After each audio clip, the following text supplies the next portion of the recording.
Warning. You're now entering a stream that isn't suitable for everyone. Be warned that this channel will have swearing, singing, sexual innuendos and lots of jokes that could easily offend. It is advised that you must be a little bit weird yourself to enjoy this channel, as those that thrive and enjoy the stream are weird in their own little ways. The chat is called El Chatty and is a wonderful community. It really is. However, again, it might not be for everyone. We want to hear everyone's opinion, no matter what it is. We encourage debate as long as it's done respectfully. If you're easily offended or don't like differing views, then again, this channel is not for you. By entering this stream you do so at your own risk. If you want to try it out, that's absolutely fine, but if you don't like it, no need to announce your departure, you can just leave quietly, as this isn't an airport.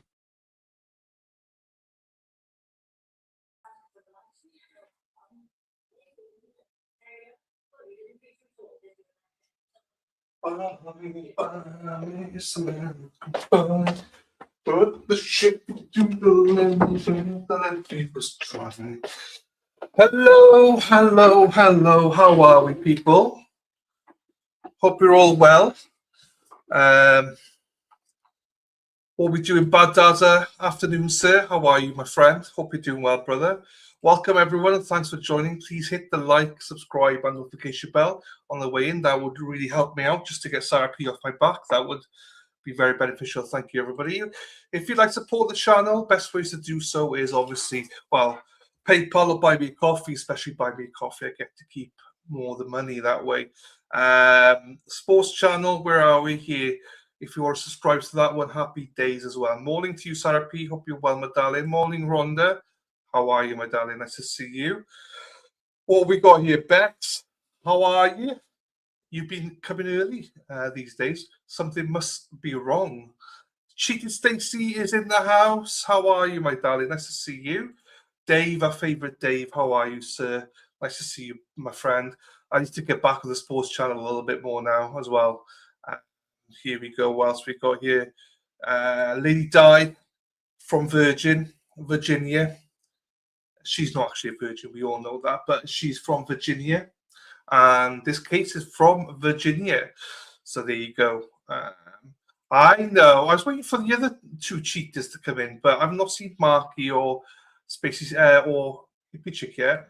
Hippie Chick, Marky C, Spacey Stacy, walking those streets all night. You go, ladies and Marky. Go have some fun now. Let's go, girls. Did that cut off by anybody else? Because it cut off in my head. So I don't know if it was me or if it was the actual video. There you go. What else we got here? Who else we got here? You don't listen to Sarah, lovely Sarah P, anyway, because you didn't let her know you were taking off last week. I think I did tell everybody. I think I told everyone in here. I didn't specifically tell her, no, you're correct, but I did announce it, I believe, and said I'm going to take some time away. So, fuck you. But yeah, no, you're right though. What else we got here? Am I missing anybody here? Beep beep beep beep beep beep beep beep beep beep.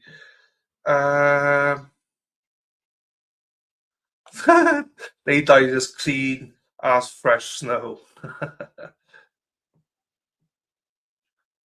Fine, she did not approve it. She did not approve it. You're right. You're right. She did not approve it. I'm just waiting to see. So this trial, we are on a 30-minute delay on this trial. So I believe that they have started the trial. We're just behind by 30 minutes. Let me just check if there's any updates on it. So yeah, so that's why there's no streams going at the minute. Bye. Let's have a look. Oh, fuck's sake. It says 9:30 a.m. Eastern. But does that mean... this is really confusing because... Do people meet... Oh, no. Okay. People keep saying, oh, live at 9:30, but there's a stream. Is it the stream that starts at 9:30 or is it the trial that starts at 9:30? That's what I don't know. It's supposed to be 13 today, so I hope they've started. I haven't seen anything that says that they've started, but you know, it is what it is. Oops, what county is this in, and how long is it supposed to last? I don't know. It's Virginia. That's all I know is in Virginia. It says it's Richneck Elementary School in Virginia, so wherever that is, and it's supposed to last between 3 and 4 days. So there you go. Yo, yo, yo, Marky's in the house. Hippie Chick's in the house. How are you two cheating bastard? Hippie Chick, Marky C, Spacey Stacy, walking those streets all night. You go, ladies and Marky, go have some fun now. Let's go, girls. Thank you, Rhonda. I appreciate you. Still a long way to go, though, my darling. Still a long way to go. I don't feel great, as in, you know, I don't see it myself, but I'm glad that the people are noticing I'm looking good, because I'm feeling good. In Virginia, we expect people to read in between the lines. How are you doing, Hippie? Hope you're doing better. Hope your back's doing well. Hope your back, sack, and crack are doing fine, my darling. I could use that stogie, even though I don't smoke them. Been at work since 5. You like an early start. Send our love to Mrs. Cunningham, our favourite Cunningham. Hope she's doing well, Marky. Bye, bye, bye. Bye, bye, bye, bye. Bye, bye, bye, bye, bye, bye, bye. No, nothing. Okay, hang on. Let's have a look here now. Just in case there is people messing me about, you know. Oh, I had 6 injections yesterday, so this week it's feeling better. Okay. You be careful. You don't, you know, bend over too quickly. You know, tell Steve to take it easy. You know, if he is, you know. Here she is. Oh, hello, stranger. How are you, Dumpster Juice? If you don't remember, Dumpster Juice was here. Oh, she dumped us probably 2 years ago now. She was like, "Fuck you! I hate you." Even though we still love her, though we still love her. How are you, my darling? It's nice to see you. It seems like an age since I last saw you. I hope you've been behaving. And yeah, I hope all things well with you. Some people at Dumpster Juice, we missed you. No, they didn't. No one's missed Dumpster Juice. Don't lie. I'm joking. We all missed Dumpster Juice. It's nice to see you, my darling. It really is. It's been strange not to have you here. A lot's changed since we last saw you. Obviously, the chat hasn't changed that much. Still a bunch of arseholes in the chat. Well, obviously, we've got some lovely ones as well. We've got Rhonda. She's lovely. We've got Lovely, who is lovely. But the rest of them are fucking... You know what they're like. They're just like you, pains in the asses, you know? So, let's have a look here. Don't you start, Bex, because Bex, Dumpster Juice is very much like you. And I will be calling her what I called you if she doesn't behave. Ebony Parker. Let's just see if there's anyone actually live on this one. This is actually, there's a civil case about this one as well. I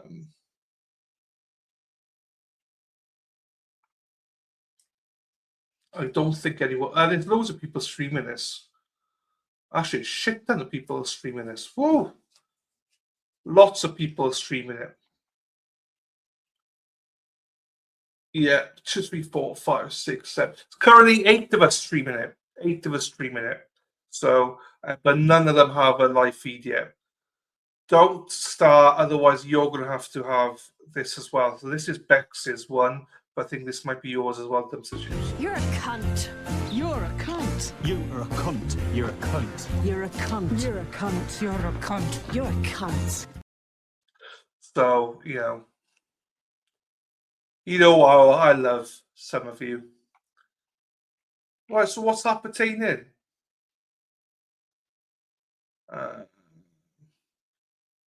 Okay.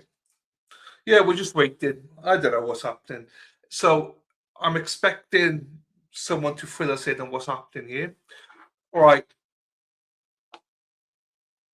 Rhonda, Dumpster Juice is the opposite of you. You know, Rhonda is the lovely one in chat. Dumpster Juice is in the Bex kind of Lady Di kind of spectrum stuff. So, Tinsley Law, how are you, sir? Is that more than a boatload shit ton? Yeah, shit ton. I know. We use a shit ton a lot, actually. Our sayings. I knew it. The beautiful, spacey, and hippie. You did best of the blows right now. Hello, hot mama. How are you, mama? Mark always blows. We also prefer Mrs. Mark, his wife. We prefer her to Mark. So if she does come in here, he tends to behave. So that's always a bonus. Okay, let me just do something here very quickly.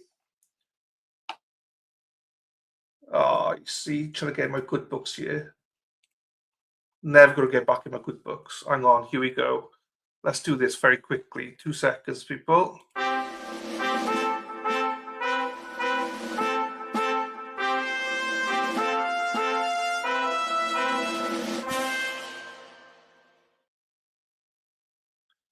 Thank you very much to Diana M. Couch for 3 coffees.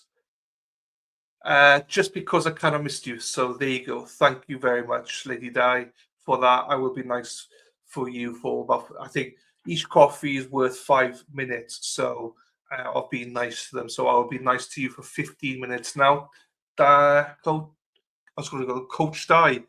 Diana Couch, 1442. Okay, so 57, 1457. Fine. Okay. That will be tough to do, but I will try my best. So, thank you, Di. I do really appreciate it. Thank you, my darling. As always, if you do want to support the channel, buy me coffee is the best way. Thank you, everybody.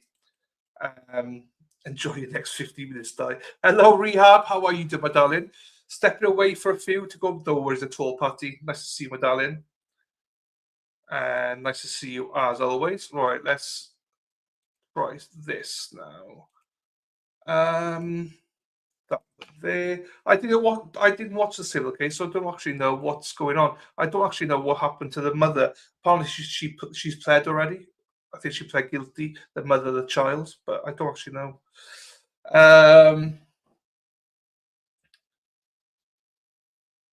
Oh, hang on. Court has just started, so let me put it up. Let me put it up for a second, people.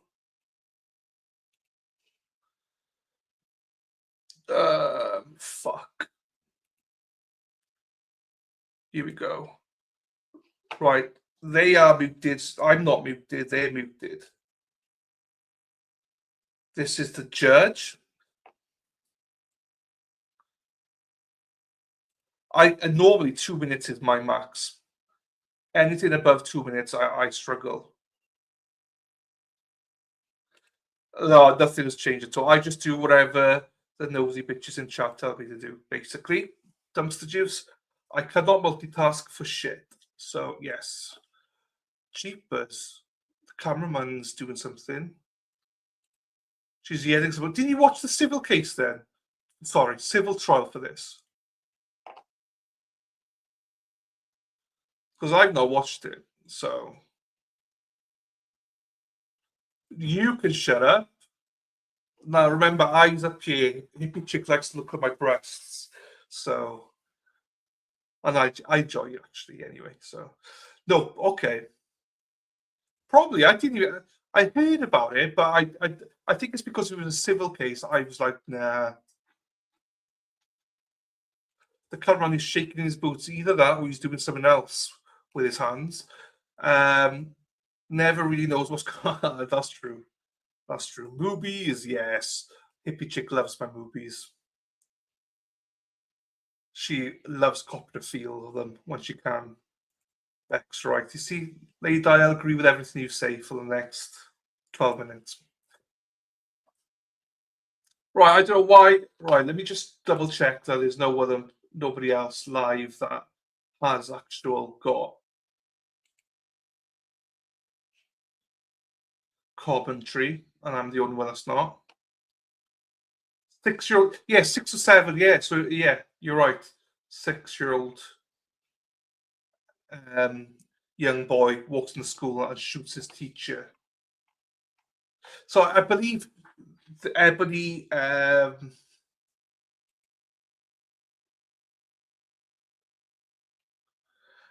Parker starting trial, I believe, because allegedly she was told 3 or 4 times that he possessed a gun but did nothing about it before the pew-pew was used. I've seen her in a lot of stuff by Dazza. I love watching hippie chick get all dressed up. I heard about it too, yes. Oh, okay. It says the audio is beautiful for the time. Okay, so just a reminder, we're on delay for 30 minutes, okay? And the audio for the first 6 minutes is on delay. So they did actually start about 15 minutes late today. So, yeah. So the cameraman and people in court know what's going on. And the first 6 minutes, it is no audio. But, yeah. Court is already in session. We're just 30 minutes behind, you see? Come to the alternate corner where I don't know what I'm doing half the time, but at least I can update you sometimes with some stuff. That's a good question, Lady Di. And I don't know what happened to his mother. I think his mother either pled guilty or took a plea deal or something. I think the defense for Ebony Parker, though, is the fact that, yes, they may have told her, may have told her about it, but nobody else did anything either, type of thing. So I'm not sure. Well, she must have been responsible for the whole school that day for her to be in court. So,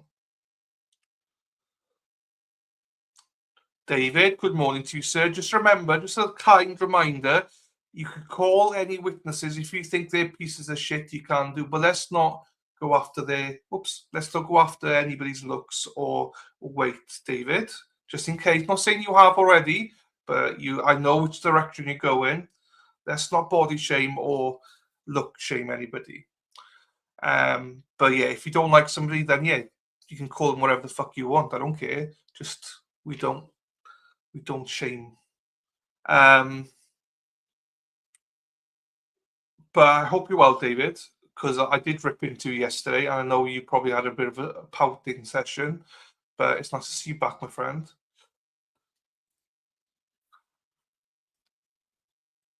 You see, I told you, he's still in the pouting. Still pouting. Fuck you. I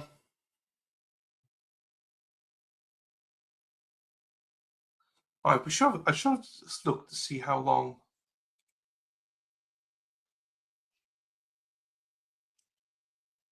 Hang on. I was on pause it for a bit.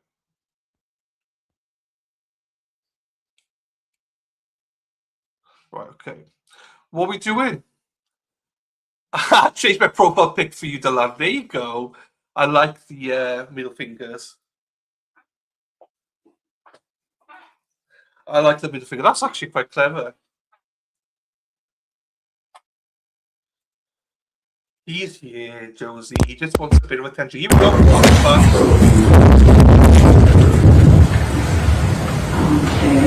does council wish to respond? No. The ruling, I believe, made by Judge Appeal on that stands. So then will remain in the court rules. Okay, anything further from the defense? No. Okay, and I believe the media press asked to do something. I wasn't quite clear on what I was being asked, so somebody could first announce who you are. Well, I'll tell you a little story. Actually, I need to follow up email. I asked for direct access to the feed last night. I messaged the court and said, hang on, what we'll do is turn the audio boost off and we'll try and work around it, see if it's going to be better. Oh, shit. Fuck. Bollocks. Right, I messaged the court last night asking for direct access to the pool feed. No, nothing back. Bastards. So, okay, I don't have access to it. Oh. And make your request. Hi, yes. Brendan Ponton from WTKR Channel 3. We were asking if we could put a second microphone on the witness stand just so we could be able to clearly hear what people were saying.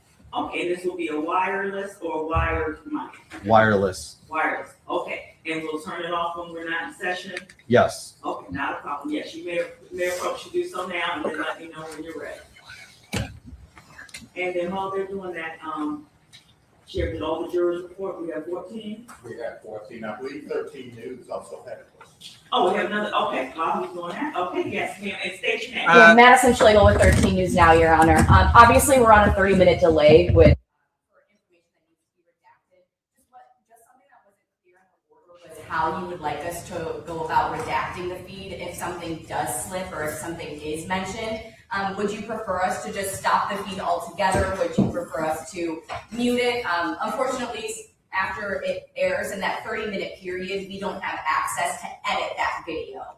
So technically in-house, we can't physically redact something in that 30-minute delay, if that makes sense. Oh, and I'm not familiar with how the technicalities of media work. So, I see that as a layperson. Do you bleep it? Do you blur it? What are the options? Yeah, so unfortunately, in that 30-minute window, we don't have the capability to grab that video and bleep something or blur something. So you could just stop and just not air that portion? Yeah, we would have to stop the stream then for that 30-minute period until that 30-minute period would essentially air, if that makes sense. I mean, you're telling me that's your only recourse? Yeah, I mean, if you guys have any other... I can turn it on and do whatever, and then once the part passes, then I can turn it back on and I can Okay, cool. Yeah, I mean, that's the only way that I kind of see it working out. I just wanted to, again, confirm with you so before we if a minor's name is stated, and it should not be stated and released to the press by statute, you can't just mute that. You would just have to stop the stream. Yes. Okay, if that's your recourse, please do so, but you have to comply with the statute. Of course, yes. We just wanted to be communicative with you to make sure that that was okay. Okay, thank you very much, Ms. Yes, of Ray. course, thank you. All right, anything else from the press? All right, yes, please. Yes. State your name. Chris. Dylan Davis, you have not granted me access yet. And I messaged the court clerk yesterday afternoon, and I've not heard back yet, Judge. So please, can you ask him or her to pull their finger out and give me fucking access? This is bullshit that they're going to fucking cut the feed every fucking... Wouldn't happen if I was streaming it. That's all I'll say. From Lady TV. I was wondering if Your Honor could grant a 3 or 4 day excuse for telephones for the media in the court. Muted. Okay, so I don't know how many are media and muted. I have granted that request from Mr. Dujardin with the Daily Press, and he made that in writing prior to the trial commencing. Who else is asking? I need to know, the sheriffs need to know, so that when we see these cell phones, we respond appropriately. I was going to suggest one representative from each of the channels. And Okay. whoever else I know New York Times is here. And whoever else is accredited. Okay, and so my answer is yes, but I need a list of the person's name and the organization that they're representing. And again, I'm defining media by the statute definition. So these need to be accredited persons, members of the appropriate broadcasting associations. So, your average blogger and blogger do not qualify. Okay, all right. But so yes, Mr. Horn, you can do something. Compile this, give it to the bailiff. Okay, all right. Thank you. And then, bailiff, what's the best way to accommodate that when they're coming to the scanner in the morning? Because, by the time you get here, you're past the point of entry, which is where they're going to block cell phones. Your Honor, I'll take it. You'll take care of it? Okay. And Deputy Hopkins is the best. I need the news to capture that. Okay, anything else from the press before we bring the jurors out? Yes, ma'am, state your name, please. Sugar Jackson from T-Pan, we're here from Richmond, Virginia. And you just stated for your regular bloggers, for YouTube bloggers, how else will we be able to get this media coverage? Do you qualify as a press under the statute? I will have to double check on that statute. I've been YouTubing for the last 3-4 years. Okay, and so let me. And I just want to know if there's anything to submit to the court. I'm more than happy to do so. Okay, and for a moment, I'm going to pull up the statute that governs it. The legislature has defined it. Pulling up my last word. Well, let's listen first, Lady Di, to see if I actually qualify in the statute. Let's listen to what actually is in the statute.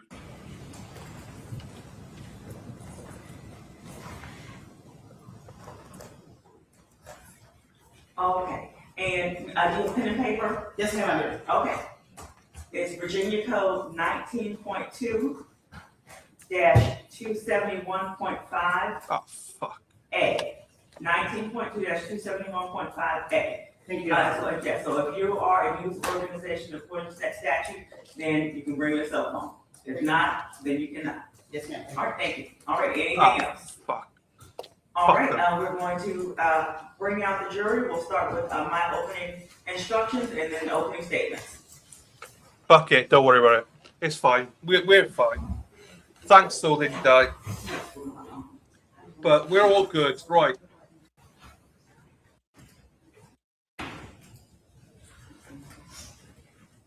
Rhonda's listening. She's riding her bike. There you go, Rhonda. You go, girl. You pedal that bike for yours. What's that? I said Struthers is watching. That's what she gets. You know Struthers, my whole yeah, that's what she gets. Right. Did we hear?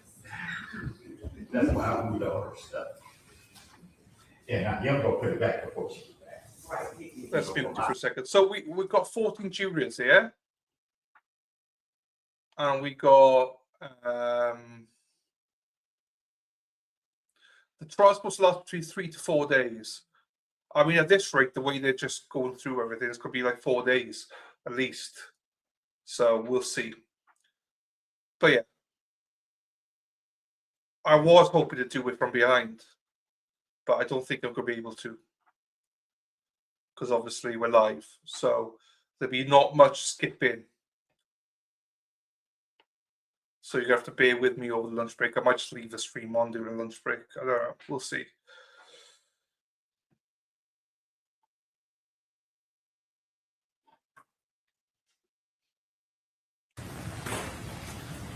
Well, how was the court audio, by the way? Is it okay for everybody? Because I have I've not it's not got a booster on it, so I hope it's okay for you all. If not, tough shit.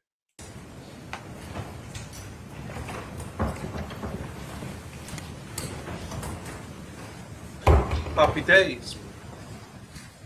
How's my volume compared to it? Because obviously yesterday, some of you weren't happy with my volume.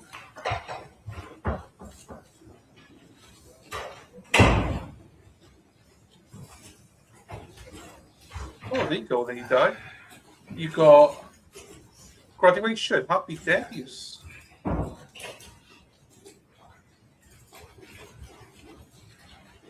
I've been called a lot of things, Marky. Never been called perfect before. But that was the first time for everything. What's that? Dunkin's. You're drinking Dunkin's. So is Dunkin's what the select brand is in Virginia then?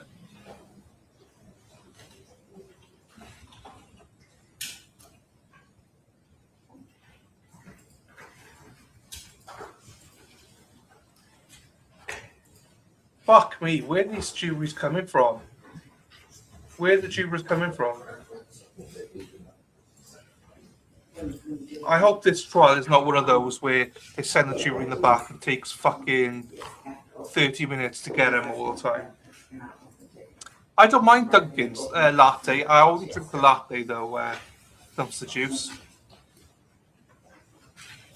From home. Oh, boom, boom. I hope they... It just seems like... Oh. No. I drink Starbucks once a week now.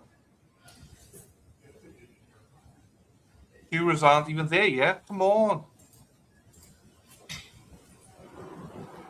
I don't mind Dunkin's. I prefer Starbucks though.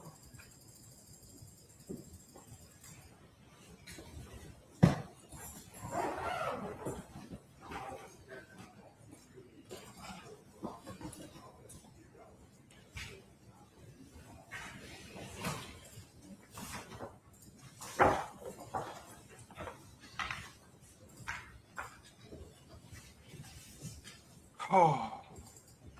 We watched a trial not long ago where it took them forever for them to get here.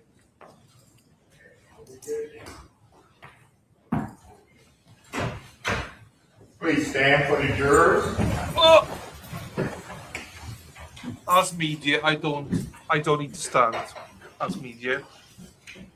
Hello, morning, Jonathan. Y'all can take your seats as you come in.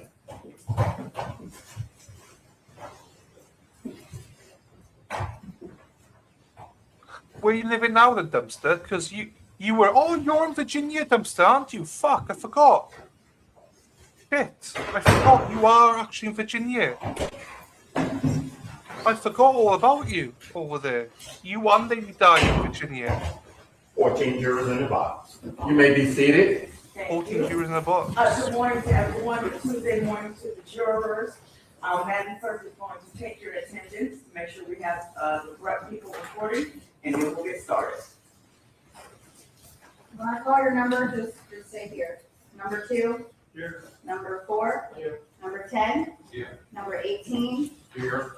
Number 23. Here. Number 24. Here. Number 27. Here. Number 28. Here. Number 29. Here. Number 31. Here. Number 33. Here.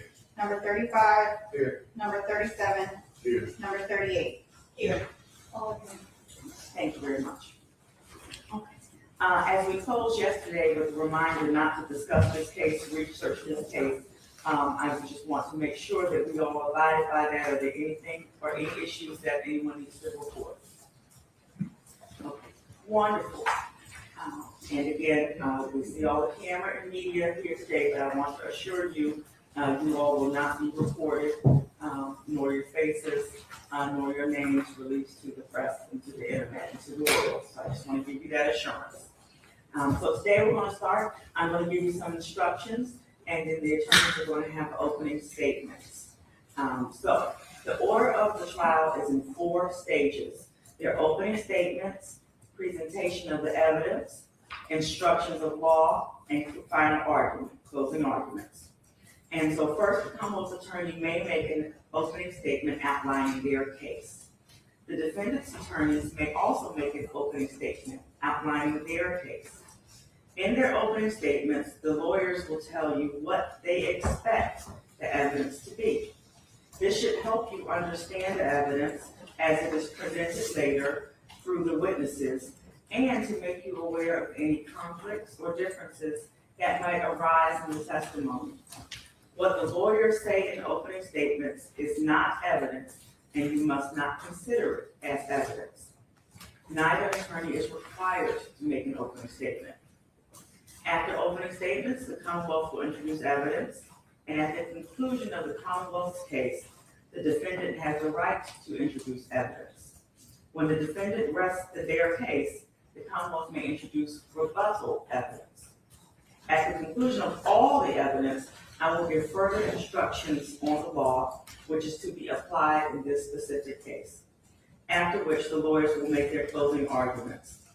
In their closing arguments, the lawyers will refer to testimony and other evidence that you have heard. But again, what they say in closing arguments is not itself evidence. Their statements are only their recollection of what the evidence in the case was. It is your collective recollection as the jurors as of what the evidence in the case is, which governs your deliberations. After closing arguments, you will retire, select a presiding juror, which is what we call the foreperson, deliberate, and arrive at your verdict. You must not be influenced in any degree by any personal feelings of sympathy for or bias against any party to this case. for each party is entitled to fair and impartial consideration. The law applicable to this case will be given to you in these instructions and in other instructions I will give at the conclusion of the case. It is your duty as jurors and part of your oath as jurors that you will follow all such instructions. It is also your duty to determine the facts of this case from the evidence and reasonable inferences arising from the evidence. But in doing so, you must not engage in guesswork or speculation. The evidence that you are to consider consists of the testimony of witnesses and any exhibits entered into evidence. The admission of evidence in court is governed by rules of evidence that have been developed over the years. The purpose of the rules of evidence is to protect the fairness and the accuracy of the fact-finding process in which you are engaged. From time to time during the trial, it may be the duty of an attorney to object to what is being offered into evidence. Please do not hold it against the attorney who is making the objection. They are not trying to hide anything from you. Instead, they are simply trying to see if the rules of evidence are followed in this case. It is my duty as the judge to rule on those objections and determine whether you can consider certain evidence. Therefore, you must not consider any evidence to which I sustain an objection or which I direct you to disregard. If an objection is overruled, then you may consider that evidence together with all of the evidence in the case. It is important to keep in mind that no statement or ruling or remark or gesture that I might make during this trial is intended to indicate to you my opinion of the facts of this case. Let me give you an example. My focused, concentrating face has a frown. I don't do it intentionally, so don't think I'm upset, mad, or scowling. I'm just, as kids say, locked in, okay? So, and nothing that I do should influence your decision.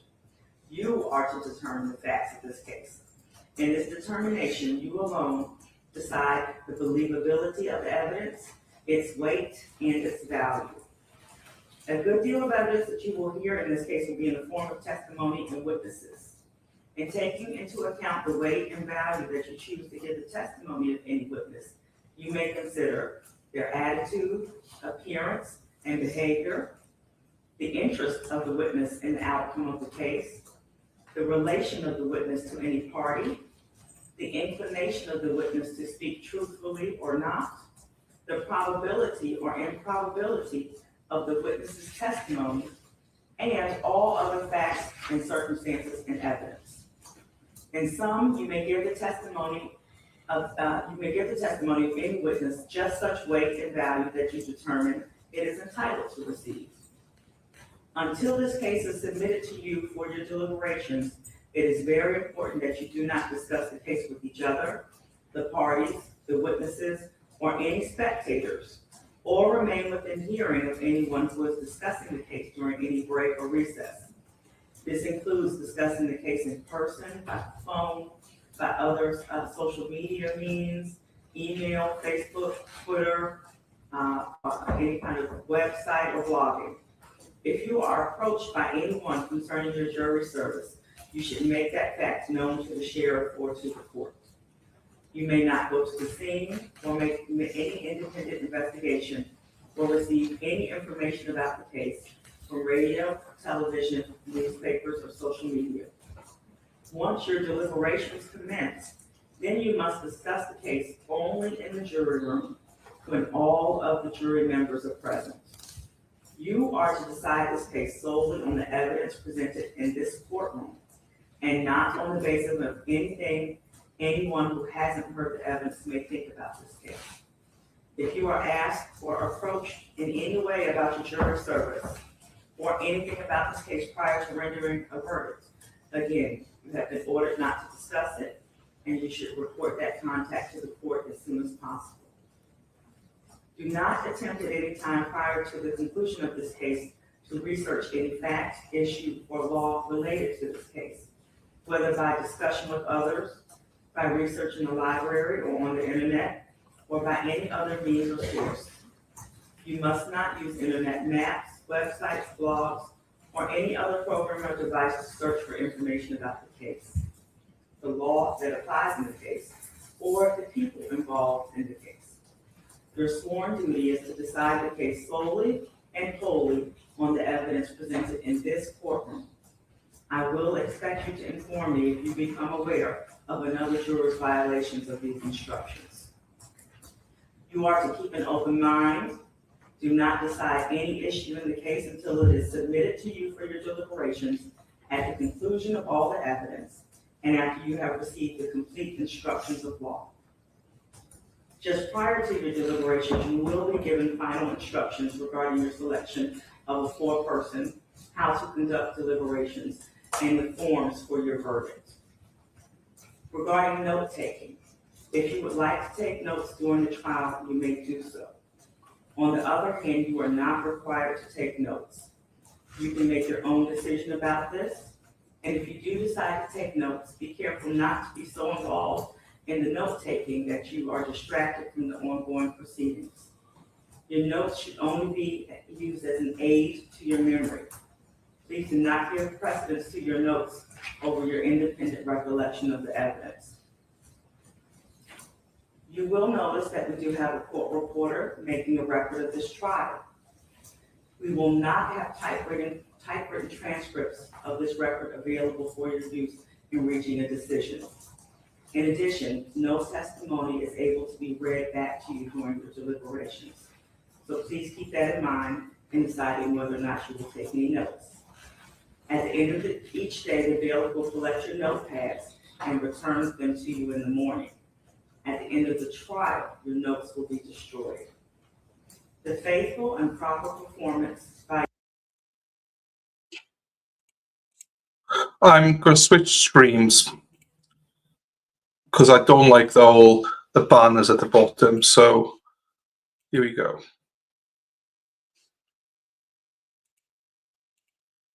And the parties, we appreciate you giving your complete attention to the case as it is presented. Would the defendant like to enter a plea in front of the jury?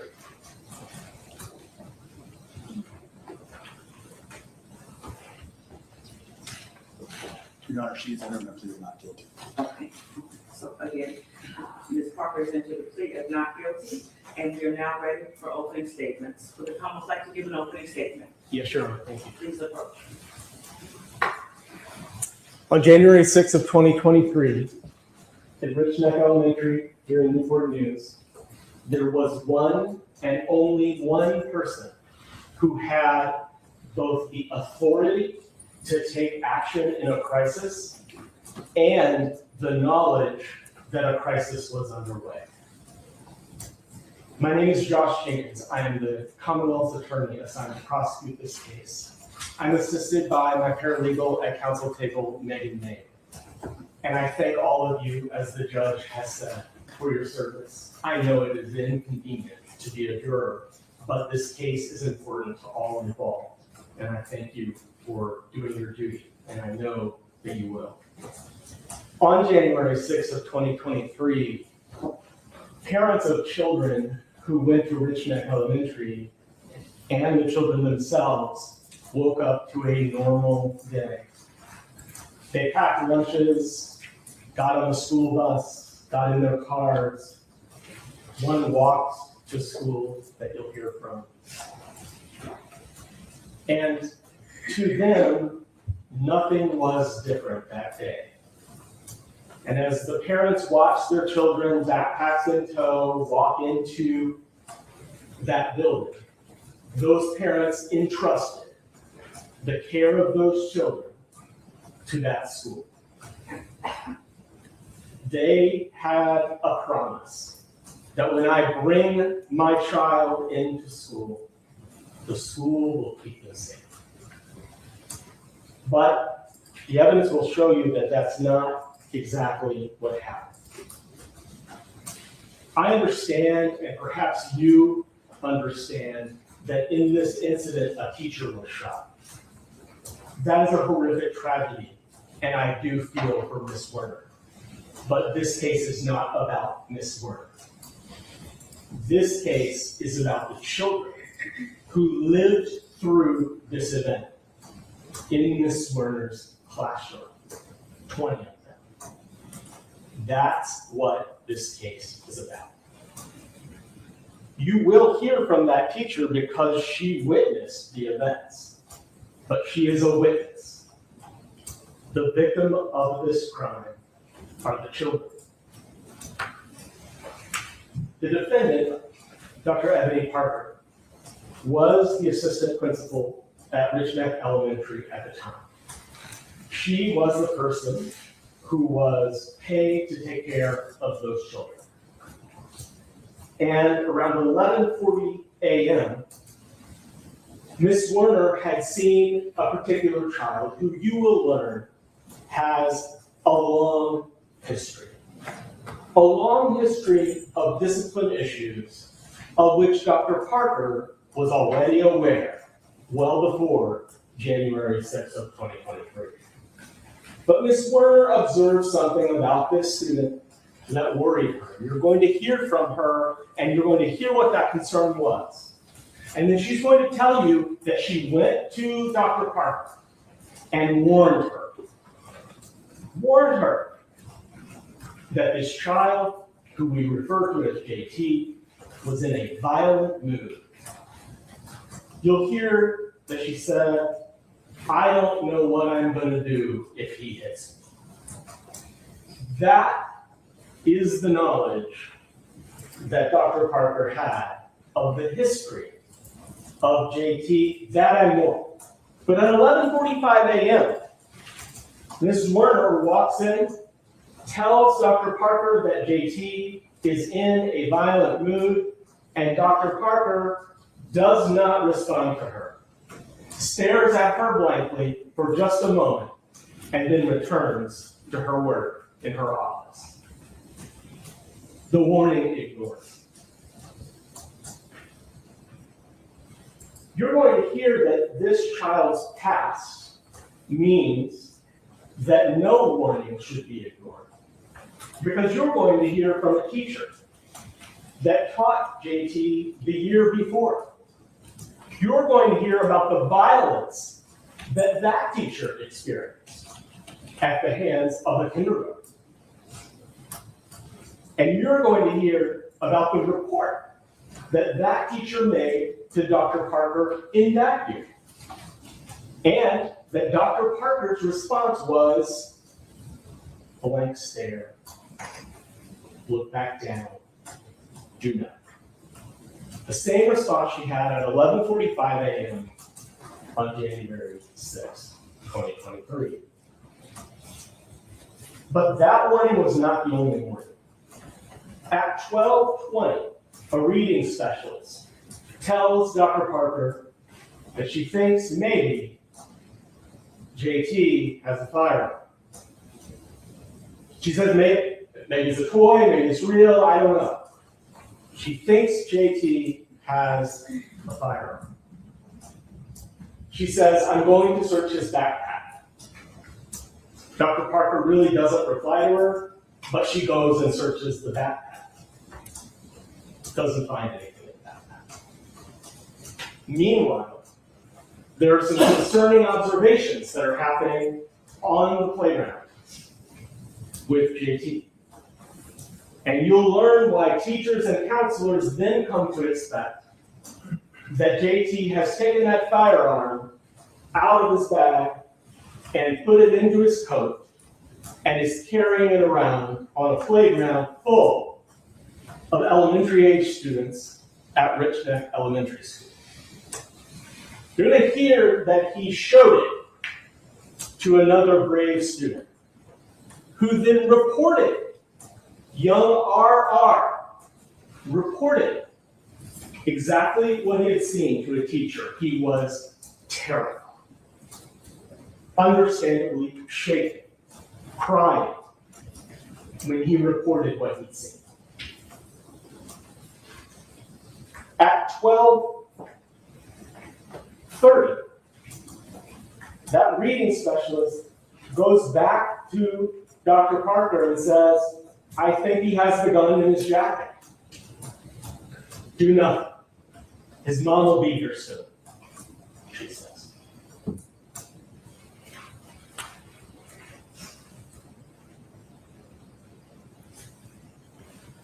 only imagine how that made R feel. But around 1 p.m., a counselor goes to Dr. Parker and says, I want to search the child. Can I search his person? She says no. Mom, you're sick. For over an hour, multiple people went to Dr. Parker and told her there was an armed child at an elementary school running around with, interacting with children in the classroom, children on the playground, children in the hallways. Multiple warnings brought directly to her. She says, do nothing. Does she say, search the child? No. Does she say, call the police, or does she call the police? No. Does she remove the child from the classroom and separate it? No. She didn't even get up from her desk. She didn't even leave her office. Warning after warning after warning, she did nothing. The crisis in this case did not begin with the firing of a gun. The crisis in this case began at 11:45 a.m. when Ms. Zwerner initially warned Dr. Parker that there was a problem. That was the moment Dr. Parker should have left the office and investigated what was going on. There is a moment that will be described to you by a witness on the stand in Zwerner, where after all that she now knows, all the suspicions that she's now heard, and repeatedly she's heard people that Ms. Kovac and others are going and telling Dr. Parker, she sees JT in the classroom wearing a big coat. She's nervous, and in an instant she sees him pull out that gun and aim it directly at her face. And before she has a chance to do anything but raise her hand up, JT fires that weapon. It hits Ms. Zwerner. At the moment that he fires that weapon, there are 19 children. Right there. And that's why I tell you that this case is not about Ms. Zwerner. This case is about the 19 children whose lives were endangered in that moment, but in the moments before as well. Those children were, some of them, between the gun and Ms. Zwerner. Some of them, a slight movement of the gun could have hit a child instead of Ms. Zwerner. They're right there. Some standing shoulder to shoulder with the shooter. All of them, you'll learn, watched as their teacher clutched her chest and bled before these children, screaming in horror, ran across the hallway to another teacher's classroom, and Ms. Zwerner ran to the office and collapsed on the floor. Where, at that point, was Dr. Parker? She had locked herself down in her office. Was the school on lockdown? Not yet. Still no. But a few minutes after Ms. Zwerner enters the room, a receptionist, Ms. Oleria, does finally put the school on lockdown. I commend her for doing it. She should have had it. And it was too little, too late. Back in Ms. Zwerner's classroom, Ms. Kovac has shown up, the reading specialist I told you about earlier. She knows JT. She knows his history. And when she heard that gunshot, she knew exactly what happened. And she went straight into that classroom. She found in that classroom the gun lying on the floor. You'll learn that that gun contains 7 rounds, one of which, 7 rounds plus one that was jammed in the action of the firearm. So 8 that was unspent. Amy Kovac enters that room and she just puts JT in a bear hug as she calls 911. She holds that child there until he's alive. She will tell you that that whole time she was saying, he was cursing.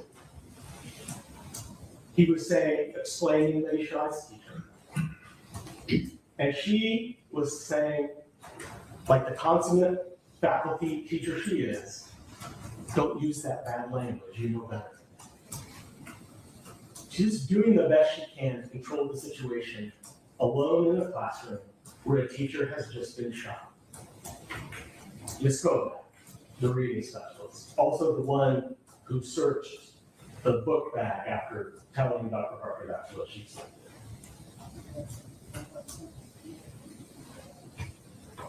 A task that I don't think reading specialists are supposed to be in an emergency.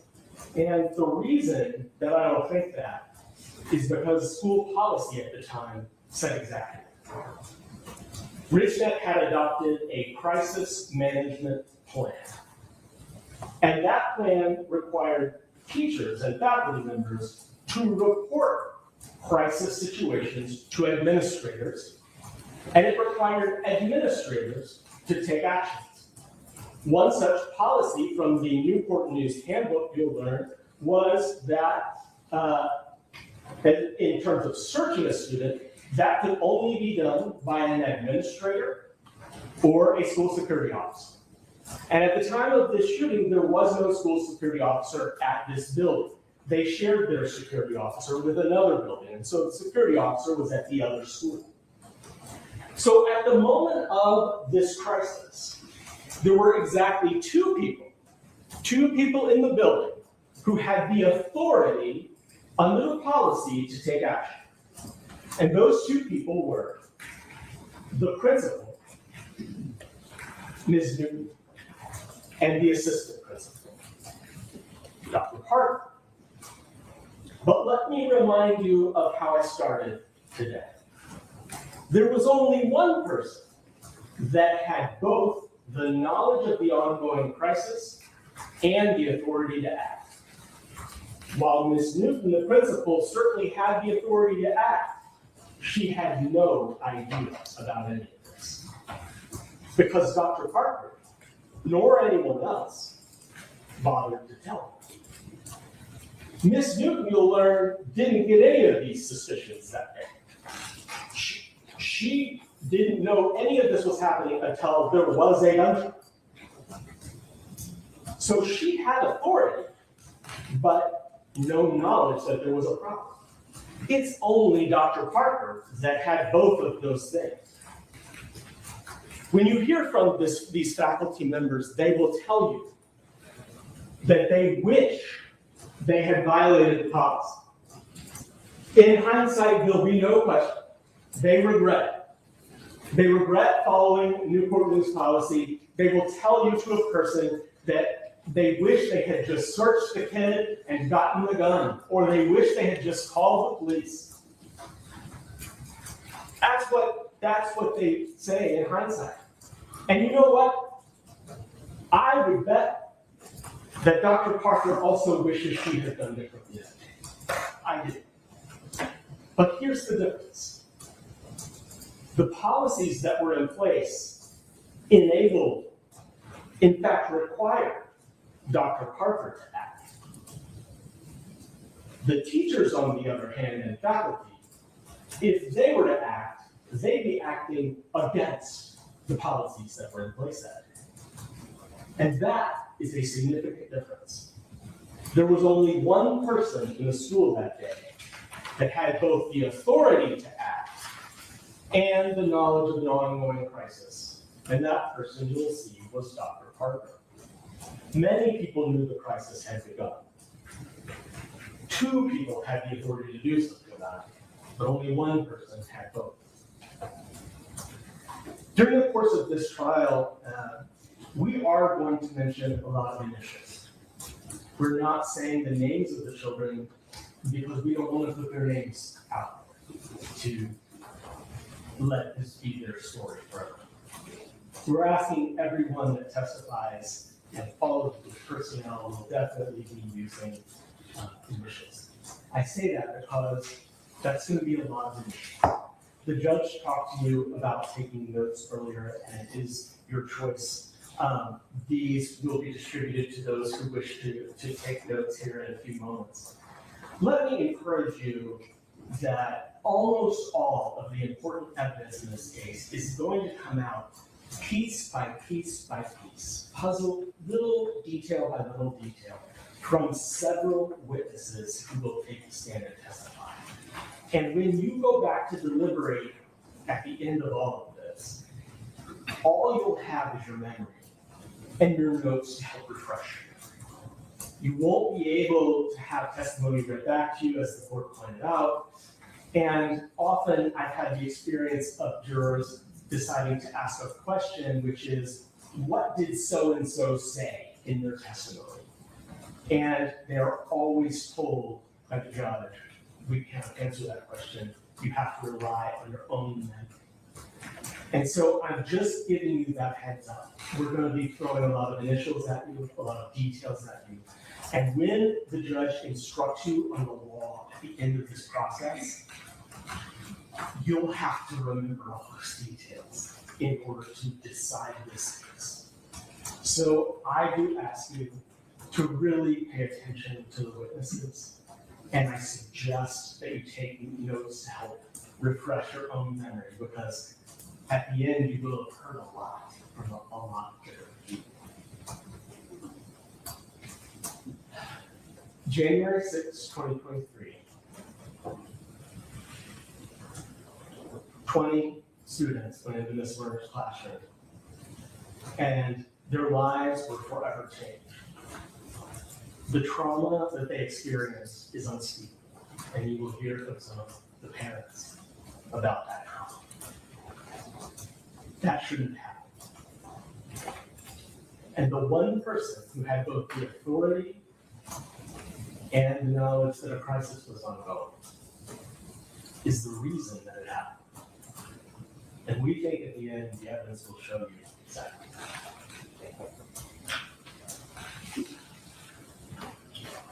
Would the defense like to give an opening statement? Yes, Your Honor. May I proceed? May it please the court? Mr. Jenkins, ladies and gentlemen, she found out yesterday, my name is Curtis Rogers. I am our attorney prosecuting team representing Dr. Ebony Parker.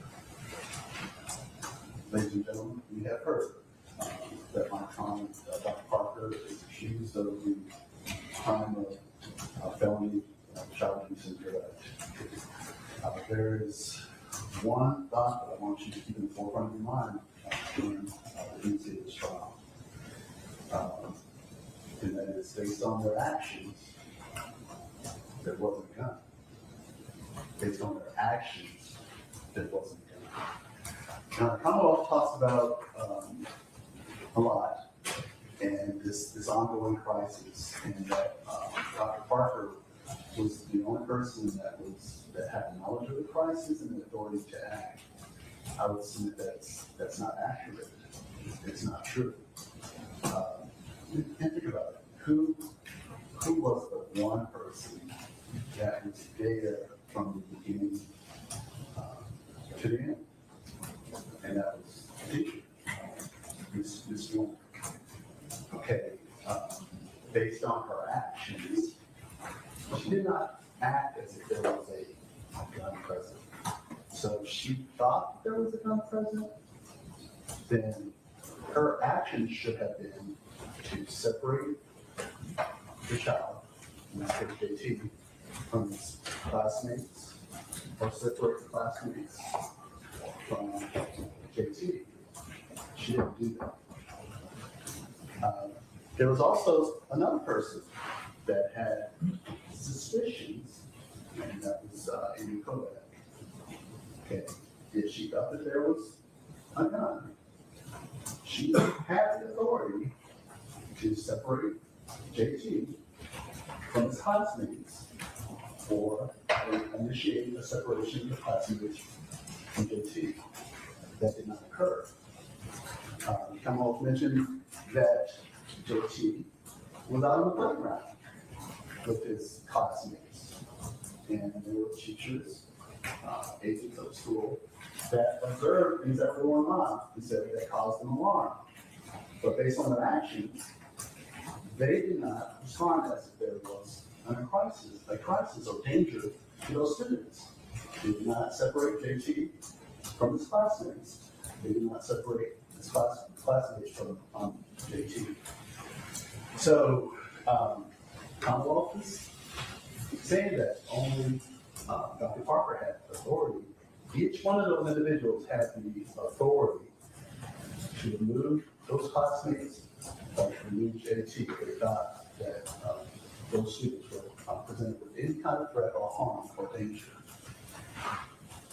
We're at the beginning of this trial, and I need you to understand that right now, Dr. Parker stands presumed to be innocent. Right now, she's innocent. The Commonwealth has to prove beyond a reasonable doubt that she's guilty of the allegations that they are presenting. The Commonwealth has to prove that Dr. Parker was a guardian or other person responsible for the care of the alleged victims. Before Dr. Parker, there was the teacher, Ms. Zwerner. And the Commonwealth has to prove that Dr. Parker's willful act or omission to care of the children was so gross, wanton, and culpable as to show a reckless disregard for human life. Who was the person that saw these events from beginning to end? That was the teacher, Ms. Zwerner. Who was another person that pretty much saw everything before Dr. Parker was? That was Amy Kovac, the reading specialist. There was another person that saw everything from definitely before the shop product, and that was Mr. Ross. If the Commonwealth wants to accuse Dr. Parker, what about these other people that had direct contact with this child, JT? It is my belief that the Commonwealth will not be able to prove with a reasonable doubt that Dr. Parker is guilty of these crimes. And I will be asking at the conclusion of this trial, find Dr. Parker not guilty. Understand, I need you to always consider it. Based upon their actions, there was no crisis. There was no gun. Based upon their actions, there was no crisis. There was no gun. Thank you. All right, the bailiff is going to offer you notepads, and then we're going to try to push forward with the first witness. This is the jury panel give a break. Okay. And you don't have to take notes, but if you'd like some, we'll distribute notepads. While they're doing that to the attorney, who did not swear witnesses en masse, but will do so as they're brought into the bench. Is that acceptable? Yes, it is. Okay. And is there a motion regarding witnesses? Motion to separate. We agree. Okay, so order. And I'll allow the attorneys to know who their witnesses are and make sure there's the question.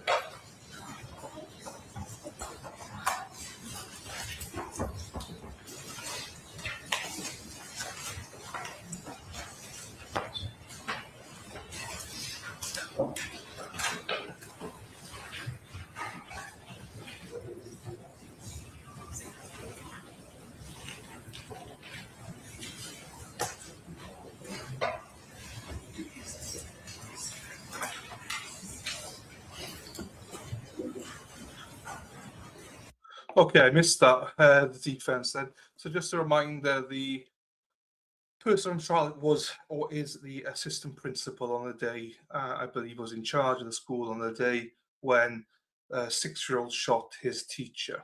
So the civil trial has already concluded 6 months ago, and she was found guilty in there, and I believe the school, she was going after $40 million. The teacher was. She was granted $10 million. So. Calls Abby Zwerner.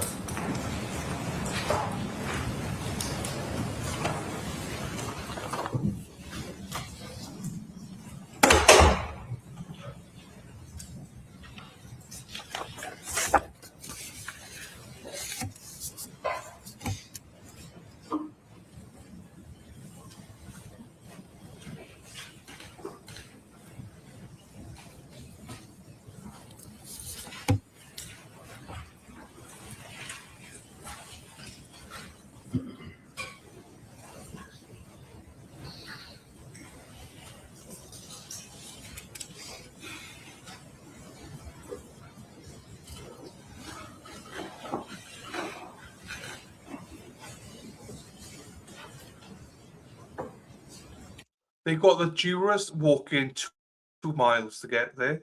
They got the witnesses walking about a mile to get in there. What's going on? Fuck me, this is gonna piss me off. I already know this.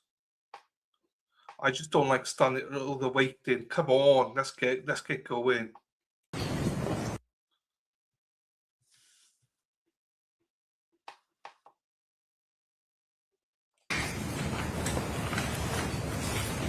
Good morning, ma'am. If you stand right in front of Madam Clerk, to be. Do you swear? She could be worth the wait though, so we'll see. We'll see. You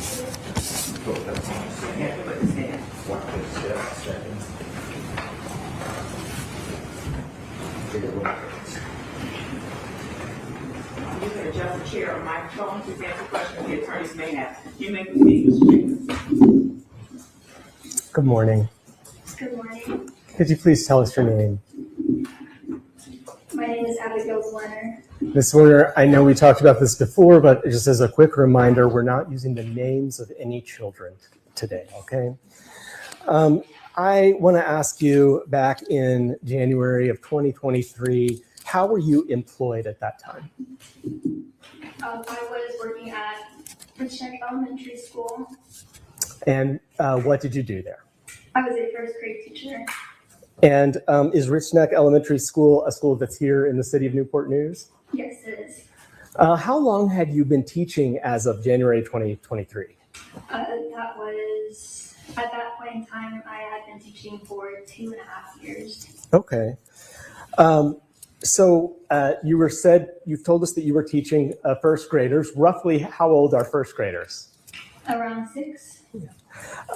And how many students, I'm asking only for a rough estimate, but how many students were in your class roughly? Around 20, maybe more, maybe less. Sure. I want to talk to you about one particular student who I've identified as JT. Do you know who I'm talking about? Yes. On a couple of days before January 6th, was there an incident with JT in your classroom? Yes, there was. Now, JT, was he a student in your class regularly? He was your homeroom student? Yes, he was. Okay. And so a couple of days before, what incident happened with JT? On that Wednesday, the student had gotten a hold of my cell phone and he had slammed it into the ground. And can you describe, if you remember, just his demeanor or behavior in the moments before that happened, leading up to it? He was defiant. Objection. Okay, what's the objection? His demeanor 2 days before was relevant to what happened on January 6th. Response. This testimony will reveal that this was reported to Dr. Parker, so it goes to her knowledge. Okay, overruled, which means you all can consider it. You may proceed, Mr. Jenkins. So I had asked about his demeanor in just the moments that led up to the phone. Yes, he was being defiant, saying no back to my directions. Okay. And so how did he get your phone, if you know? It was our small reading group time, and my phone had rang across the classroom, my school phone. And when I had gone back to my small reading group table, I saw him with my cell phone. Okay. And what was he doing? Do you remember how he looked at that moment? Just very defiant, almost kind of a challenging face. Okay. After he broke your phone, do you do something about that for him to try to get a consequence, or what happens? Yes, I immediately bring him across the hall to my lead teacher, Miss West's classroom. Okay. And do you know what Miss West did from there? If you don't know, that's all right. But if you know. I recall that I asked her to use her walkie-talkie to ask for help. Okay. And do you know what, if anything, what happened to JT as a result of him smashing the phone? No. Okay. Was he at school the next day? No. And then did he come to school on January 6th? Yes. Okay.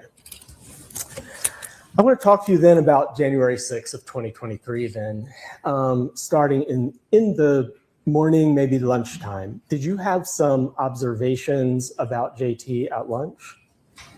I did. And before you go on, did you end up reporting those observations to Dr. Parker? Yes. I did. Okay. Would you just sort of describe to the jury what it was you saw that you ended up reporting? Yes. Two things had stuck out to me. At the beginning of lunch in the cafeteria, we were standing in the lunch line and I was approached by another teacher that the student had threatened to beat up one of her students. And so I... Your Honor, objection? Yes, sir. Sounds like she is testifying as to something somebody else told her. Okay, so objection, speculation, your response. Oh, I heard a hearsay objection. Is it a hearsay? Objection. So to the extent that it's a hearsay objection, we are not offering this for the truth of the matter asserted. The statement is to show Dr. Parker's knowledge of what was told to her, not whether it's true or not. Sustained. So I think it's impermissible hearsay. I'm not sure what exception it falls under. Do you have an exception? Well, it wouldn't be hearsay if they're not offering it for its truth. So Then how's it relevant? it's relevant because it shows Dr. Parker's knowledge. Which goes to an element of the case. Yes. And therefore it has to be reliable. So what hearsay exception is that? Or what case law do you have? What authority allows that to come in? Judge, if it is hearsay, if the court's ruling is that it is hearsay, it does not come in. Okay, the hearsay is so you will not consider that. Next question. Thank you, Judge. Thank you. So, Ms. Zwerner, I'll back up a little bit. You mentioned that you were you personally in the cafeteria? I was. Okay. And was there anything you personally observed about JT that concerned you? Yes. I was speaking with a security officer in the cafeteria about something, and at that same time, I witnessed the student was staring her down, very focused on her, and he slowly got up from his seat and ever so slowly approached, still not breaking focus or eye contact at the security officer, and that stuck out to me a lot as well. Okay. And is it fair to say that you do go to Dr. Parker to report concerns? I do. And without telling us what anyone else said, did you relay to her concerns that you had about things you had observed and concerns about that had been told to you by others? Objection. I don't know what the objection is. That would be hearsay also. Did you observe?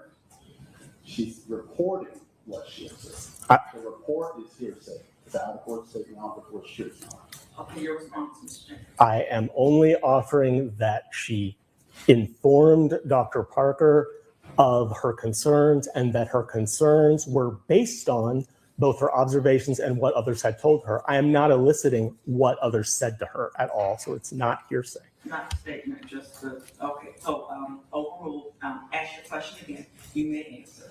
All right, so Ms. Zwerner, did you eventually go speak to Dr. Parker about your concerns? I did. And did those concerns include both your observations and what others had said?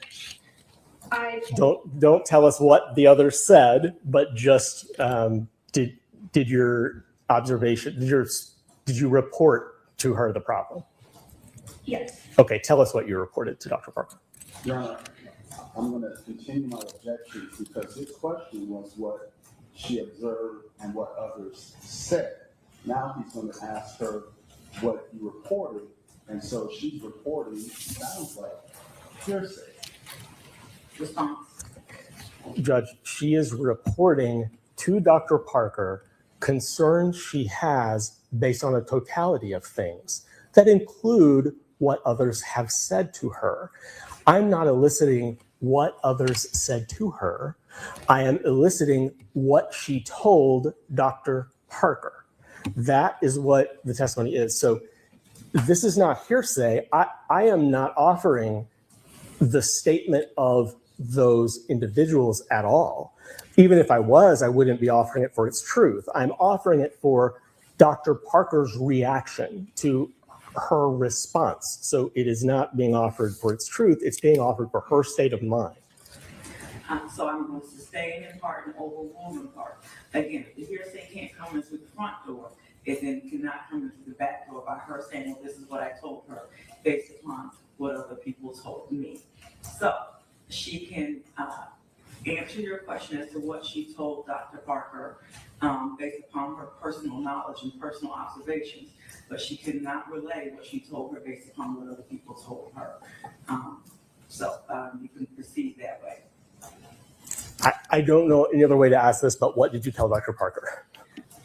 I told her specifically that the student seemed to be off already that day and in a violent mood. Okay.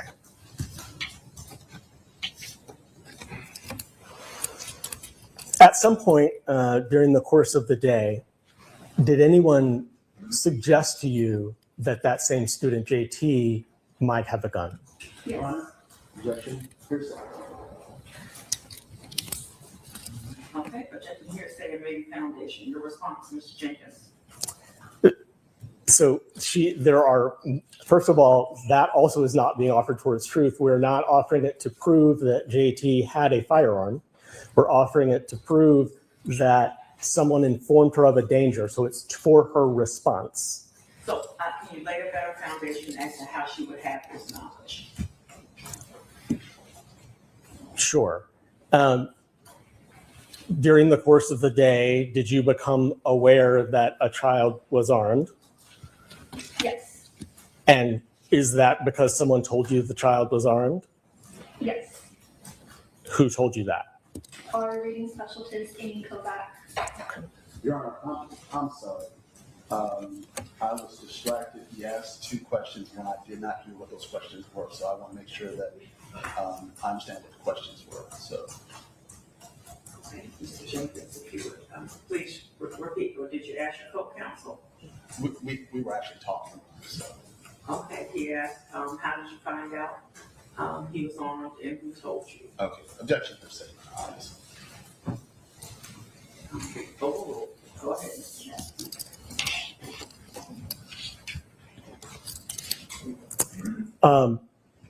At that point, what was your state of mind as to?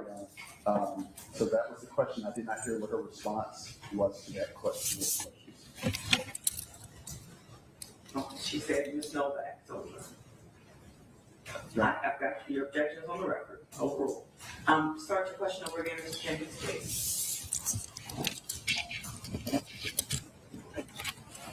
I believe you said, what was your state of mind? Yes. What was your state of Your mind Honor, as to? Lack of foundation, calls for speculation, unintelligible. I don't understand. What was your state of mind? Yes. What was your state of mind as to concerns about that being shared with administration? Were you going to go share it? Was I? No. Ms. Kovac went and told administration. And Objection per se. Continued objection noted. You may proceed. And as to that objection, it is overruled, Judge. It is overruled. Yes, Thank you you. may proceed. After that point,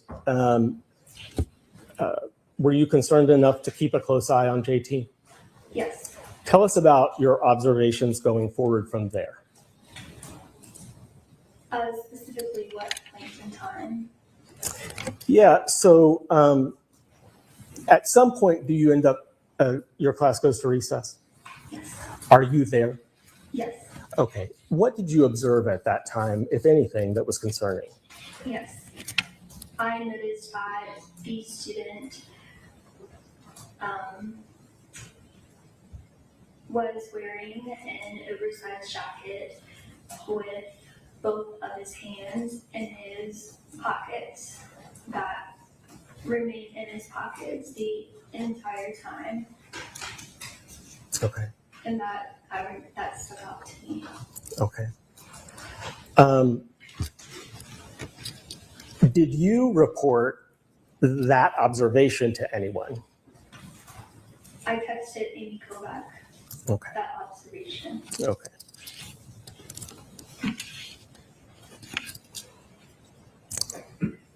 After recess, did there come a time when JT and your whole class and you were back in the classroom? Yes.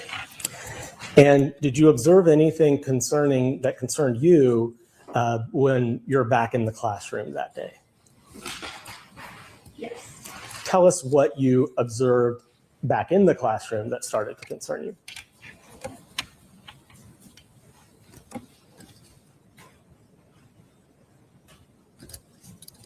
Specifically.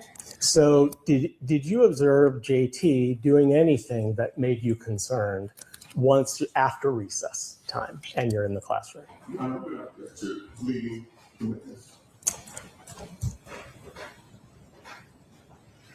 Judge, if I may respond to that. You may respond. So a closed-ended question where the witness can answer yes or no is not inherently leading. A leading question is one that suggests one of those two answers is the right answer. I am merely trying to direct the witness to where and when I'm talking about. So in another sense, it is just a preliminary matter. I am not, trying to use it to get a specific answer from her. Anything further, Mr. T? Yes, Your Honor. And I think he's been actually been leading for He has, but you didn't check this one wasn't leading, so I'm going to allow it overruled. But some previous ones were leading, so we'll try to contain that. Do you, the witness, do you need him to repeat the question? Yes, please. Okay. I just want you to describe any concerning observations about JT that happened in your classroom after recess. If any. If there are any. Both hands remained in his pocket, his oversized jacket the entire time. Was he wearing the jacket in your classroom? Yes. Okay. Did not remove it after recess. Okay. So, Ms. Zwerner, at some point in the day, were you injured? Yes. Tell us what immediately precipitated that. Describe it for us.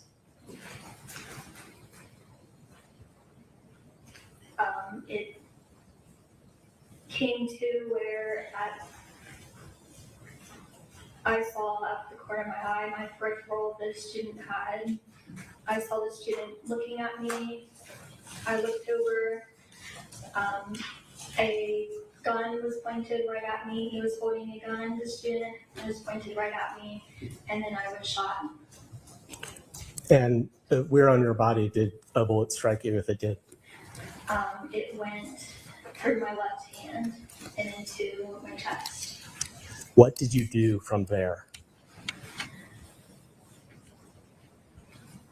I recall the children were getting out of the classroom.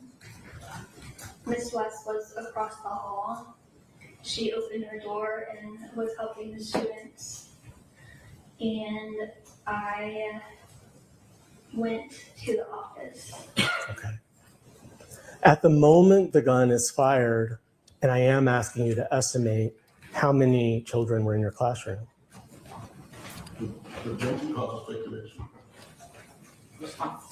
I'm not asking her to speculate about it. I'm asking her to give us a range that it could have been at the time. She doesn't have to guess. She was there. Oh, you can answer.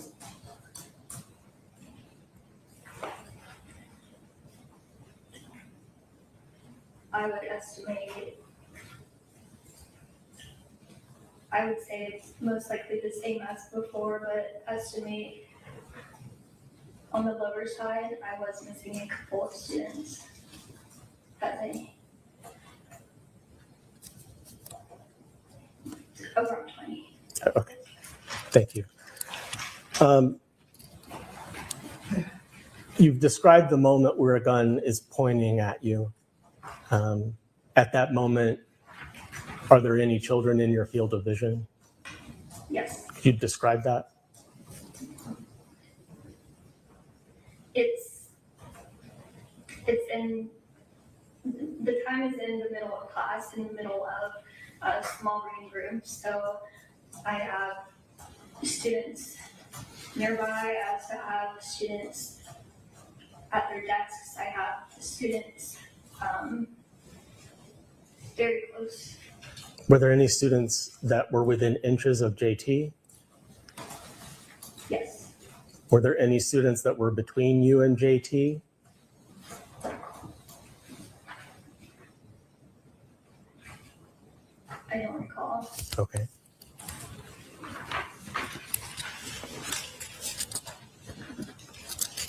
May I have a moment?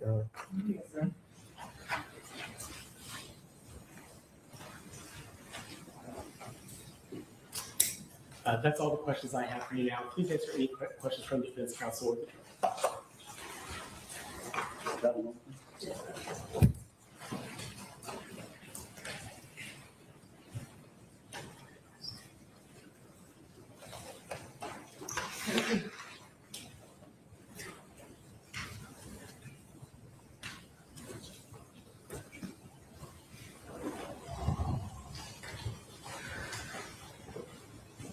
If I may.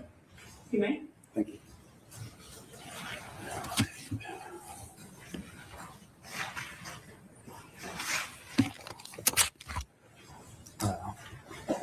Objection, Your Honor. Lack of foundation calls for speculation. So basically, Unintelligible. I don't understand. JT was in your class on January 6th, is that correct? Okay. You reported that he was a little off the chain, being a little violent that morning, is that correct? He appeared to be off and seemed to be in a violent mood. Okay. And you had some contact with Ms. Kovac, is that correct? Yes. Okay. And you had contact with Ms. Kovac before you went out to the playground for recess, is that correct? Yes. Okay. And on direct, you said that Ms. Kovac told you that JT was armed, is that correct? She told me that the student had told other students that he had brought a gun with him. That wasn't your testimony on direct. You said that Ms. Kovac told you that he was armed. That was your testimony, is that correct? Here today? Yes.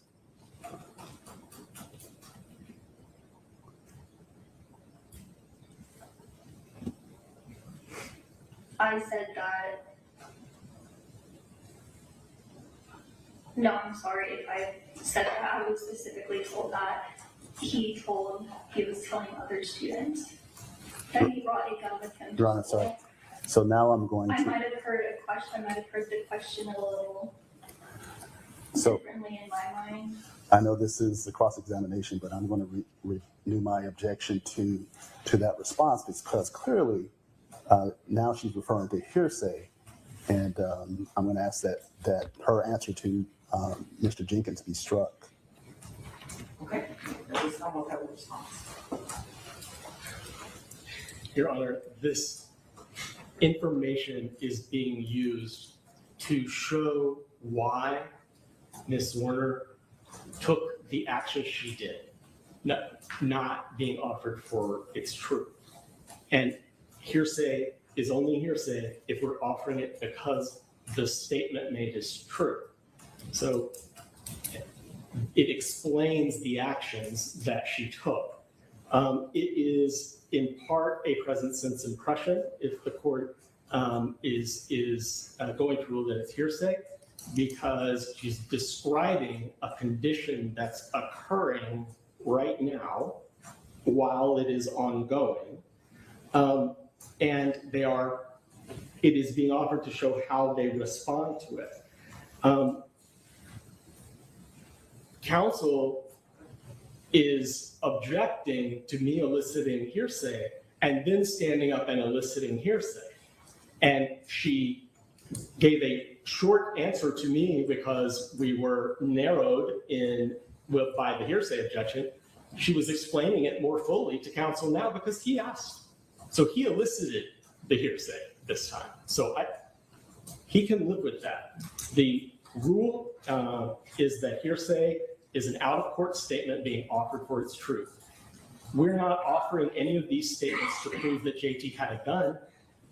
We all know he had a gun. We'll have that testimony.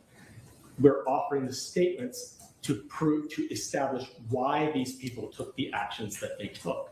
That's it. That's not being offered for the truth. Anything else, Mr. Rogers? I will submit, Your Honor, it is exactly being offered for its truth. Her statement, which I basically just wanted to clarify, her response to his question, she said he was armed. And she wanted to further elaborate.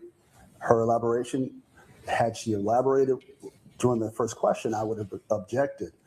Clearly hearsay, she's repeating something that somebody else told her, hearsay upon hearsay, Your Honor, and it's definitely being offered for its truth because there would be no need to respond if there was not a gun.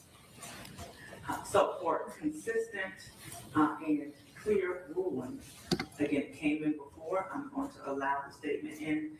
This is a classic example of why we have cross-examination, and all three attorneys are wonderful attorneys who will flush this out for the jury, and we can have an instruction later, again, that it is not for the truth of the matter, but to explain why the person did what they did. So again, you may continue with your cross-examination, and the jury can consider the response, ultimately, the ruling. The current objection to exclude it based on hearsay is overruled. Please proceed with your cross-examination. Thank you, Your Honor. So, based on information that you received from Ms. Kovac, you believed that the student was armed. Is that correct? It crossed my mind, yes. Okay, so it crossed your mind that he had a gun. Is that correct? When I was told what I was told, it was possible. Okay, so if he was armed, that presented a danger to your students. Is that correct? Yes. Okay. So you took no action to separate JT from his other classmates. Is that correct? Yes. All right. And so you allowed him to go out to recess with the understanding that he may have had a gun. Is that correct? Yes. You could have refused to let him to go to recess. You could have removed him from the presence of his other classmates. Is that correct? In hindsight, yes, I could have. Okay. And then you allowed him to return to your classroom with the other students. Is that correct? Yes. Okay. Nothing prevented you from excluding him from the classroom. Is that correct? Yes. Okay. And nothing prevented you from actually taking JT out of the classroom and taking him down to the administrative office. Is that correct? Yes. Okay. So on Wednesday, JT was being disruptive, and you did take him out of the classroom. Is that correct? Yes. Okay. And you also alerted administration. Is that correct? Personally, no. Okay, but you took steps to make sure that the administration was notified. Is that correct? Personally, no. You did not take any steps to make? Okay. All right. You would agree that the potential that there's a firearm in the classroom is a lot more serious than JT breaking a cell phone. Is that correct? Yes. All right.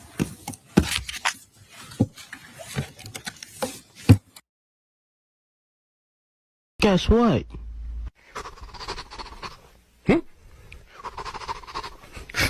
You're a bitch. You didn't, once you became concerned, aware of a potential of there being a firearm in JT's possession, you didn't personally let the administration know that I believe that he has a gun. Is that correct? Correct. Okay. You personally did not call the police. Is that correct? Correct. You personally didn't ask anyone else to remove JT from the classroom. Is that correct? Correct. You would admit that the person that has the first responsibility to protect the students in the classroom is you as the teacher. Is that correct? Correct. And you would admit that you did not take any steps to protect the students from JT, in your words, potentially being armed with a firearm. Is that correct? I would not admit that. Okay. What actions did you take to protect the students from JT having a firearm?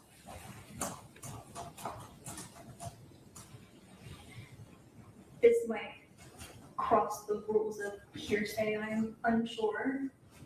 But from the knowledge that I had that day, I was aware that she was told by other I'm talking about what you did. Absolutely. What actions did you take? Absolutely. All right. Your response is absolutely? I'm sorry, what was the question? The full question? Okay. What actions did you personally take to protect the students in your classroom from JT being potentially armed? I trusted my colleagues. Okay. All right. Can I have a moment? You may. And while we're doing so, the juror right under that skylight, if you want to move to the empty seat, you can. I apologize. If you're okay, you can stay. There's nothing I can do about you. Thank you, Your Honor. Okay. I'll get it out. Okay, all right. I just want to let you know if there is an empty seat, if you'd like to move. Let me ask Your Honor, you asked the defendant's counsel to speak a little bit. Speak a little loud. We can do that. Thank you. And if you follow the instructions, yes, if you can't hear it, let me know. We can fix that. All right, Mr. Rogers, you heard that instruction. I did. Project. My apologies. I'm a soft talker. So, all right, Your Honor, that's all the questions I have for this. Okay. Any reason? Yes, Your Honor. Just briefly, Ms. Zwerner, while you were at recess, were you observing the student closely? Yes. Did you have a belief about someone at that time, while you're at recess, going and reporting the issue? Objection to leading. Okay, response. I said, did she have a concern? It is a yes or no question, but that does not make it leading. I'm not suggesting that the answer would be yes or no. I'm just. Okay, Mr. T, can you flesh out the objection of what part of the question is leading? What I heard him ask is, if you had an understanding that someone had gone, basically that someone had gone to speak with Dr. Parker while she was at recess. I mean, I think he's leading the testimony there. And what was your question again, Mr. Jenkins? Did you believe that while you were at recess watching, do you believe that someone was reporting what you were seeing with JT, the concerns about JT? And that's the question that you're objecting to leading? Yes, Your Honor, because she has not testified to any such thing, and so he's leading her to actually try to testify on her behalf. Okay.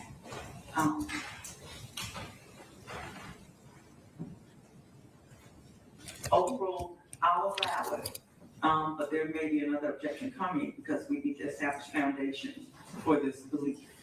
Okay, but go ahead for now, Mr. Jenkins, I'll give you some leeway. Had you told someone that there was an incident that should be reported to Dr. Parker? Hearsay objection. So, okay, and I understand. And Mr. Jenkins saying, well, how can I lay my foundation if you keep not letting in the hearsay?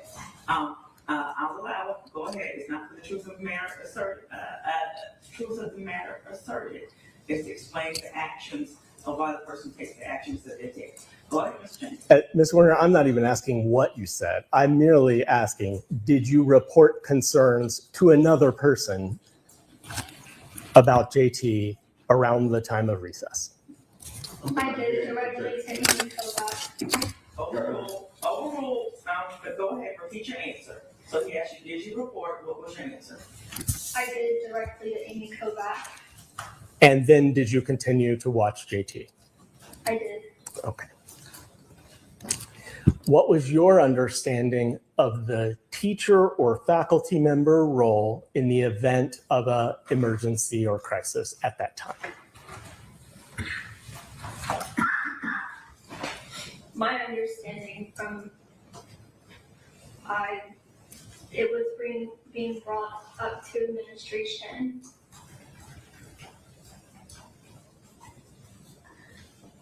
I'm not sure how much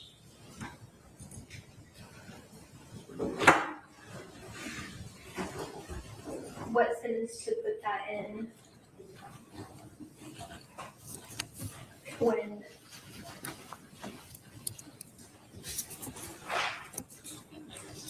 Ms. Werner, are you worried right now about the rules of evidence and hearsay? Because, okay, I don't want you to worry about that. The judge and the lawyers will worry about that, okay? You don't have to. All you need to do is give an honest answer. So I'll repeat the question. Okay.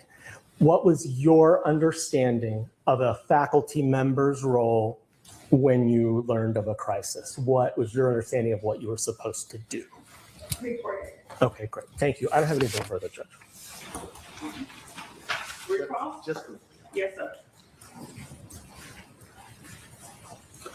But it was also your understanding as a faculty member or teacher that you were responsible for the safety of your children. Is that correct? Yes. And that if there was a threat of danger to your student, you were supposed to remove that danger or threat from the presence of the student. Is that correct? Yes. Thank you. Anything else for this witness? No, Your Honor. All right, and does she remain or is she excused? Your Honor, we're asking that for all of our witnesses, we're asking they be constructively sequestered, told that they need to not discuss the case with anyone and potentially be recalled, but to be able to leave the courthouse. Your position? We've also, she's been from the defense and we've asked that she remain. Judge, if I may address that. Okay. We have many witnesses here. We don't need to keep them here for all 3 or 4 days. I've told all of the witnesses they're subject to being brought back to court, and I have all of their phone numbers. And if Mr. Rogers wants them to come back, I will cooperate and ensure that they are back here and provide any contact information that's needed. But I don't want to keep people here for 4 days if they don't have to be. Understood. So almost agreeing to them remaining sequestered, but that they can leave the building and they're on call to be brought back. Your position? That's fine. That's fine. Okay. All right. So Ms. Warner, those are your instructions. You may step down from the witness stand. You may leave the building, but you may not discuss the case until this trial is concluded. And next witness. Yes, Your Honor. Thank you. Okay. Yes, Your Honor. Thank you. For about an hour. Can we take maybe a 10-minute break and then we'll start with the next witness? Yes, Your Honor. Thank you. Okay, so they're on a 10-minute break, which is fine because you guys get to spend the time with me, which I know a lot of you are happy about. Let's do the transition text. Hippie chick, Marky C, Spacey Stacy, walking those streets all night. You go, ladies and Marky, go have some fun now. Let's go, girls. So, because a lot of you are whinging like fuck, as well, I'm used to that anyway from all of you. I went and used my initiative because that's what I do. Right, so here we go. Legal proceedings. Right, let's look through this because otherwise you're all going to whinge like anything. So,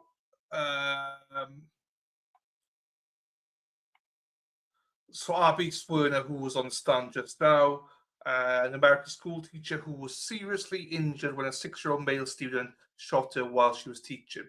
Fine. You are, yes, I see, it's just too nice, Rhonda. I can't be nasty when you're around. Shooting was the first US school shooting of 2023, but the third incident of gun violence in Newport News. I thought Newport News was a publication, if I'm being honest with you, but it's actually a place, apparently. So,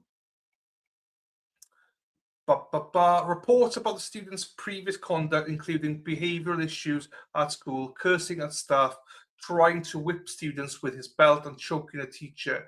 In 2021, the student allegedly came from behind his teacher, locked his forearms around her neck and pulled her backwards. He was subsequently moved to a different school in the week before the shooting. The student reportedly slammed Zwerner's cell phone and broke it. We know all that. Before the shooting, multiple staff members, including Zwerner, told school administrators about the student's conduct and concerns that they may have a weapon on him.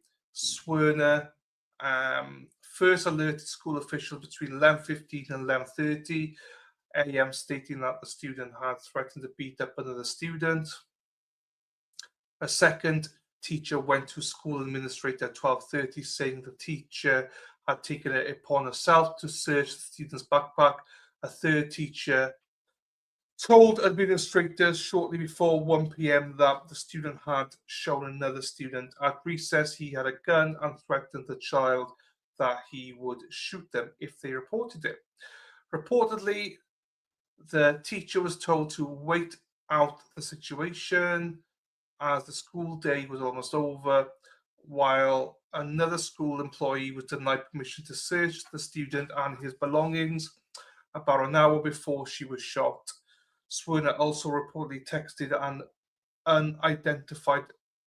She reportedly texted an unidentified individual that the student claimed to have a gun and that administrators were not helping. Shooting. During a routine lessons approximately 2 p.m. local time on January 6, 2023, the student pointed a 9mm, now that's a big one, 9mm, Taurus pistol at Zwerner and then shot at her when she tried to reach out for the weapon. The bullet first passed through her hand and then lodged in her chest. Police reported that the shooting was intentional and that there was no struggle or warning given before the student discharged the gun. The child's mother, Deja Taylor, owned the gun that the student brought into the school in his backpack. Immediately after being shot, Zwerner escorted all of her students out of the classroom and away from the shooter, while Amy Kovac, a reading specialist at the school, restrained the shooter and called 911, restraining the shooter until police took him into juvenile detention. Zwerner later told reporters that she remembers the student pointing the gun at her, the look on his face and the gun going off. She had registered that the room was no longer safe for her students and escorted them out. She recounted that she remembers getting to the office and struggling to breathe before passing out. So the victim, we just saw her there on the stand. Aftermath. So Richneck Elementary School remained closed during the subsequent week. The school announced that the principal, Brianna Foster Newton, had left the position shortly before the school reopened on January 30th. Additionally, school assistant principal Ebony Parker resigned before the school reopened. The school district superintendent George Parker III was voted out effective February 1st. The school reopened with additional safety measures in the form of 2 permanent school division security officers, 2 metal detectors, doors installed in previous open areas, and all students received clear backpacks. Zwerner later resigned on June 13th, 2023, As of January 2025, Zwerner has said she was still struggling with PTSD, increased anxiety and depression in the aftermath of the shooting. Perpetrator, the child shooter, speak English, you motherfucker, and the child shooter was arrested and remained in a healthcare facility as of January 13, 2023. Because of his very young age, his identity could not be revealed. On January 13th, police stated they did not know about the tip-off that the shooter was armed before the shooting. The shooting sparked conversations about the legal culpability of very young children and comparisons to the February 29th, 2000 killing of Kayla Rowland, where a 6-year-old boy fatally shot Rowland at Ebony Elementary School in Mount Morris Township, Michigan. The boy was not charged under murder due to his age, though his uncle was convicted of manslaughter.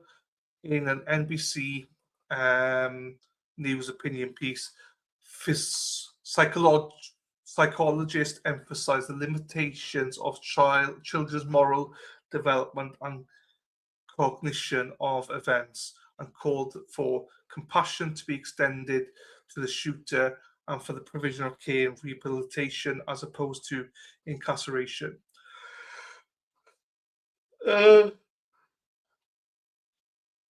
Legal proceedings. On January 25th, Zwerner's attorney Diane Toscano stated that they intended to file a lawsuit regarding multiple failures by the administration to respond to concerns that the student had a gun on the campus, on the school campus. Zwerner subsequently started litigation against the Newport News School Board and 3 former school district officials, seeking damages of $40 million. In April 2023, lawyers for the school district filed a motion to dismiss Zwerner's lawsuit, which included claims that her injuries fell under the Virginian Workers' Compensation Act, which allowed her to receive benefits, but that she had rejected them in favor of the lawsuit. A spokesperson for Newport News Public Schools said that Zwerner had resigned from her position in March, and as a result, her contract had expired on June 12th and was no longer employed by the district. The motion for dismissal was unsuccessful. By April 2025, the Newport News School Board and 2 of the 3 former school district officials had been removed from the lawsuit, leaving only Ebony Parker as a defendant in the trial, owing to sovereign immunity. Zwerner's civil suit began on October 8, 2025. So this is the Milwaukee basket. In April 2023, the shooter's mother, Deja Nicole Taylor, was indicted on 1 state felony charge for child neglect and 1 misdemeanor charge of allowing access to firearms by children, for which she faced up to 6 years incarceration. Fucking hell. In June 2023, federal prosecutors from the U.S. Attorney's Office for the Eastern District of Virginia charged Taylor in federal court with making a false statement while buying a gun and unlawful usage of Schedule I-1 drug, which is marijuana, while in possession of a handgun. Taylor's lawyer said that Taylor would plead guilty and that the charges were part of an agreed procedure which eliminated the need for the government to take the case to a grand jury. On June 5th, Taylor pleaded guilty to the federal charges of illegally obtaining and possessing a firearm and making a false statement during the purchase of a firearm. As part of the plea agreement, federal prosecutors asked the court for a sentence of 18 months to 24 months in prison instead of the maximum 25 years in prison. Taylor was released on bond pending sentencing on the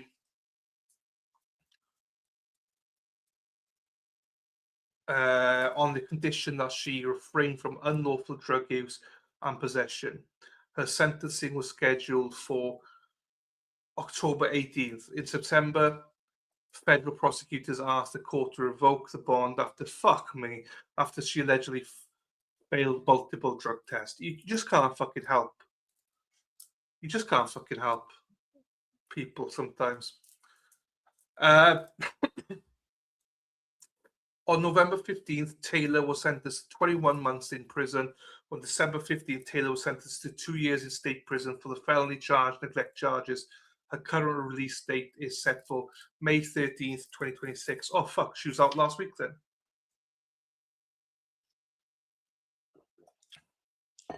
So last Wednesday, a week ago on Wednesday, she would have been released.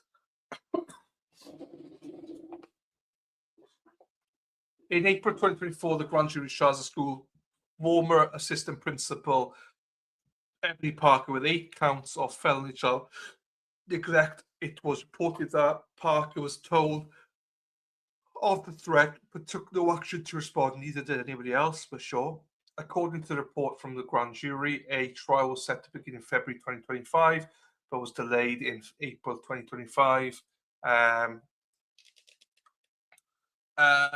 Blah, blah, blah. On November 6, 2025, a Virginia jury awarded $10 million to Zwerner in a civil lawsuit against former assistant principal Ebony Parker. The judgment was based on Zwerner's accusation that Parker ignored repeated warnings from the school staff members that the 6-year-old student who shot Zwerner had a gun in his backpack. Zwerner had originally sought $40 million against the former administrator. Obviously, that's going to be on appeal now and stuff like that. I don't think that Ebony Parker is the one that's on the hook for it either. So,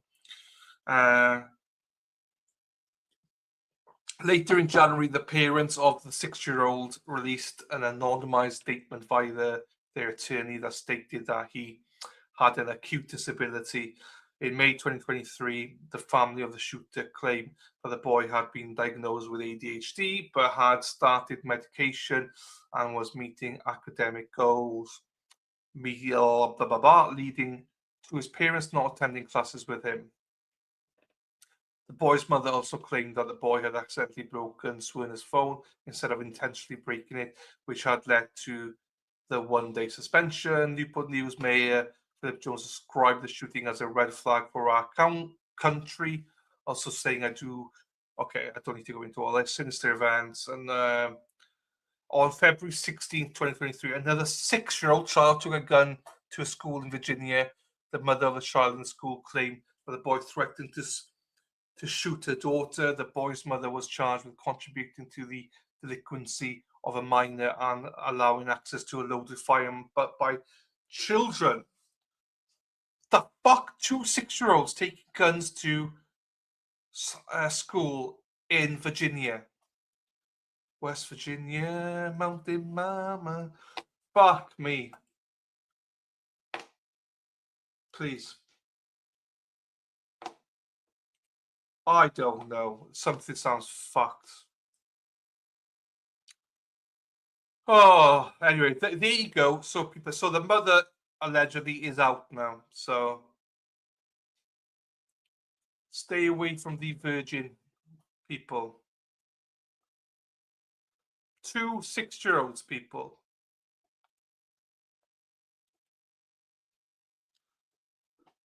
See the bit, Rhonda? People of Virginia, you guys are fucking nuts. We got 2 of them in the chat here. Dumpster Juice and Lady Di. Mama Ames, we haven't seen Mama Ames for a while. But yeah, I mean, I think the world is fucked. Twinkle, twinkle, little snitch. Mind your own business, you fucking nosy bitch. I really don't know. I need to re-cleanse it. We need to get Sarah. Hang on, let's get Sarah P back on here. Hang on. Here's Sarah P. Oh, thank you very much. What's this? Welcome. Oh. Whale what? Welcome. Welcome. I'm sorry, honey. They're not serving so whale sorry, semen. baby. I've got it. Thank So, just wait for the court now. They have been out for about 17 minutes. So the court lied to me. If I was media, I would tell them, but I'm not. They don't classify me as media, so fuck up. Oh. I'm so tired today. I'm having issues with my shins walking. I've been walking for fucking days, people. I only managed to do just under 5 miles today. I was really struggling today. But it hurts. My shins hurt me, and around my shins and calves hurt me for the first 2-3 miles every day. So I'm going to rest up tomorrow. I got to give blood tomorrow. I got to give three pots. What do they call vials? Sarah P, you know, you're a doctor.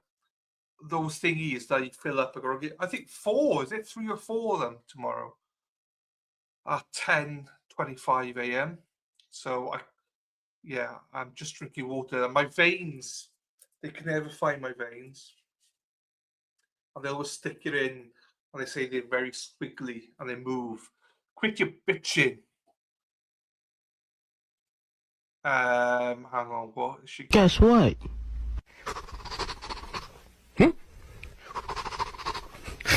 You're a bitch.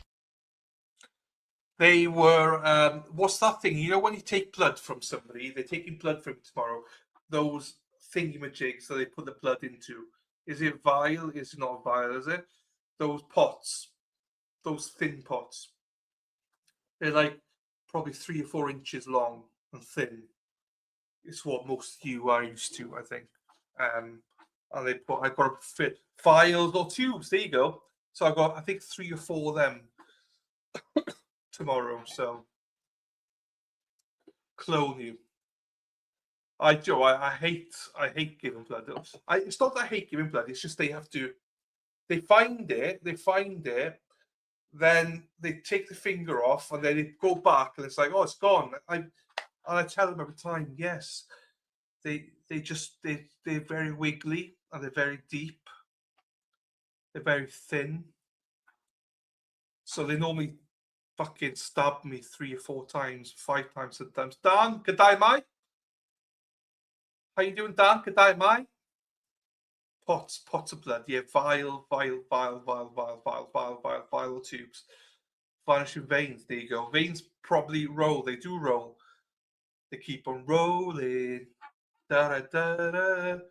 Wiggly and deeply. That's what we call it. They take 10 vials of mine. Were you in Germany doing the mad cow disease? Whoa. Oh, I have to give, I think more than 10, but 4 this time around.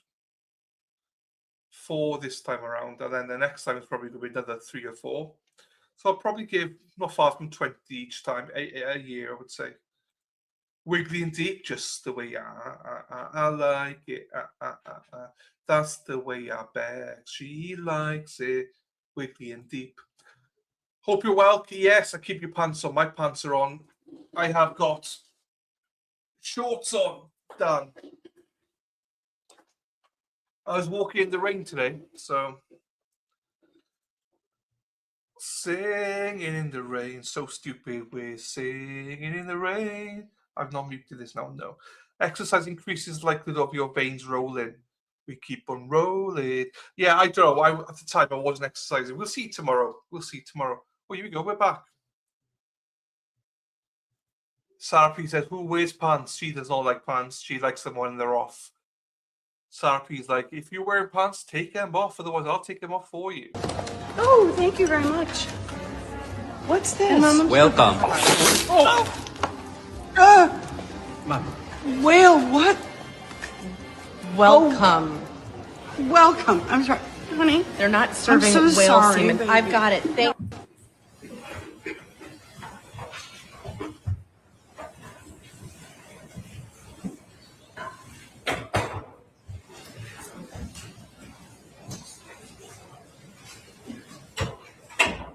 yours in the box. You may be seated. We're going to resume testimony. It's around 11 a.m. And for parties time-wise, I probably will try to break for lunch around 1. Okay, so we're going to keep going until 1, but if anybody needs a break, I don't mind. We'll take a break. Just let me know. All right, next witness. Commonwealth calls Amy Kovac. Okay.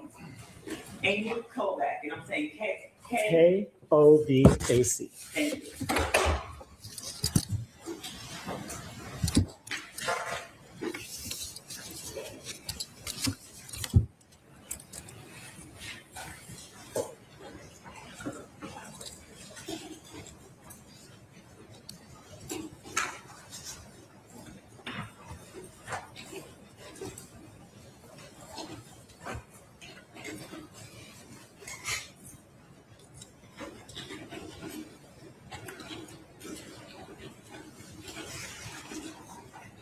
And just to clarify, during the lunch break, I am just leaving the screen up.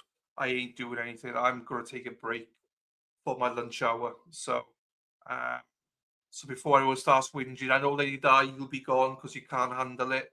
But yeah, I'm not going to be entertaining over the lunch break. I'll just leave the screen on and that's it. So fend for yourselves or come back in whenever they come back in.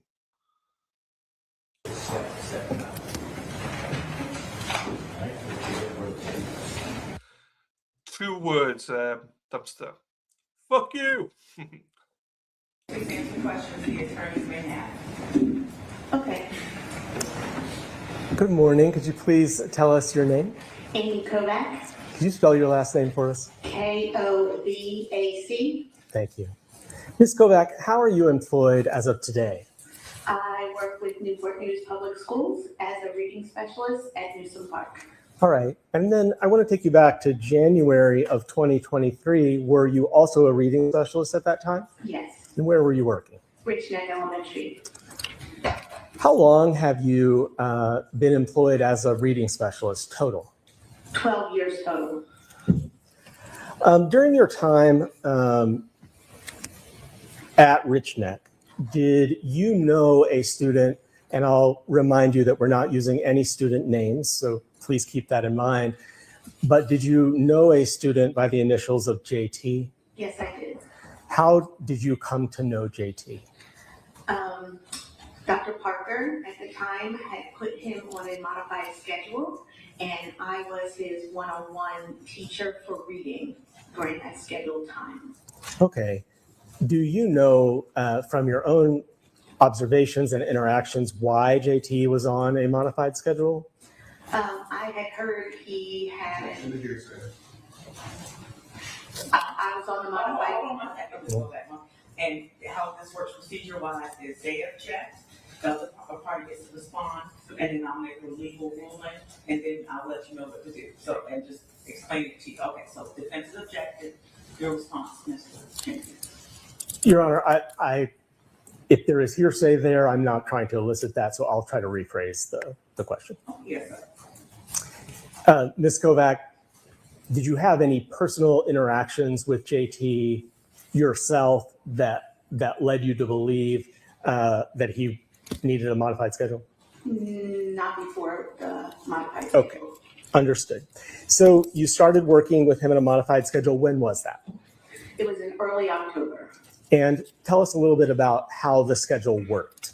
So originally the schedule, he would come to school at 9:20, get off the bus, and our counselor, Mr. Rawls, at the time would pick him up off of the bus and get him breakfast and set a goal for his day. And then he went down to Mary McBurnett, our K2 special ed teacher, where she was to do a social story.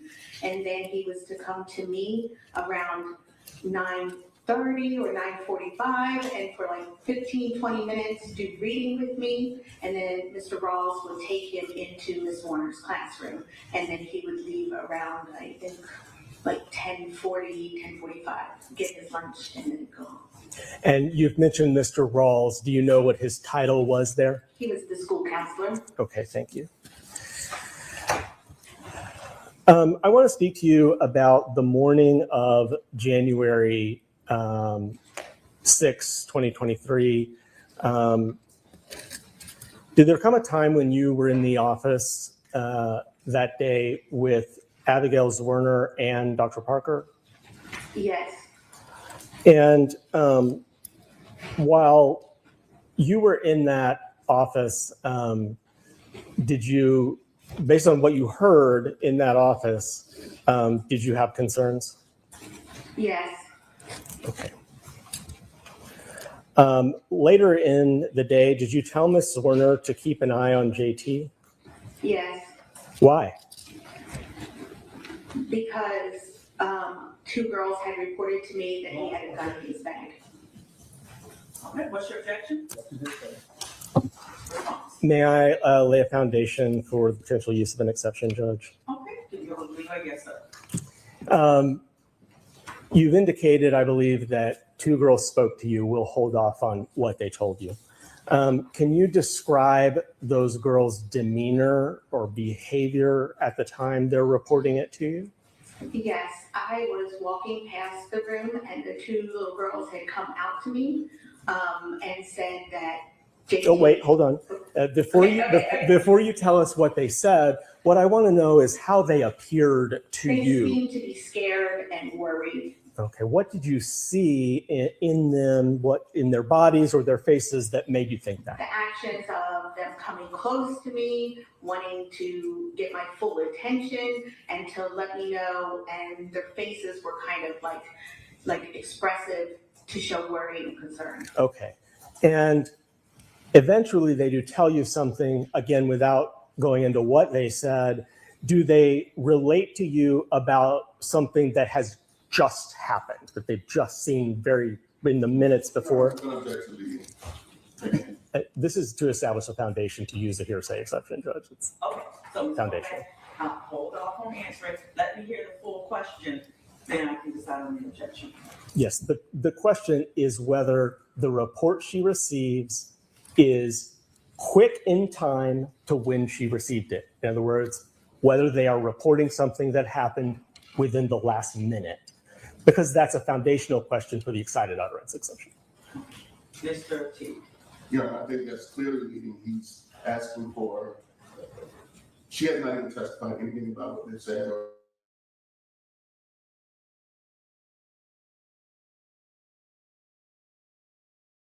He's getting her to answer by asking her, did they tell you something that had just happened right before you came in contact with them? I mean, that's his testifying to the witness. Okay, well, let me pull up the excited utterance. Rule 2803-2.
Rule 2803 of the Rules of the Supreme Court of Virginia reads, excited utterance, a spontaneous or impulsive statement prompted by a startling event or condition and made by a declarant with firsthand knowledge at a time and under circumstances negating deliberation.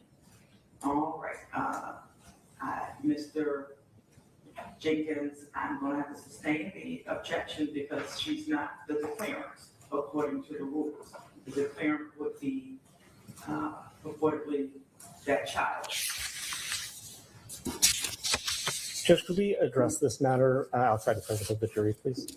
We can, wanna meet me in the jury room or sidebar?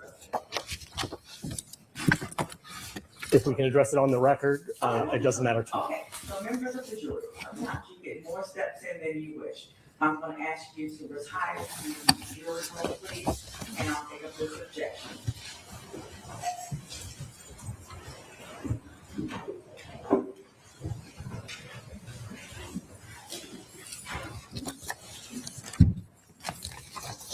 I do like how thorough the judge is, in the sense of, if she's not. Go back and wait for the bail. I'm not sure that door shouldn't be locked. If she's not 100%, she just gets it up right there and then.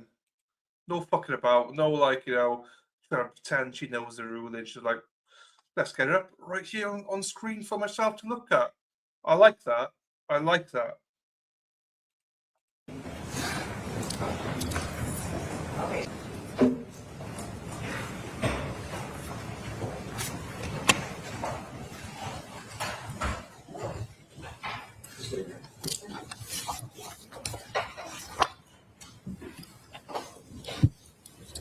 Okay, yes, sir. Judge, I'm sorry. Were you recognizing defense counsel or No, defense? okay. You wanted to take this up. I do. So they can object it and get your response. I do. There are two things going on here, Judge.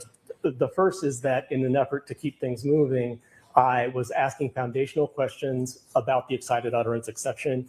And if counsel prefers, we can do that as a voir dire of the witness outside the presence of the jury, because whether the excited utterance exception applies or not is a matter for the court and not the jury. So perhaps it would have been more appropriate for me to ask the foundational questions outside the presence of the jury. But regardless, in order to establish the foundation for any hearsay exception, I'm going to have to ask leading questions. So that is why it is usually not done in front of the jury, that we do that outside of their presence.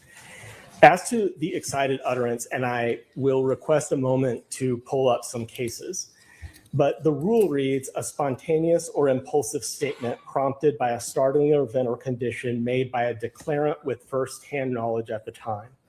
When the rule says a declarant, it is not referring to the person on the stand, because then they would be here. The declarant would be here. The rule is referring to hearsay, that is the person on the stand reporting what they were told. But the declarant in this case is the girls. They are making a statement that is about a startling event or condition made by them, the declarant, at a time when they were still under the circumstances negating deliberation, because, as I was asking when counsel objected, how quickly were they reporting it? Were they reporting something that happened a year ago, or were they reporting something that happened in the last minute? That was the question I was getting at, to determine whether the statements the girls made to Ms. Kovac were spontaneous. Ms. Kovac is the person in court today, but she's not the declarant for the purposes of the rule. The declarant is the out-of-court statement. And so if I may have a moment to find a case example, I think I will be able to. Okay, you made, and I understand your argument for the distinction between A declarant and B declarant. And I'll give you a moment to find the case, but projecting this forward, how are you going to lay a foundation of how she would know how soon their statement was made to when the children observed whatever concerned them to when it was related to Ms. Kovac? Because you brought that up. Do you have a plan to flush that out? I think we should flush that out before we bring the jury back in. Right, that's what I'm asking. So just thinking forward, that will come next. But yes, I'll give you a moment. Yes. Okay, just let me know when you're ready. Hold on to pen, let's find this case. And then I'll happily hear from you. Can I step out while he's finding the case? Sure. Oh, fuck. Here we go. Like, we could be here for... I mean, it's projected to be 3 to 4 days. But we could be here for 2 weeks by the sounds of it.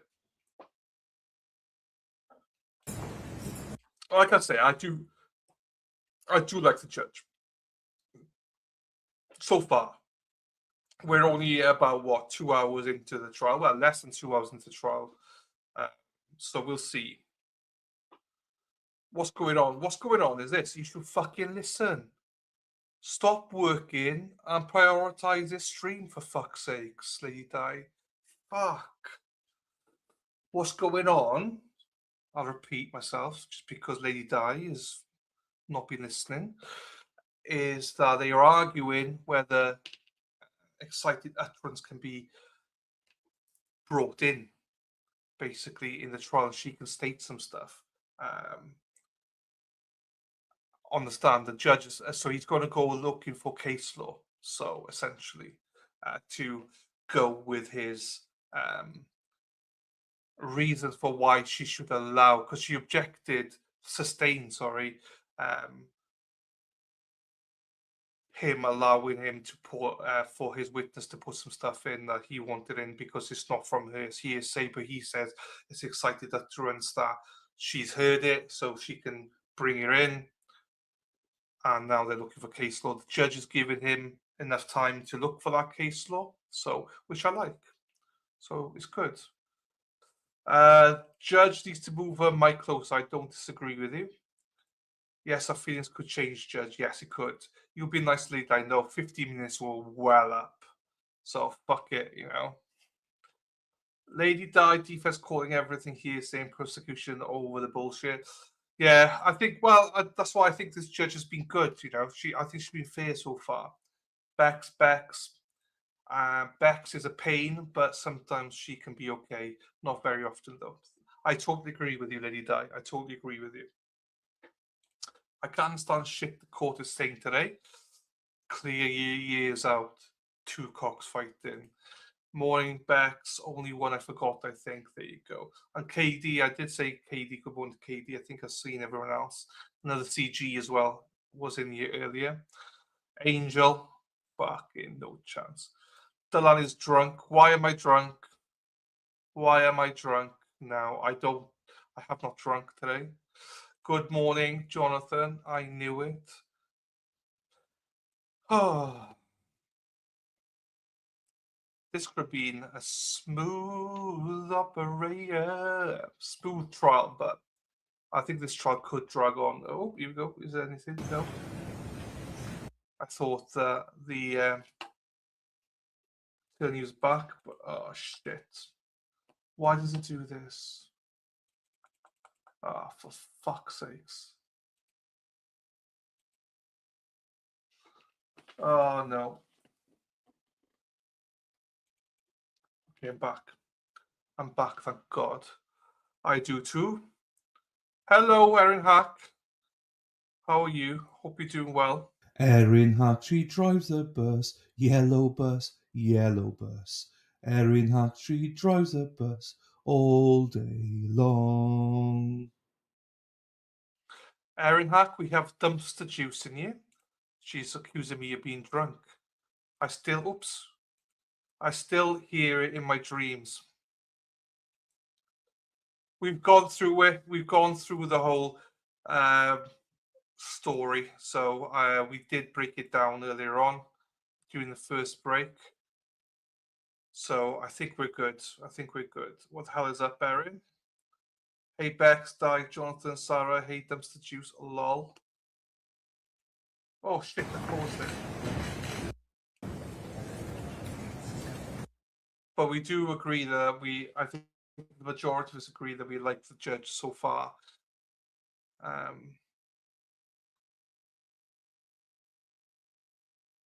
It seems like I always look at the judge and thinking I'm paused it, but she's just not moving.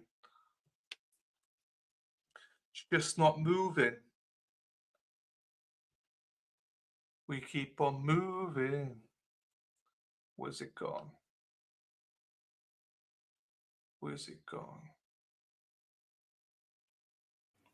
Ole, ole, ole, ole, ole, ole, ole, ole. Erin Hack, hack, hack, ole. Erin Hakakak, ole! Let's go, Erin Hakakak, ole! Erin Hakakak, ole! The love's the whammiest, the bammiest, the thank you mammiest. Jonathan.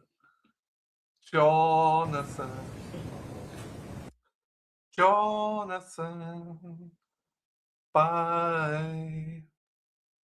There's Hicks v. Commonwealth. What's the sub? 60 BA app 237. 60 BA app 237? Yes. Could you give me a moment to see if that is right? Sure.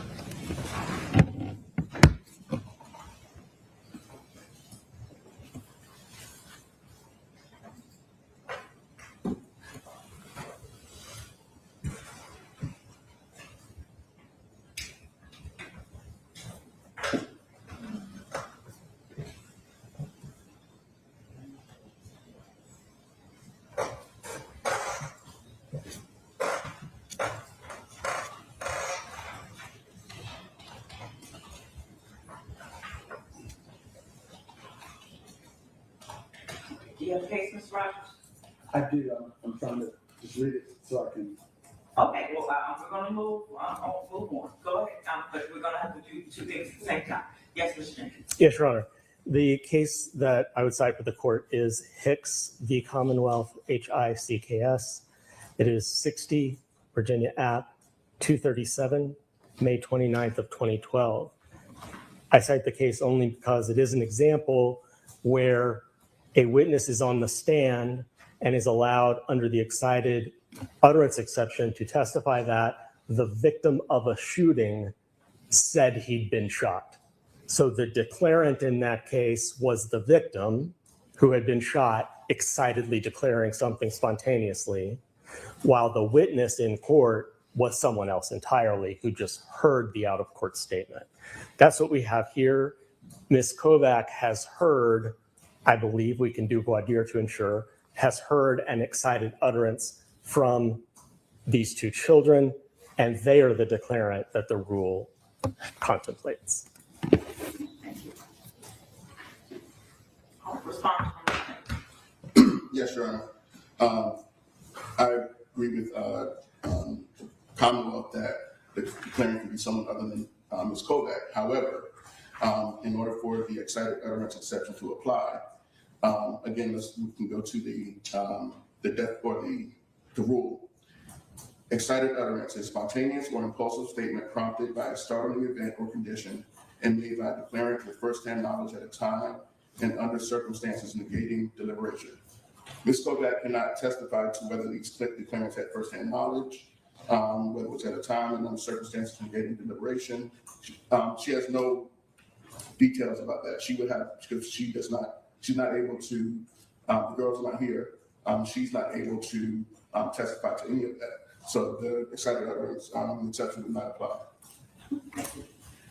So the court will reconsider its previous ruling, which I sustained the objection. I will now overrule the objection and allow Ms. Kovac to answer the Commonwealth's question, and the excited utterance rule does apply. Anything, what was the other point that we were going to consider? How are you going to lay the foundation to show the duration? I would suggest, Your Honor, that before we bring the jury in, we have Ms. Kovac come back to the stand, and I will hear her briefly just to establish the concern about the girls' knowledge of what they were reporting, whether it was spontaneous. All right, we'll bring her back. Please share.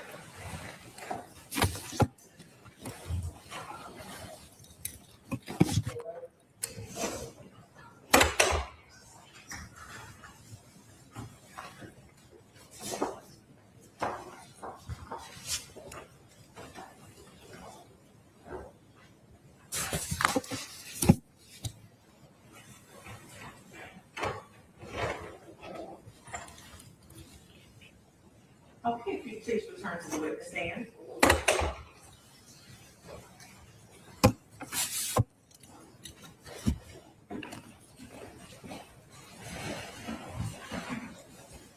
And we're still under oath. We're going to answer some questions outside the presence of the jury. You may ask you some questions. You may proceed, Mr. Jenkins. When we left off, you were telling us about two girls running up to you. Yeah. Could you please tell us what they said? They said that JT had a gun in the back. Okay. So upon saying that JT had a gun in the back, could you describe their demeanor in saying that? They came up to me, they were kind of, like nervous and worried and wanted help. Okay. I think that lays the foundation for her to say what the girls told her under the excited utterance.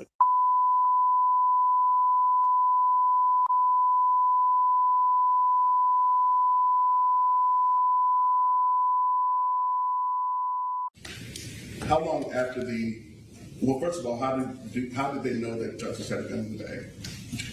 JT had a gun. I don't know. You don't know, okay. So as far as you know, as far as you know, someone could have told them that, correct? I don't know.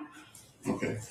Your Honor, just based on that, I believe that this is, again, that she has no knowledge of any firsthand, if the girls had any firsthand knowledge, how they came to get that knowledge.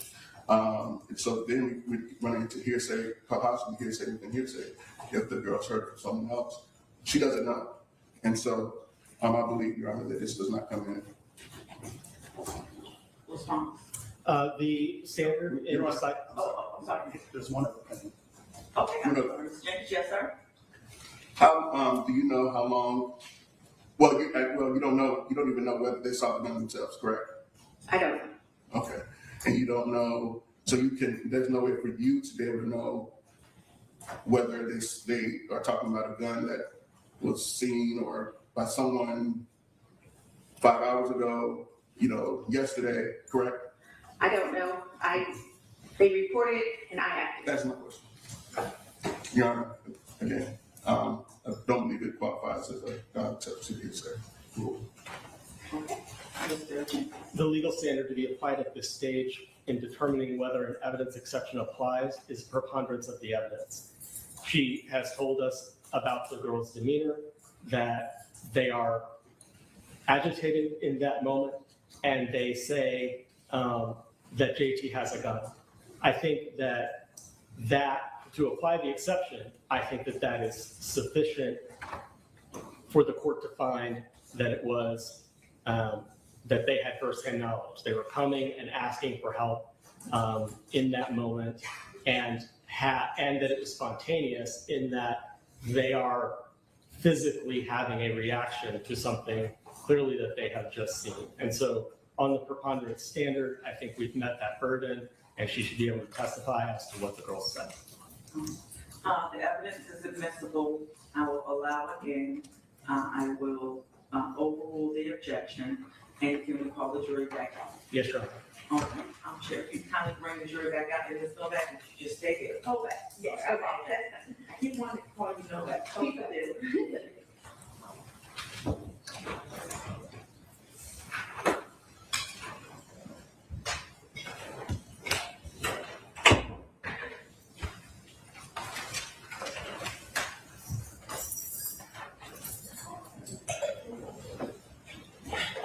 Please stand for the jurors.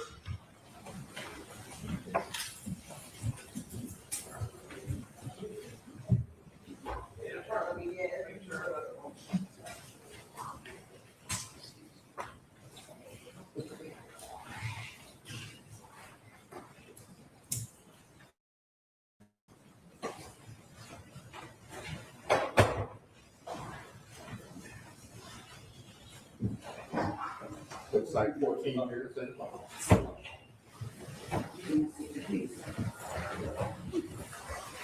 Okay, and Mr. Jenkins, if you maybe back up a question or two, and you may proceed with your direct examination. When we took the break, we had spoken about the question was, what made you warn Dr. Parker, right? And do you remember answering about what did? Let me ask you that. What made you warn? Yeah, I'm not object. There's been no testimony. I believe you said warn Dr. Parker. There's been no testimony of that nature. I'm sorry. I apologize, Judge. Let me withdraw that. That's correct. I need to rephrase that question. It's correct about that. The question was, at some point later, do you tell Ms. Zwerner to keep an eye on JT? Did you? Yes. Okay. And what happened to make you give that warning to Ms. Zwerner? So the girls had reported to me, had come up to me as I was passing right after they came in to say that he had a gun in the bag. And I went into that room with the children and to him to try and see what he would say, to see if I could help and figure out what was going on, because him and I had a good relationship due to the modified schedule. Okay. And without telling us what you or he said, did you at that stage get any information about a gun out of him? I told him the rules of school, that we cannot have any guns in school. We cannot have any type of weapon in school. And I asked him if he had a gun in the bag. Okay. And then we went on with the lesson. He was acting very weird that day, out of character, balled up. I just sat quietly by him. His bag was by him. I said, give me that bag. He said, no one is going to touch that bag, which was very out of character. He also was talking about one of his friends at the time. You're not, here's the objections to what she testified as well, what JT said. So sustained damage is kind of the narrative. Can you ask another question? I can. Thank you, Judge. After you had observed these things with JT, did you talk to Dr. Parker? Not at that moment. Okay. What did you do as a result of what you observed? So what I observed is it was time for them to do their assignment. And so JT asked for some school supplies. So I went up to Ms. Zwerner and I said, he needs these school supplies. And I asked her when recess was, that I would be back when recess was, and I was going to check that back. I see. At that point, did you go and speak with Dr. Parker? Yes, I did. At that point, I left the room right away and went to Dr. Parker's office, and I reported. Hold on just a minute. At the time that you go to Dr. Parker's office, do you know what Ms. Zwerner's class was going to do? They were going to head to recess. Okay. And when you went to Dr. Parker's office, what did you tell Dr. Parker? I'm just hearsay. I believe it's going to be a statement that's going to be offered for its truth. Absolutely not. It's being offered for the fact that Dr. Parker was given the warning, not for whether the warning itself is true. It's not being offered to show that there is a gun. It's being offered to show that Dr. Parker was told there was a gun. Mr. Rogers, anything further? Again, the truth that there was, I guess what he's saying, there was notice, that's a very important fact issue in trial. So it's offered for the truth of there was a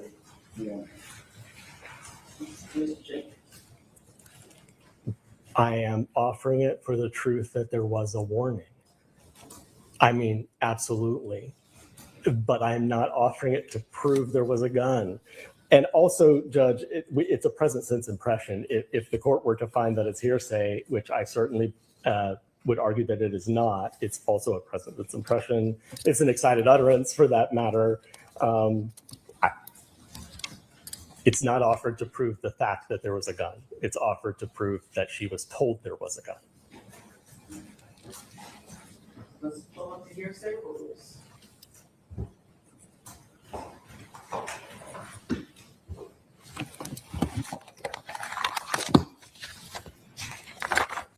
We don't know if it's going to come in or not. It didn't come into with the first witness, Erin, about the 10 million. The civil trial has not been discussed in open court, so it didn't come in on the first witness. So The jury are not out. The jury are in Lady Di. They're back in. The judge likes to just look up everything, I think. I mean, we're going to be here fucking all day just on our first few witnesses.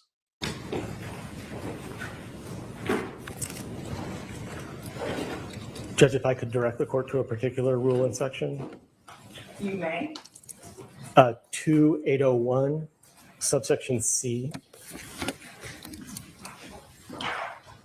which reads, hearsay is a statement other than one made by the declarant while testifying at trial or hearing that is offered to prove the truth of the matter asserted. So this does not meet the definition of hearsay for two reasons. First, we are not offering it to prove the truth of the matter asserted. And second, the declarant is testifying at the trial. The declarant in this case is Ms. Kovac.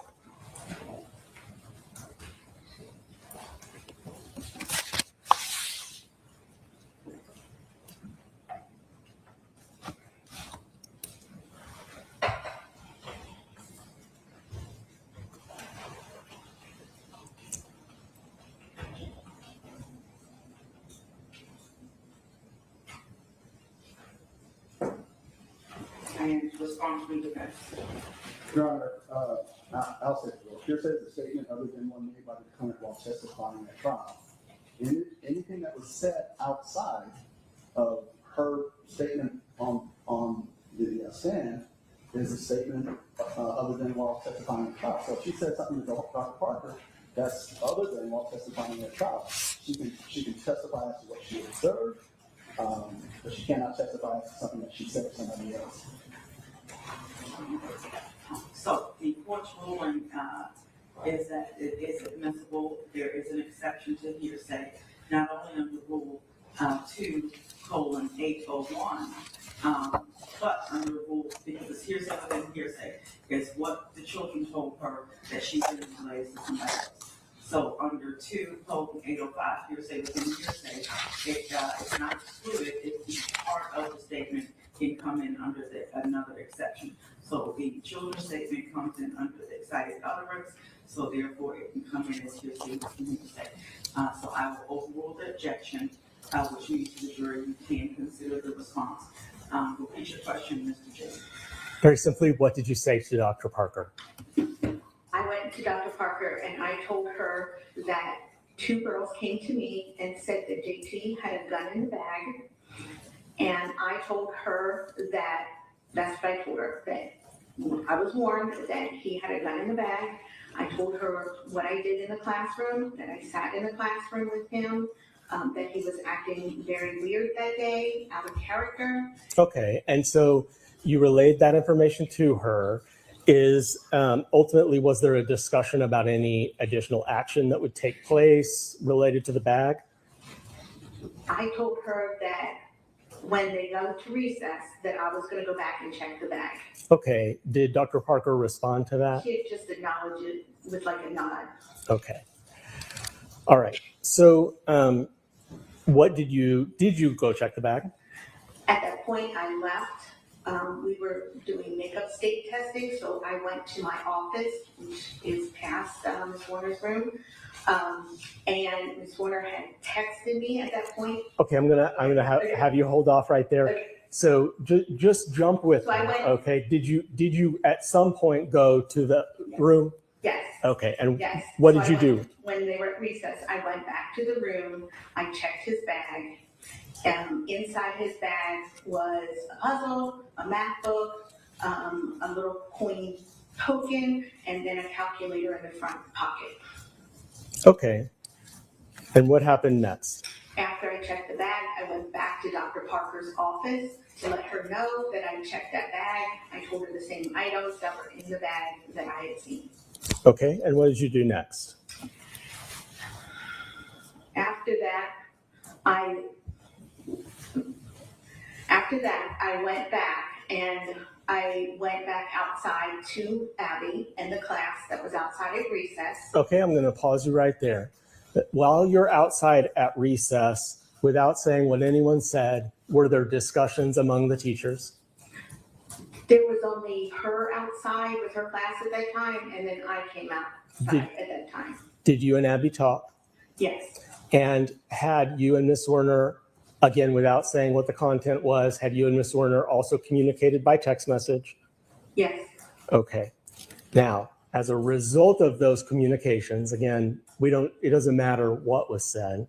What did you do next?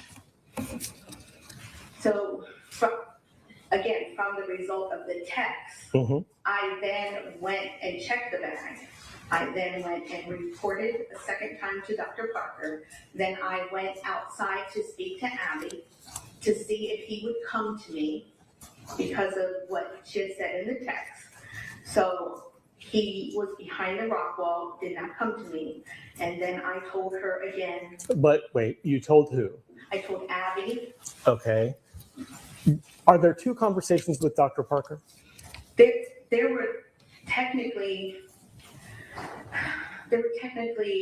were two times I reported, and then one time I was in the office. And then Dr. Parker had told me that I could tell Abby an action to do if he misbehaved. Okay. What prompted the first time you talked to Dr. Parker briefly? The report of the gun. From the girls? Correct. Okay. Briefly, what prompted the second time you talked to Dr. Parker? The message that I received. Understood. In the second conversation with Dr. Parker, what did you advise her of? I advised her that the weapon in discussion was now in his jacket pocket. And that was your belief? That was my belief. Okay. You mentioned that you had been at recess. At recess, did you have an opportunity to see JT? I did not. Okay.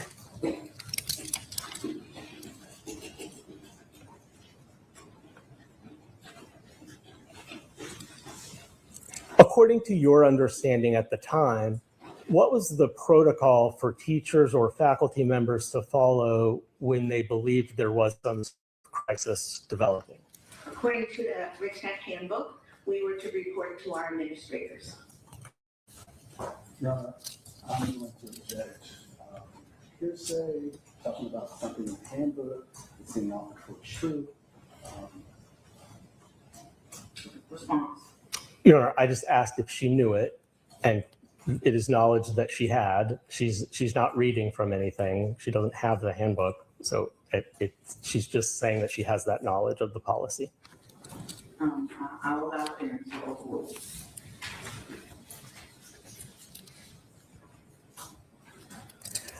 Ms. Kovac, I want to take you to the moment on January 6th that a gunshot has happened. Do you recall that moment? Yes.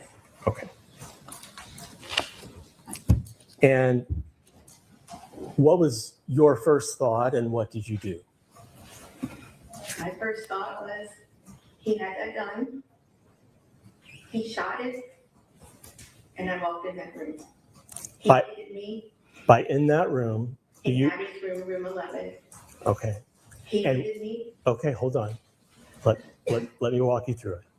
When you walk into the room, what do you see? I walk into the room, Abby is to my left, and I see blood on her leg. So I know she was hit. To my right, the children are running out and screaming, going across the hall to the open door. And he was standing right in front of me, arms crossed, legs spread, and cocky. Okay. At that stage, do you see a gun anywhere? I do. It's on the left, my left, slightly under the reading table. Okay. Did you go to Justice? I went. I'm sorry, JT. Mm-hmm. I went straight to him. He did not resist me. I took him by the wrist because I knew he shot left-handed. He's left-handed. I didn't want to ruin the gunpowder. Watched enough shows. I took him to the front of the room. I sat in Abby's chair. I put him in between my legs and my arms, and I picked up and I called 911. Okay. And then after you did that, do police eventually arrive? Eventually, it felt like eternity. Yeah. So when they arrive, what position are you in? Are you still that same? I'm still in that same position. So we were facing, like the phone is here, and we were facing as the police were coming in. Okay. And as the police are coming in to the room, what is going on with JT? What is he doing? I'm going to object to relevance at this point. It's not relevant to these proceedings at this point. What happened after the gunshot, or whether Dr. Parker is guilty of anything. We've gone beyond what's in this presentation. Your Honor, the statute contemplates the event. I'm sorry, there couldn't be anything more relevant. The event of the shooting and its immediate aftermath is precisely what Dr. Parker is charged with. The effect of her omission is what we're hearing right now. And so this is the very circumstance. It is the immediate shooting and its aftermath, and its after effects for these children. And what she's describing is a present sense impression of something that is occurring as it's occurring. So I will overrule the objection in terms of it's part of the incident and the immediate aftermath. Now the ongoing effects, there are going to be some limits on that. We can't talk about, I don't expect to talk about things more than 2 hours after this incident. Are you going past that? Not with this witness, Judge, but with children and families that experienced ongoing effects from the neglect, but not with this witness. Okay. And we'll take that up at a later point. But yes, you may continue with this witness. Objection ruled. When police arrive, that's the part we're talking about. What is JT doing? He is in my arms, and they asked me if I was okay, and if he was okay, and we were both okay. He became more agitated and cussing up a storm, and eventually, he was just spewing cuss words, stating, that he. No, I'm going to again object to relevance here, and also the fact that this testimony is really more prejudicial than probative of any element of the offense. I think the court has already ruled on that. We didn't talk about prejudicial versus probative. You want to respond to that portion of the objection? That's a new objection. Sure. All of the Commonwealth's evidence is prejudicial by definition. The question is whether it is probative. Probative is another word for relevant.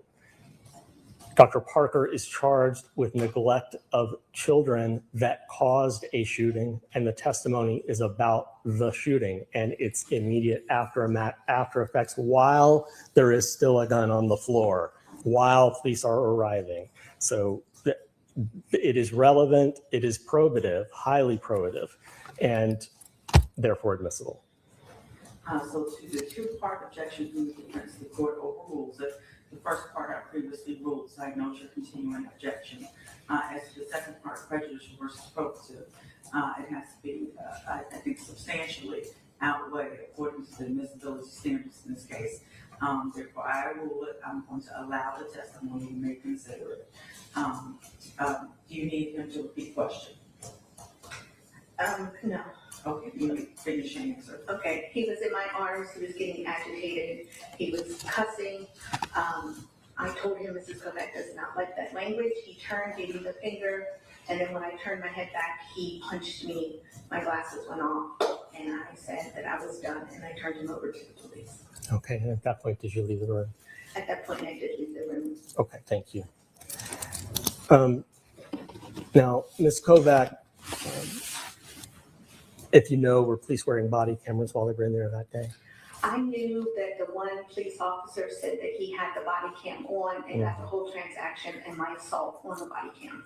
If I were to show you a still picture from that, would you be able to recognize yourself and JT? Yes. Judge, I'm going to ask permission to show that to the witness at this time. Okay.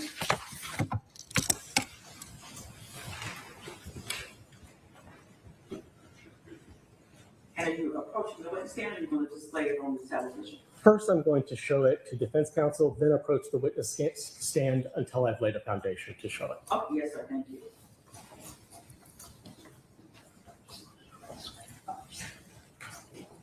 May I approach the witness, Judge? You may.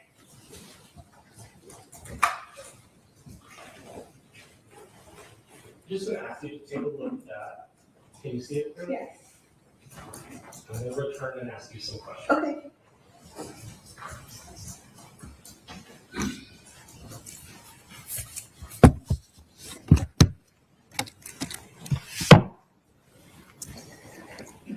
Ms. Kovac, having had a chance to look at that still frame, does it depict you in the exact setting and circumstances that you've just testified to? Yes. Does it appear to you to be a fair and accurate representation as a still of a moment of that interaction you just described? Yes. All right.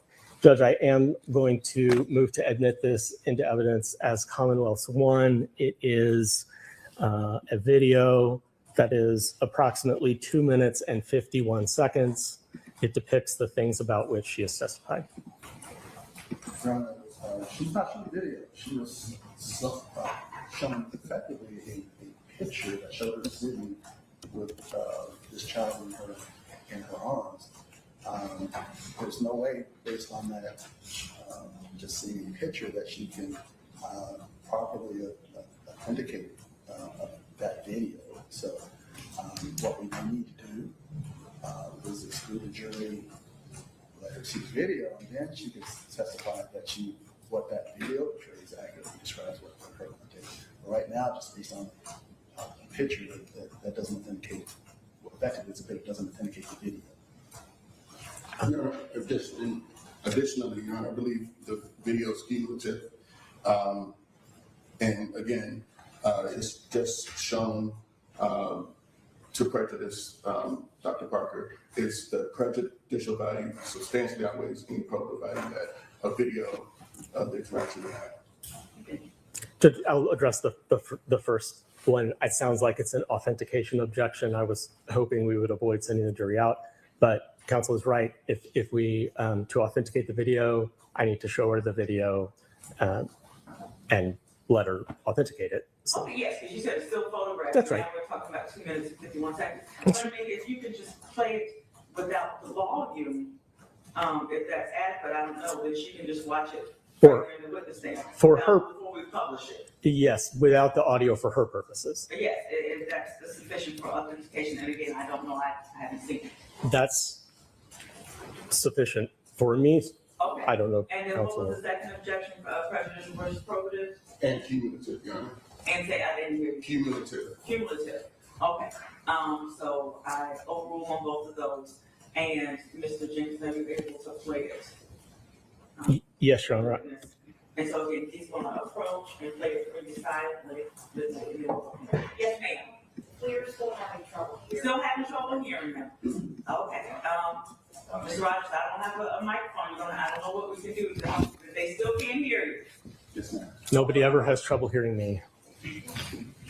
And we're just going to sit quietly while this. I'm trying to do this. Yes.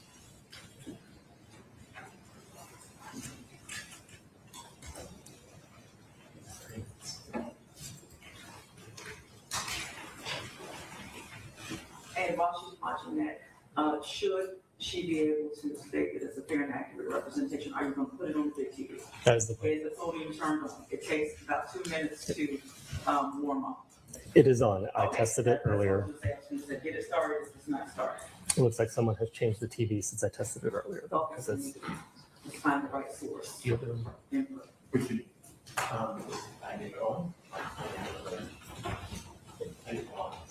Okay, great. I'm switching off because of all this. Like, the jury must be fucking falling asleep with all the objections and everything. I mean, fuck me. I don't know about anyone else. Like, I understand that the trial and its importance, whatever, but fucking hell. Oh, I don't know. I just like, I don't know. That's it. We're good. Your Honor, could I just add to our objection to the video? Your Honor, our client is charged with 8 counts of abuse and neglect of children. What happened with Abby Zwerner is tragic. And the behavior that Ms. Kovac had to endure on that morning after this shooting event, that was tragic also. But I believe she testified that the shot was fired. She turned around and went to the room, and as she was going. To be quite honest, I did not know that, Erin. I did not know that it was being held in Minnesota. I didn't. I heard that Tennessee were going to get the Super Bowl in 2030, but I did not know they were going to do it in 2028. Oh, that's interesting. Into the room, the children were leaving the room. What's your objection? It's a video. She's reviewing a video. There were no children present. They weren't at the moment that she's about to testify, there were no children that were subject to abuse and neglect. Okay, this sounds like a motion to strike, so I'll hear that too. Okay.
Okay, may I approach, Your Honor? You may.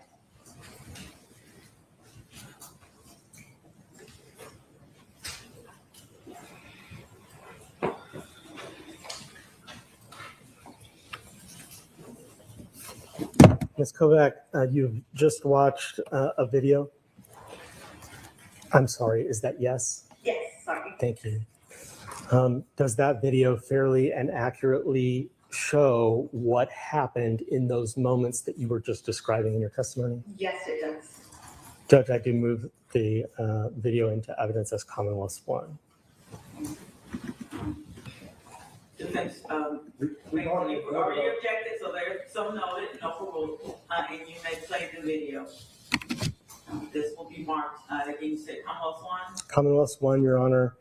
And for the purposes of the media coverage, this video, we have muted the name of JT and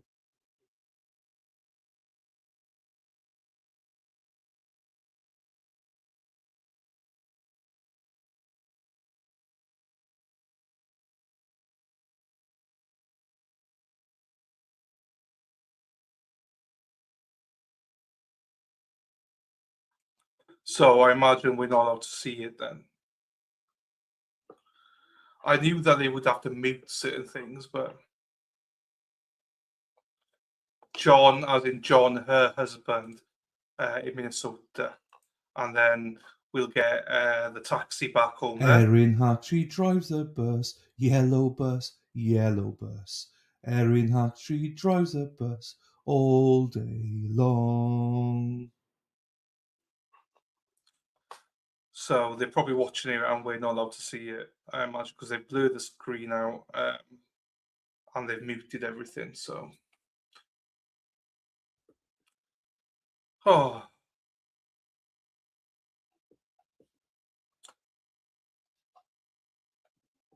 I don't disagree. The judge is super nice, but it's kind of her fault. The pace is so slow. I don't disagree with you, Dumpster.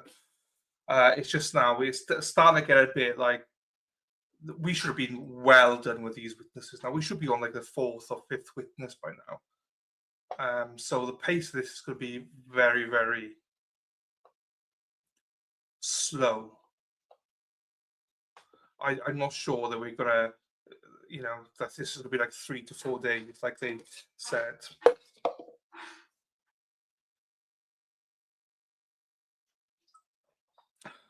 Dumpster juice, make a ruling and move the fuck on, she says.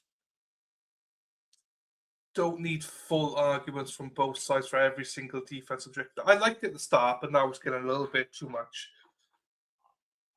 If it was just the odd argument, objection, fine, but the defense are objecting to everything, it seems. So they're having full-on arguments over everything.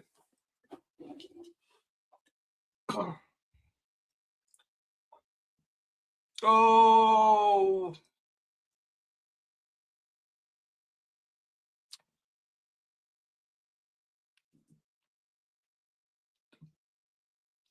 Bex loves it from behind, Mark. So, if you ask Bex, how do you like it? She goes, from behind, always. Never question marky. Come to Minnesota, John, in 2028 for the draft, Jonathan, and my John will take you and Chappie out for a good time. Bring bail money. We've already got a taxi driving. Aaron hacks taxis. I need a break from this break. There was another trial I did consider streaming instead of this one, but I chose this one. Maybe that was a mistake. But it is what it is. We're here. We're here. We're here. We're every fucking way. Ba, ba, ba, ba. As I got you the hack taxi. The Gilf, actually, the Gilf Lady Law, her birthday's today. So happy birthday to Lady Law. I did message her earlier on. Mark Cunningham says Josie and Murph, yes.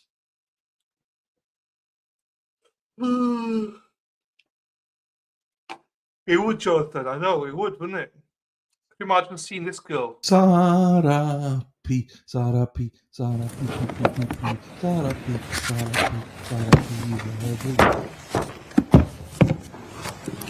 Judge, I'll provide what the court has ruled to be Commonwealth 1. It is a USB drive inside a envelope labeled Kovac JT in classroom. May I approach? You may, and so marked and so received.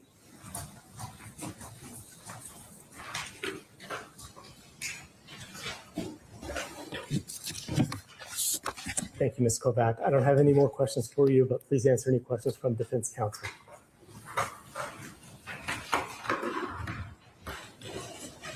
Your Honor, before I start my cross-examination, can we take a brief recess?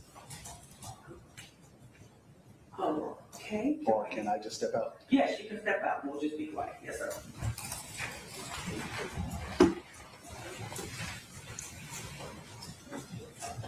The guy needs a piss break. What the fuck are we doing? And she's gone out. What the fuck are we doing, people? They're all going out now. The jury just sat there. Oh my fucking God. What's going on, Virginia, people? Dumpster, lady, what the fuck are you doing?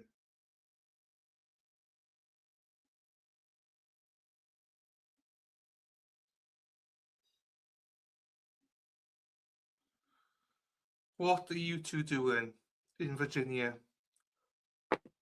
West Virginia, Mountain Mama. I am fucking tired, people. I don't know what's wrong with me. I can't wait for I am hungry, so maybe I'm a little bit hungry because I am waiting for my dinner. It's all plated up ready. So once this goes to break at 1 o'clock, which will be 1:30 for us, because we are on a 30-minute delay, so in about 45 minutes.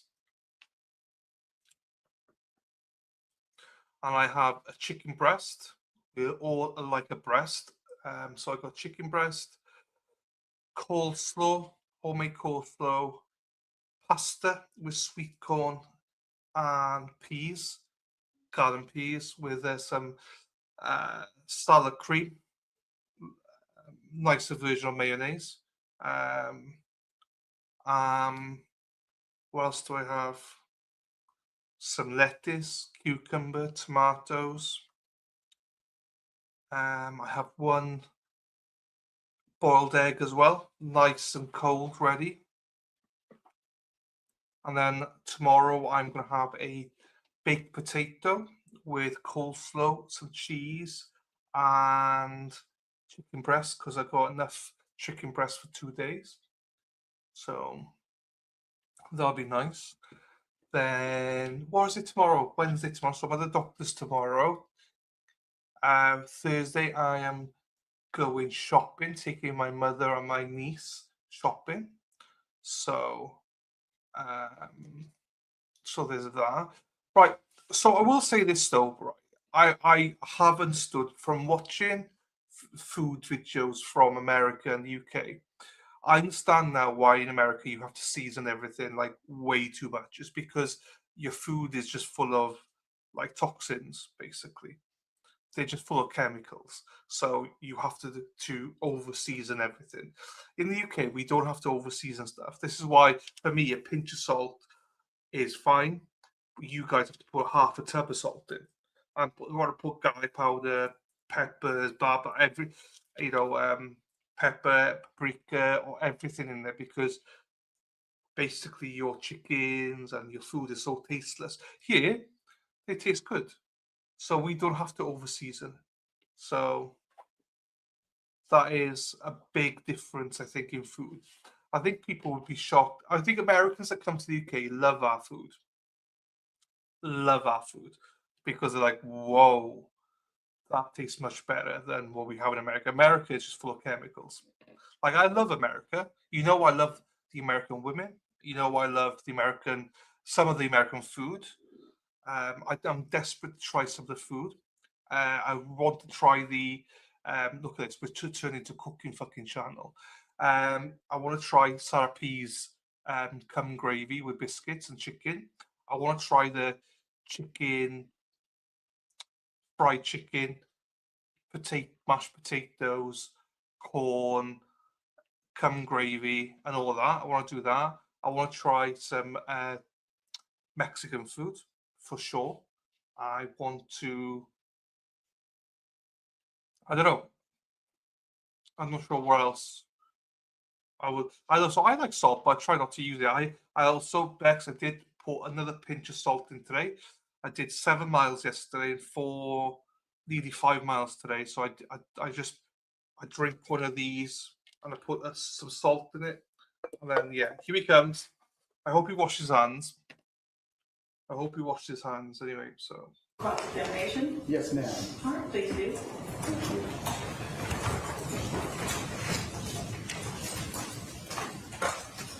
The black pudding stuff is actually quite nice, and white pudding. If you didn't know what it was, you'd eat it. It's not bad. I am 100% confident you put worse things in your mouth, Erin.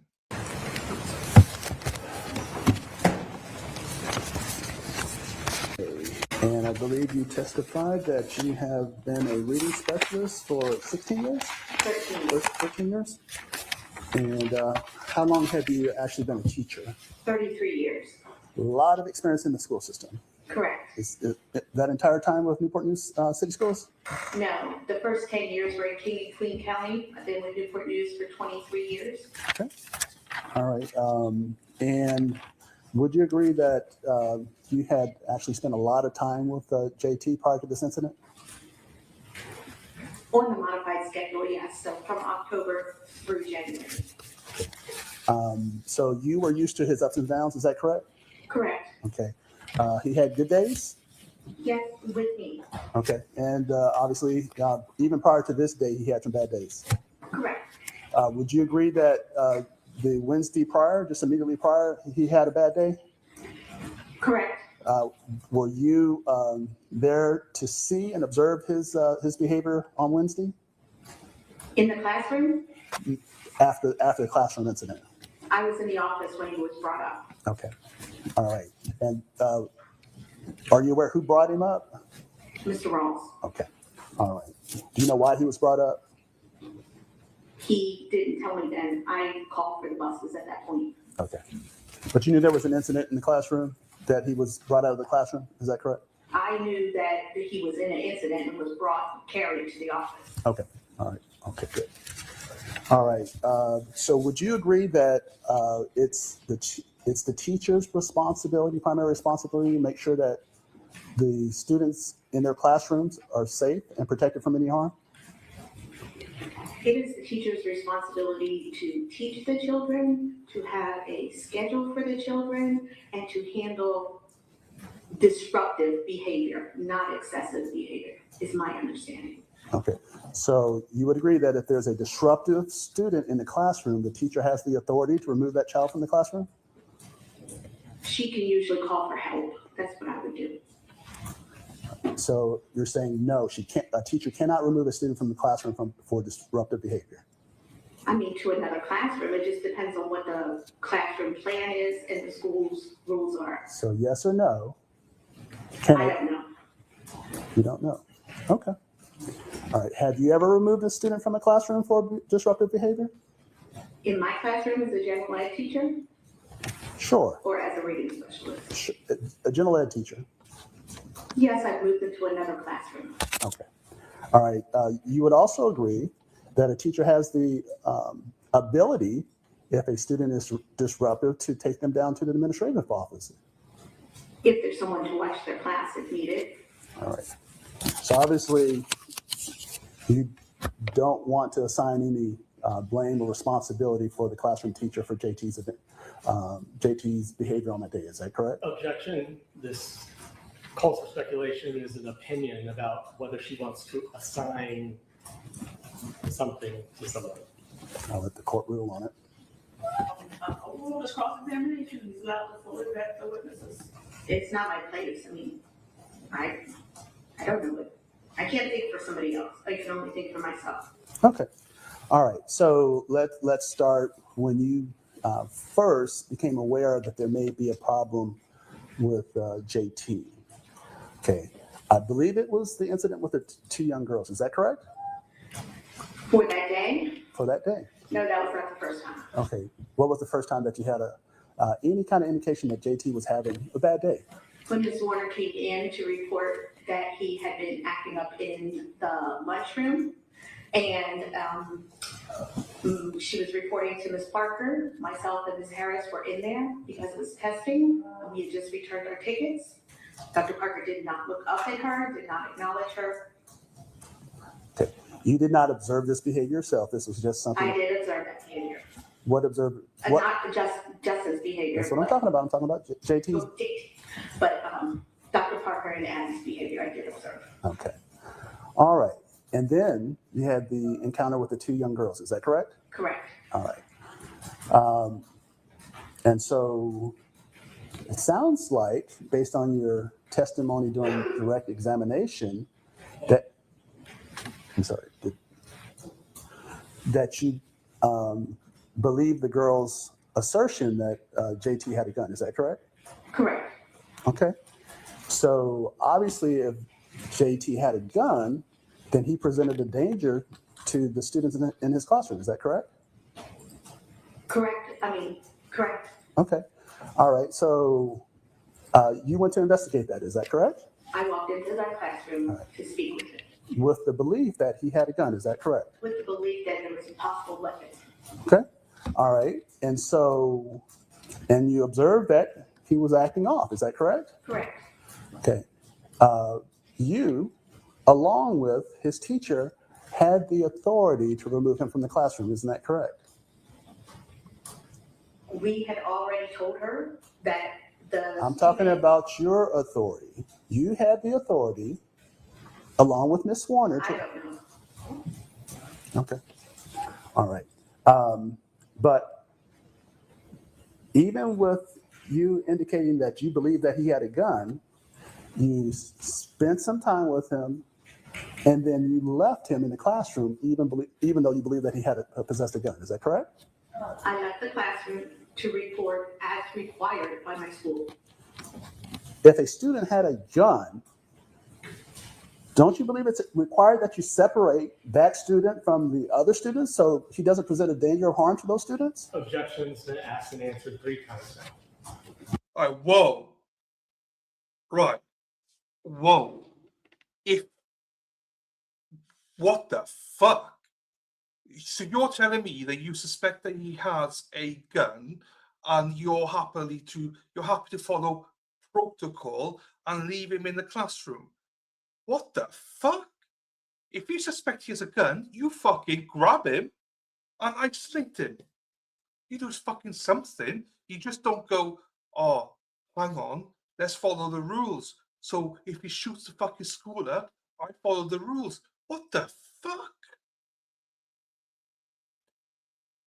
You would isolate, you do fucking anything there.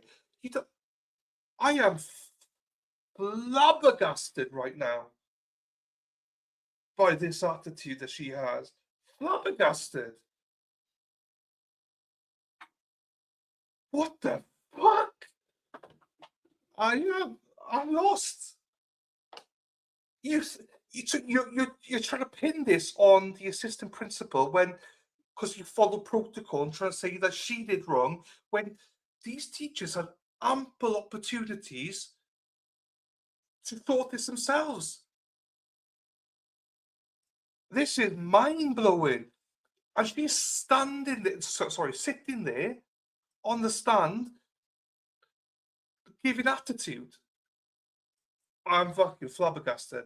Get the fuck out with this bullshit.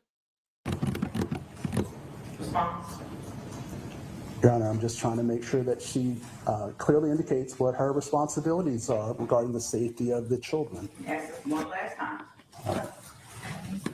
For the safety of the children, I did not remove him at that point. All right. So then you said that you actually spent some time on the playground when JT was with his classmates. Is that correct? I went out to the playground, did not spend time. I was testing and had to get back. But you believe that he had a gun on the playground. Is that correct? I'm not sure what kind of gun, I'm not sure what kind of weapon. I had not seen it myself. I only heard the reports and I reported as required. But you said you believed it was a gun. Is that correct? Because the girls reported. And you believed them? Any report of a weapon in a school, I'm reporting, and I did it. All right. Is there More than once. Is there a possibility that you thought it was a toy gun versus a real gun? I mean, my personal thoughts are my personal thoughts, so. Did you express to anybody that you thought it was probably a toy and not a real gun? Yes, after the incident, the police had it on police cam. All right. That was my thoughts while I was in shock. Okay. So you believe there was a real gun, and then you left the other I student? did not know if it was a real gun or not at that point when I was in the room with him. So you didn't believe that he had a gun? Objection, Your Honor. He's misstating her testimony over and over within his questions. Your Honor, she's trying to have it both ways. She indicated on direct examination that she believed he had a gun. Now that I am assigning her responsibility to her, she's trying to say that, well, I don't know. What I believed at the time, she's acknowledged that she did tell somebody that there was a toy gun. So I'm just trying to narrow down whether or not she believed it was a gun or not. Okay, in your objection, we'll be fleshing that out as what, Mr. Jenkins? It's that she has already said the answer. She has already said that it could have been any kind of gun she didn't know. And he keeps restating her testimony differently than that. He keeps saying, you believed it was a gun. And she keeps saying, I didn't know if it was a gun. But I think he switched to her stating something different purportedly on the body cam that now it's a toy gun. And again, strong cross-examination, vigorous cross-examination is fundamental of our justice system. So overruled, you may proceed, Mr. Rogers. Your Honor, may I address one other issue? Yes. I'm hearing in the courtroom gallery commentary for coming over my right shoulder. I just think the gallery needs to be informed that they're Okay, and I can do that. And I heard something, I just couldn't tell the direction. I need absolute silence from participants in the courtroom. We cannot comment, we cannot bolster, we cannot suggest our opinions in any way. And please govern yourselves accordingly. This is an open public proceeding, but if people are disruptive, they will be asked to leave. Comments are considered disruptive, and I can't close this courtroom. I'll ask everyone to govern themselves accordingly, and I think the sheriff will start keeping an eye out for that. I know he was. So sheriff, if anybody making noise, please escort them out. Thank you. All right, please proceed, Mr. Rogers. Thank you, Your Honor. So it sounds like now you're saying that you weren't sure if he possessed a firearm. Is that correct? What I'm saying is the girls reported that there was a gun. And you believe them? And I. Yeah, let her finish her response, Mr. Rogers. I acted on the report. Children were 6 years old, first grade. I acted on the report. I went to see what was going on with him. I did not look in the bag. I did not touch the bag. I was in the room. When I left the room, I went and reported to my administrator. Did you leave that? Are you finished your response? Yeah. Okay, next question. Did you leave that room believing that there was a gun? I left that room believing that there was something in that bag. Something that potentially presented a threat of harm to those children. This is ask and answer, Mr. Rogers. All right. Next question. All right. All right. And then let's talk about the playground. Same thing, right? You knew that JT was out on the playground. Is that correct? Correct. All right. You said that you didn't visually see him yourself, but you knew he was present. Is that correct? Correct. Okay. He was out there with his classmates. Is that correct? Correct. All right. Miss Zwerner, his teacher, was out there. Isn't that correct? Correct. Okay. There was nothing that prevented you or Miss Zwerner on that playground to separate JT from the rest of his classmates. Isn't that correct? No. All right. So you said that you searched his backpack. Is that correct? Correct. Okay. After you searched his backpack, did that dispel any fears that you may have had that he possessed a firearm? No. Okay. So you continued to think that he potentially had a firearm. Is that correct? Something. He had some kind of weapon. When you say some kind of weapon, are we talking? Are We're you? still Are you? talking gun because that's what the girls reported. I did not know what was in that bag. So are you holding out the possibility that it's a toy gun? I'm not sure what it was. Yes or no? It could have been, yes. All right. So if it was a toy gun, We still report and we still investigate. I got you, but it's not a toy gun is not a threat of harm to the children. Isn't that correct? If there is a report, it is required by the state that you report. Do you And understand I my did question? report. I do understand your question. Okay, does Okay, it? hold on, for everybody. We're gonna lower the temperature in the room. So the objection would be non-responsive, because she did not answer your question. She answered a different question. Can you repeat your last question, Mr. Rogers?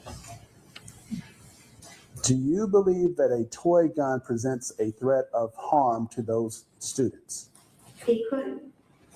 Yes, yes, it could. Okay, explain. How in the world a toy gun could present A a... BB gun, a water gun. I said, any kind. my question was... She answered the question. What's the next question? Okay. So you consider a BB gun as a toy gun, is that correct?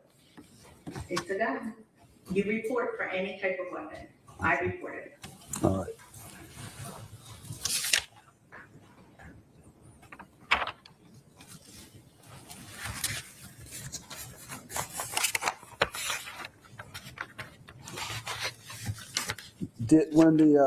Just going back a little bit, when the girls made this report to you, did you take them down to the office to speak to administration? I did not. All right. Do you think it may have been important to take them down to the office too? I did the actions that I did in that day, and I cannot look in retrospect. Okay. Who gave you the authority to check the backpack? According to the crisis plan, we are allowed to. We just cannot check their body without permission from the administrator.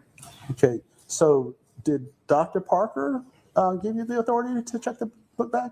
She acknowledged when she heard that I was going to do it. She could have gotten up and done it herself if she wanted to. Okay, so let's talk about, you said you're a part of the crisis, what is it, crisis management team? I'm not part of the crisis management plan. I said in the crisis plan Are that you? the district holds. So you're not a part of the crisis management team or any kind of crisis team at the school? No, I am the reading specialist, and if the principal and administration gives me another duty, then I do that. Okay, but nobody told you, Dr. Parker or otherwise, that you did not have the authority to remove JT from the classroom. Is that correct? No.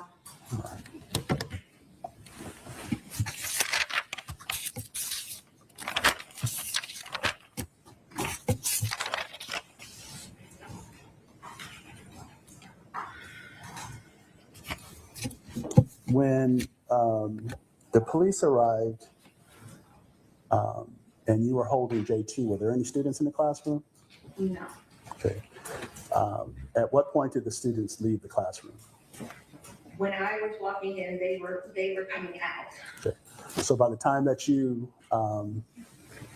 took a hold of JT and sat down with him, there were no students in the classroom. Can I have a moment? Okay.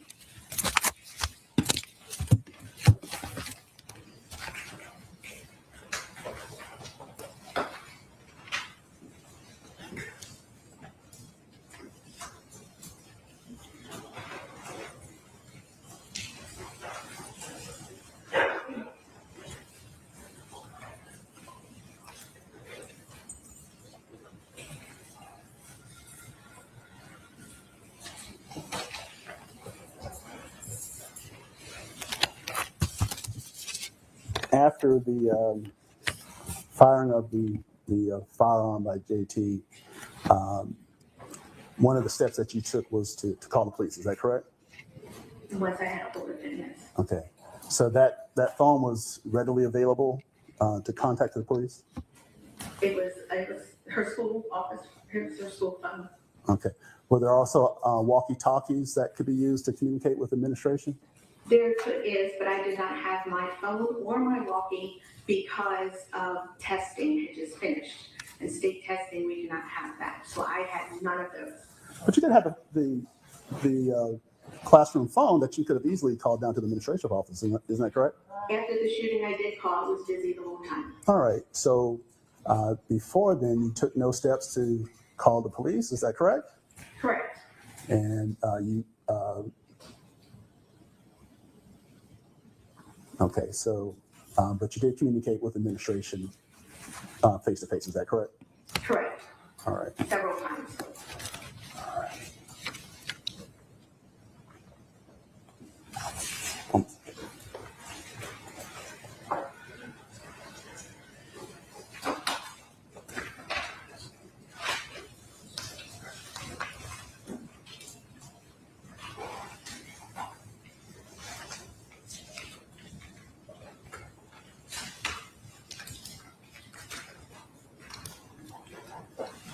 After the incident, did you have communications with Dr. Parker?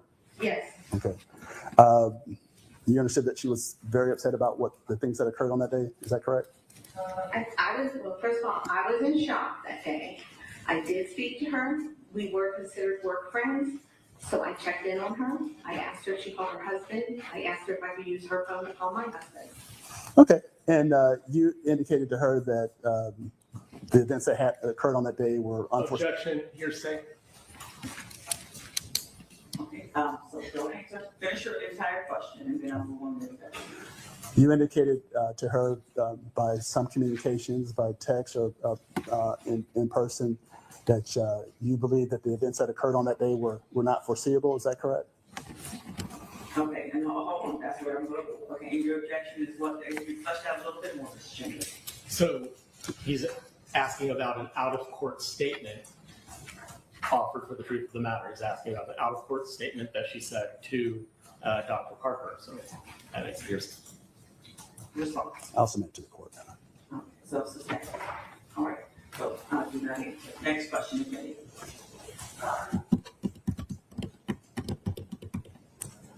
Okay. And so just briefly going back to the backpack. So you searched it, didn't find anything that you believe presented a danger. Is that correct? Not at the time, correct. Yep. Okay.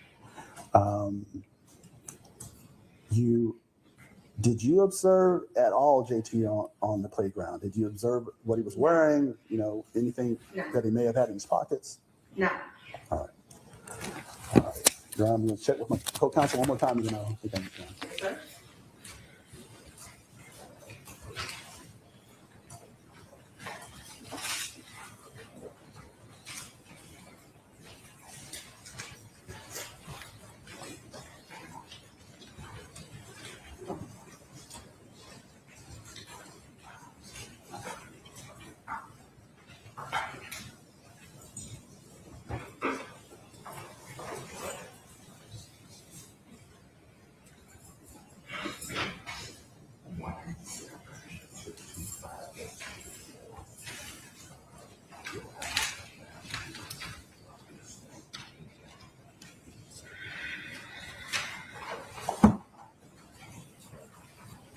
I'm sorry, I just want to return to the backpack again.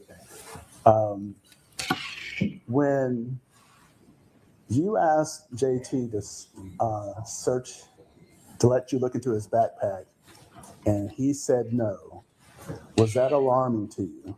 His actions were alarming to me. Okay. But, words that come out of his mouth, it's hot and cold every day. So you're saying you didn't take that seriously? I took it seriously because I reported 3 times to the administrator. Okay, but not seriously enough to say, let's take JT to the office, or let's get his classmates out of this classroom, because I think that. Objection asked and answered. Talking about the backpack now, John. I'll allow it. Go ahead. All right. So not enough to take JT's classmates out of that room for any potential harm. I did not know what his next actions would have been at that moment, and to keep the children safe if there was something, because a weapon had been reported and no administrator did actions. Okay, so you could have taken some steps to keep them safe. I did, as what I could at that time. Okay, so that's all you could have done is reported to the administration. You couldn't have taken JT out of the classroom. You couldn't have taken the students out of the classroom. In retrospect, maybe, but I did what I did. All right, that's all the questions I have. Can you redirect? No, Your Honor. Thank you, Ms. Colette. And this witness status in terms of being sequestered, excused? I would request the same with all of our witnesses. I'm asking that she remain sequestered but be able to leave. Certainly, she is subject to recall by either party. I agree. Okay, so, Ms. Kovac, you are welcome to leave the building, but you are still a sequestered witness, meaning you cannot discuss this case until the trial is over. And it's my understanding that attorneys have your number, so if they need to call you back for subsequent testimony, please be available. All right, thank you, ma'am. Okay, step down. Again, you're welcome to leave or stay. You can't stay anymore. Okay, we do another witness. We got about 20 minutes before we break for lunch. Can we start with another witness? Judge, I have one witness that we could do, I think, very quickly. Okay, who would you like to call, please? Deputy Blythe. Blythe? Blythe, B-L-Y-T-H. Okay, thank you. Sheriff Deputy Blythe, please. Stand. Watch your step. I'll be honest with you, I can't fathom that she stood there under oath and was like, well, in the moment, in retrospect, I could have done something different. Yes, motherfucker. Like call 911 or drag the kid out. Or so you want us to believe that it's okay for you not to be sure that he had a gun or not, but the administrator is supposed to know and act on it. Like, fuck it, you're there. You can actually physically act on it. This is pathetic. You may adjust the chair and microphone.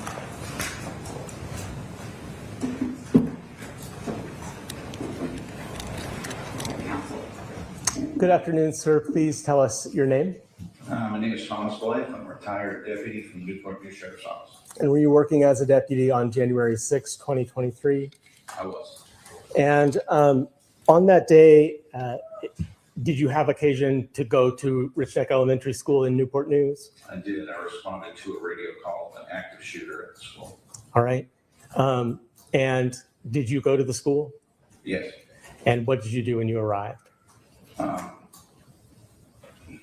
Pulled up in front of the school. Deputy Briggs about a half second behind me. We went to the door, tried to get in, but the intercom wouldn't work at the door. There was nobody to meet us. Everything was locked up. We were joined by a couple of Newport News police officers. All four of us pounding on the windows, yelling, trying to get somebody to open the door for us. Okay. Did you observe an intercom system of sorts on the door on the outside? There was an intercom on the door. It didn't appear to be working, or at least nobody was answering it. Okay.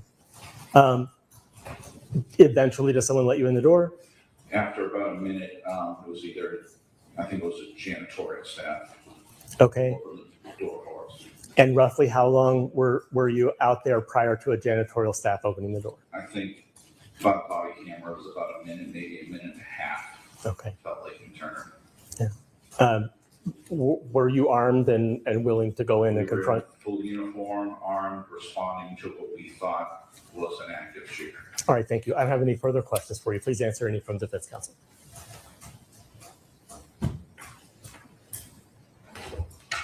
No questions, Your Honor. Thank you. Does Detective Blythe need to remain? No, I actually, if there's no objection, I think he could be released. Yes, so we would like to release him from recall. Okay, to confirm defense position. No objection to him being released, Your Honor. Okay, so thank you, Secretary, for your testimony. And being released means you are welcome to stay in the courtroom or you may leave. Thank you, sir. Thank you, Your Honor. All right, next witness. Judge, my remaining witnesses may take a bit more time than that one. Do you want to go? I would like to start. Yes, please.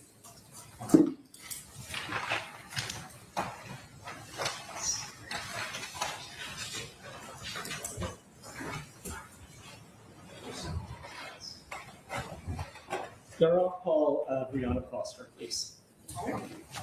Brianna Foster. Ms. Foster, please.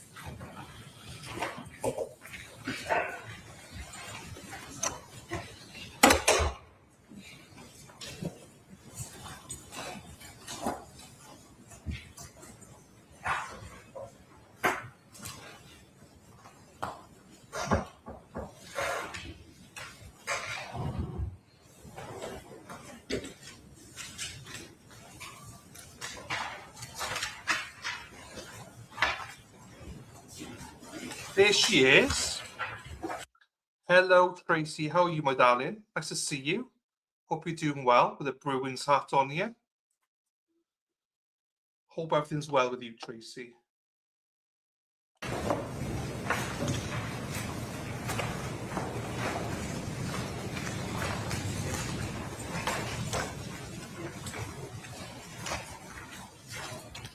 Ah, come on. Right. Oh, I can zoom it a little bit. Tell us your name. Brianna Foster. And Ms. Foster, back in January of 2023, how were you employed? Oh. Okay, I'm going to ask you to speak up a little bit. It can be kind of hard to hear. Did you say that you were could you repeat? Yes.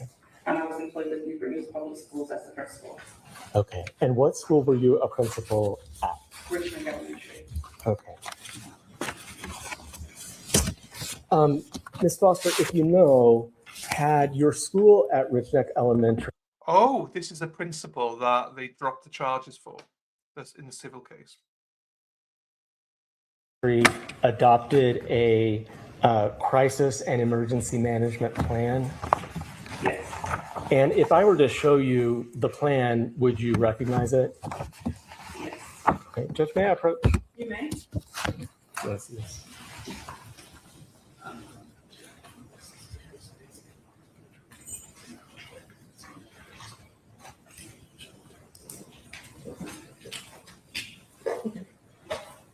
May I approach? You may.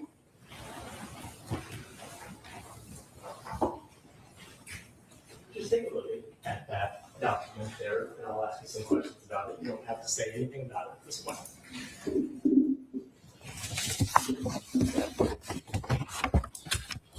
I'm getting ahead of this.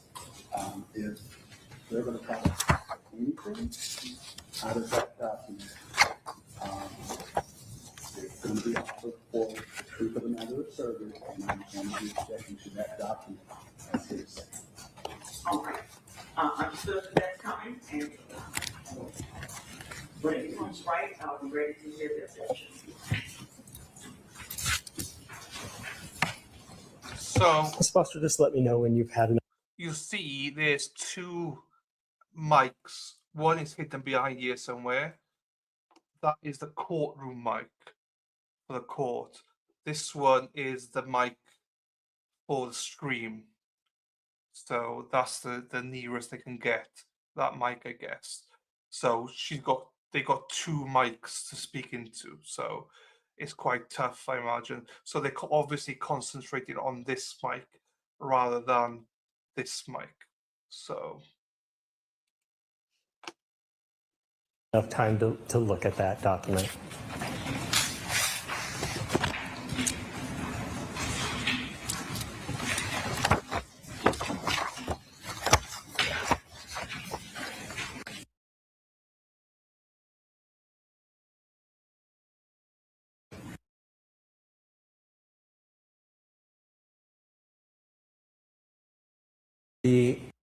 Is that a fair and accurate copy of the Richneck crisis management plan as you remember it? I cannot answer that in full, but I remember that it's a very accurate presentation. Understood. I'll take it back.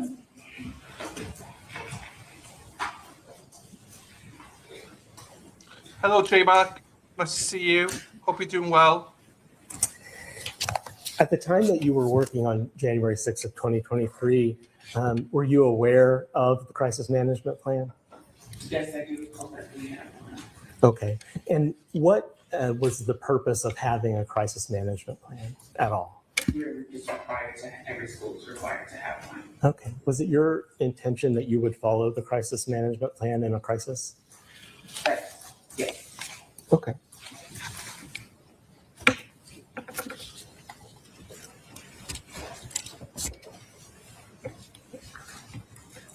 I want to take your attention then to January 6th of 2023. On that day, was there a crisis incident that occurred at the school? Yes. Okay. And what was that in brief? Later that afternoon, I found out that there was a student, it was reported that a student had a weapon. Okay. At any point, was there a critical incident that required police to show up? Would you mind clarifying what you mean, how? Did something huge happen on January 6th of 2023? That's the whole reason we're here? Okay. And what was that? That a student shot his teacher. Yes. So I want to ask you, prior to that moment, the moment of the shooting, yes, had anyone... I'm sorry, I'm going to object to her response to the question unless she actually observed the incident. I don't think that she was present when that occurred. So she can testify to what she observed, but she has made a conclusion that I don't think she can really testify to. Response.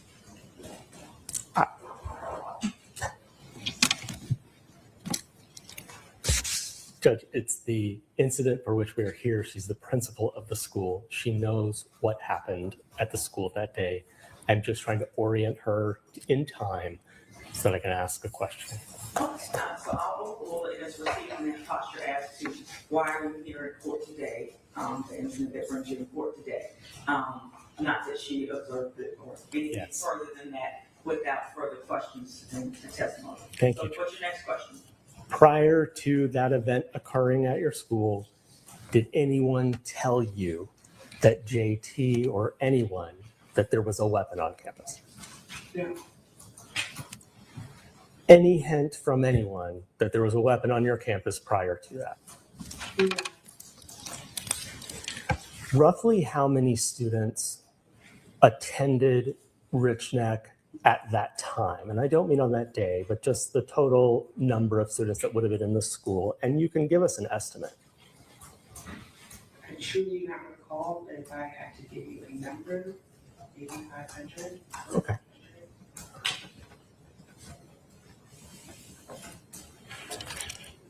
I want to talk to you about a student named JT. Are you familiar with who I'm talking about?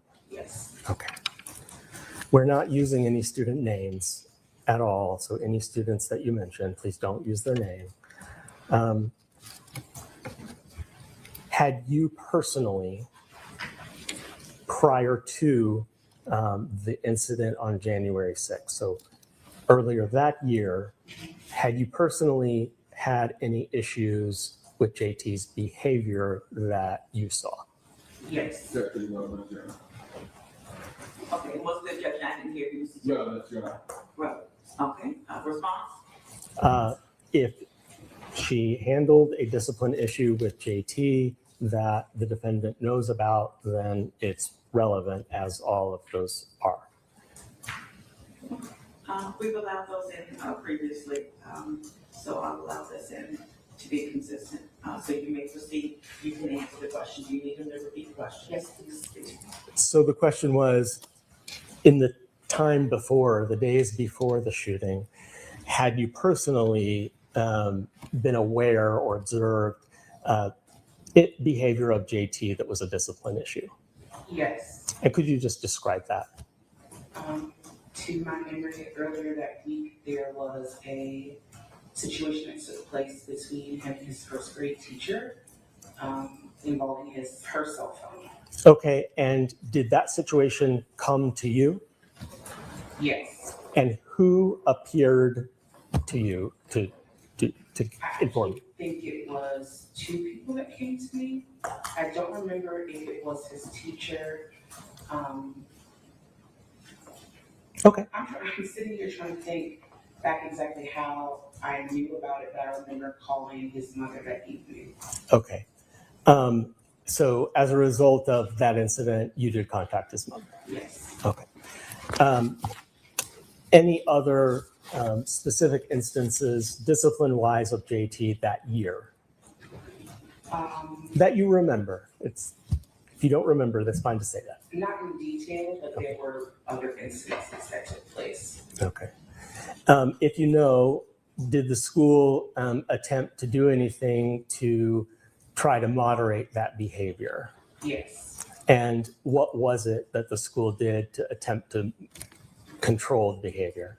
I don't remember the name of the process that was in place. However, they met, it was a scheduled number of, like, let's say, weeks or throughout the month where they would meet with the teacher, assistant principal, parent, and go back to go over his progress, academics, behaviors, and plan, essentially progress monitoring how he was doing it in school. Okay. And I just have one last question for you. Is it true that you were working at the school hand in hand with Dr. Ebony Parker? Yes. Okay. And is Dr. Parker in the courtroom right now? Yes. Okay. Could you please just describe what she's wearing and identify her for the judge or point her out? Yes. She has brown and black hair. If I'm mistaken, she has some blue. And does medical recognize she's identified the defendant? So noted. Thank you. I have no further questions for you. Please answer any questions of the defense counsel. Thank you. Yes.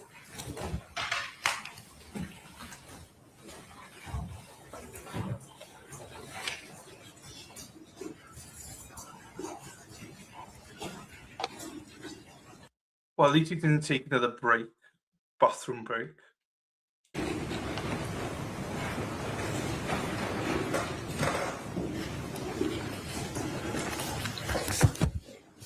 Good afternoon. How are you? Just a few questions. There was a crisis management plan in place, is that correct? To my knowledge, yes. Okay. Yeah. Okay. All right, I'm sorry. So there was a crisis management plan in place, is that correct? To my knowledge, yes. Okay. And if there were any type of crisis at the school, had you instructed any of the teachers or staff not to come to you with that crisis? No. Okay. Was it the policy of your school for staff members to bring problems to Dr. Parker and if whatever she said goes? Or were you ultimately responsible for the safety of the students at your school? To my knowledge, it's joint. In my previous positions, it's hard to say, like ultimately I am as the principal, yes. Okay. So would you expect your staff members, if they weren't satisfied with whatever was brought to the assistant principal, that they should bring whatever that crisis or problem to you? Yes. Okay. Did that occur on January 6th of 2023? No. Could any teacher who had a disruptive student in their class, could they have brought that student to the administrative office? Yes. Okay. Would you expect them to bring that student to the administrative office? Yes.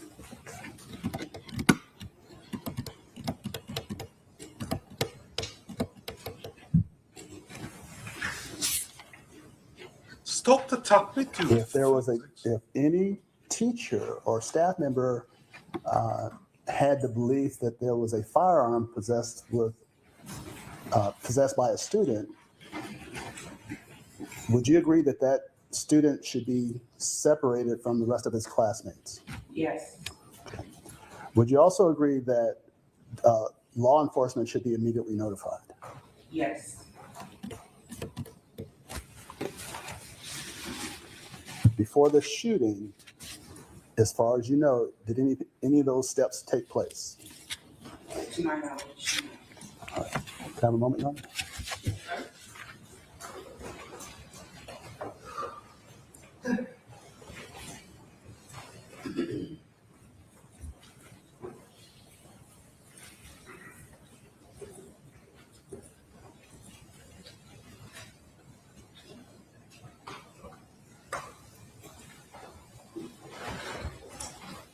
Your Honor, that's all the questions I have. Thank you. Any were you correct? Briefly, Judge. So on January 6th, during that day, what were you doing and where were you in the school? Do you have a timeline of the whole day? As much as you remember, fair enough. If you don't remember, you can say you don't remember, but just as much as you remember, where were you and what were you doing that day? That day we had some interviews in the morning. I subbed for a game teacher break so she could handle lunch for herself, personal lunch time. Now, when you were doing the interviews, where would you have been in the school? The main office in my office. In your office, okay. And then the second thing you said you did was what again? Relieving teachers so she could have a lunch break. So that would have been in a classroom? Yes. Okay. Then what? Then I remember we had a family and military life meeting with the new partnership that we were forming Okay. Where did that occur? in our conference room. Okay. And then after that, during that meeting, I remember emailing our lead custodian to ask about, I think I walked through an email our lead custodian, maybe Dr. Parker asking about space. If they wanted to know about space, and I couldn't remember off the top of my head where we could get them. And then after that meeting was over, Dr. Parker and our lead custodian came to my office, in addition to 2 students who were waiting to speak with me, came to my office. Okay. And while you're in your office, what's the first signal you get that something is wrong? think the words I heard were, he has a gun, or she's been shot. Okay. And then What did you do? from there, I slammed my door and I took the two students who were in my office and everyone else and I shoved them into the bathroom and tried to barricade them in. I called my direct supervisor and 911 and we were telling everyone in the bathroom that I'm going out. And I remember someone saying, you can't, I have to. And then when I went out, Miss Zwerner was on the ground and there were staff. And I remember saying, like, please put this phone lock down. And Miss O looked up I looked up and Miss O said she had already put this phone lock down. All right. Thank you. I don't have anything further for you.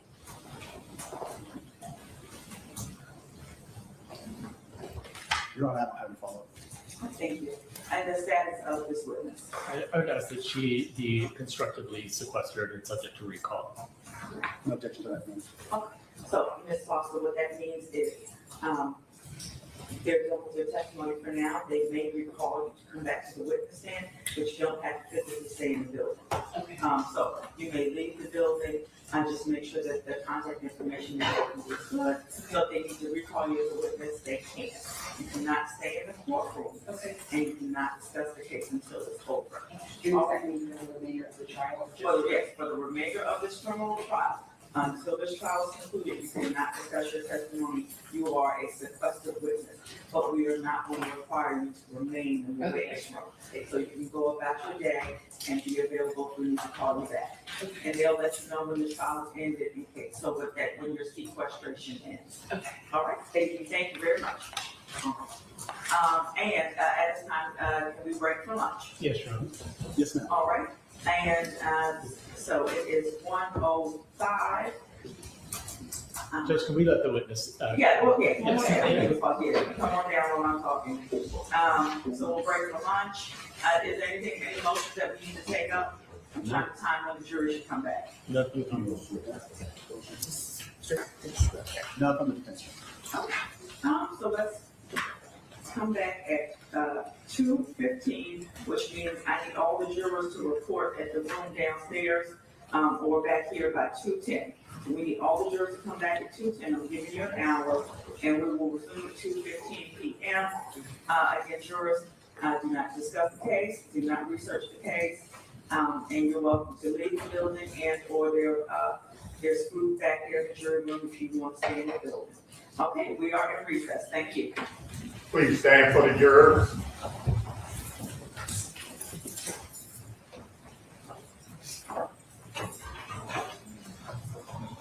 Get your lead in, so I'm going to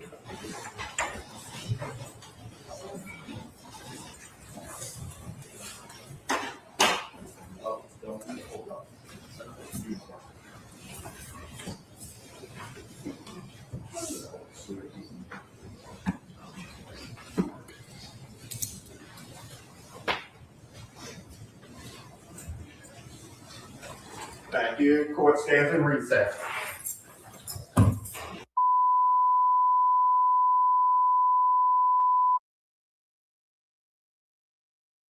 Okay. Right, there's that. Stand by. So they're coming back at 2:10. So there now it is 1:10. Even though it's 7, it's 1:40 for us, but it's actually 1:10 there, so it's 2:10. So we got an hour basically. So there you go. Right, do you want me to whack something on from law and crime for you for the break? I can put something on because I'm not going to be here for the break. I'm going to take a break, but I can do this for you all. Law and Crime Network. Right, I could do anything for love. I could do anything for love. Bam, bam, bam. Right, I've got one here. Fuck, that's loud. Right, I'll play this for you. I'll put a note in here for people. We are on break until 2:10 p.m. Oh no, it's 2:40 p.m. Eastern. 2:40 p.m. Eastern, which is 7:40 p.m. Baghdad time. So there you go. I got that up for you. So what I'll do now is I have this for you, nosy bitches. Something, because I know some of you want something in the background. Some of you will go and do your own thing. Whatever. I vote for civil trial. I don't know what that means. So here we go, people. You can watch this. Oh, hang on. I'll put this in the banner in the. Hang on. Let me put this as a scroll because otherwise you won't see the subtitles. So here you go, and I'll see you in about an hour. This is Officer Steve DeSanto with Miramar PD. Yes. What's going on? My son has been missing since Sunday, and I put out a missing report. Dwight's reported missing on October 18th, 2021.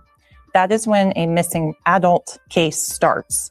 And he's only been missing, as far as they know, for a couple of hours. A teenager goes missing, and it is a race against time to find him. You want to protect your boyfriend? I do, but I don't want to go to jail, so. But as investigators are closing in on the truth of what happened here, they come upon a devastating scene. There's a lot of blood over there. There's blood everywhere. The two girls, they were just standing there, but they weren't moving much. And then the guy was moving around the fire, just throwing more gasoline. Do you know how much true crime I watch? You can't get away with nothing. Jesus, there's cameras everywhere.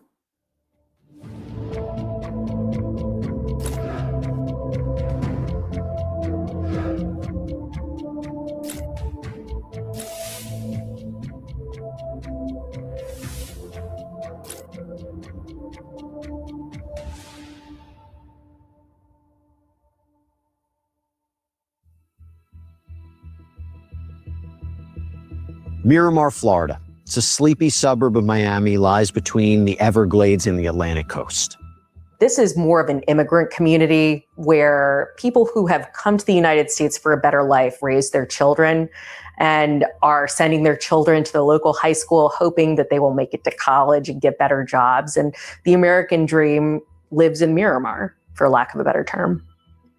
But that dream of a better life for Magdalene Emile turns into every parent's worst nightmare. Her 18-year-old son, Dwight DJ Grant, is missing.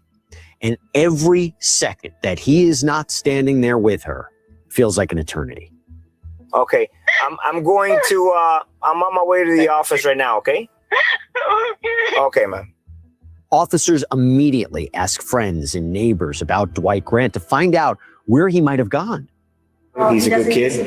He's a good kid. He doesn't drink. He doesn't smoke. If he goes out, he has a plan. He goes out with his friends. He calls literally all of us all the time to let us know, like, what's up, how you are. Okay. All right. In the morning, at night, make sure I'm okay. Dwight Grant lived in Miramar with his mom, Magdalene Emile, and he split time with his dad, Dwight Grant Sr. Dwight Grant is a high school student. He's a great student. And there's no reason why he would just suddenly up and vanish. That's a kid? Yes, she's been putting flyers. And the mother told me that she's been looking for him for Sunday. She went to hospitals too, and he's not there. Miss Emile takes it into her own hands and starts trying to do everything she can to figure out where her son is. Because he was 18, there was no kind of Amber Alert. but he was reported missing as an adult, and his family began printing up flyers with his picture on it and doing the hard work of trying to discover what had become of him. They go out searching far and wide for him, but they can't find him anywhere. Now, before police became involved, Dwight's mother is essentially investigating her own son's disappearance, and she discovers something that is chilling. I just looked at the camera for the office and I saw two people hurting my son. Miss Emile, she was able to access with staff from the community the video footage that covered the outside area that was just to the east of her apartment and the stairwell. She described seeing two individuals, she thought they were men, fighting with her son. I cannot even begin to fathom the pain that the mother felt at that moment where she visually bore witness to this recording of her son being attacked. There's a certain amount of hopelessness that sets in, but there's also something else that's very key here that occurs with families. There's a certain level of anger. Have you ever seen her son around? No, they're good people. Like you only see the bad ones. You know what I mean? Yeah. The tenants that give you trouble are the ones that you know. That you know. Okay. So these are good people. They don't bother anybody. So this is where they live. After reviewing the surveillance footage, a Miramar police officer does a foot search for any sign of Dwight. Officer Damaso Espiritu Santo goes to the location. They go to this stairwell. There's a lot of blood over there. Okay. There's blood everywhere. There's blood that's been cleaned up but poorly. There's broken bushes. There are questions as to what's happened at this location. Oh my goodness. Not my blood, no. It looks like a footprint. The officers start establishing a crime scene. The one piece that's missing is still this child. The child is not there. The child is somewhere else. This is initially going to be your primary scene. Hold on. You want me to get on and call for rescue?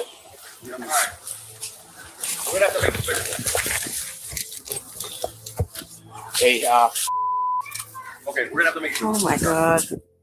They start putting up the crime scene tape, and they aren't expecting to see the body, and they almost stumble across it because it was hidden behind some bushes just steps away from Dwight's mother's front door. This almost looks like a classic, what we refer to as a dumping. When they actually lifted his sweater, they noticed that he had what appeared to be a stab wound to his chest, and further examination revealed that he had even a larger injury to his neck that was consistent with an edged weapon as well. The three main injuries, there are 3 stab wounds. There's one to the back right of the neck, one to the torso, and one to the abdomen. While officers are securing this crime scene, members of Dwight's family are coming out of the apartment to see what's going on. Can you go back inside for me, please? Please. Just give us a few minutes and we'll come in and talk to you. Just go back inside. Can you go back inside, please? Don't. Just do as I ask, please. In a few minutes, an officer will come talk to you. Go back inside.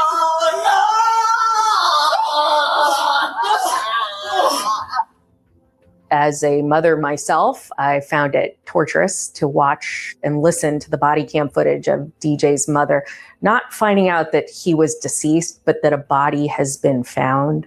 It was so close to the apartment complex that she must have known in that moment what was awaiting her.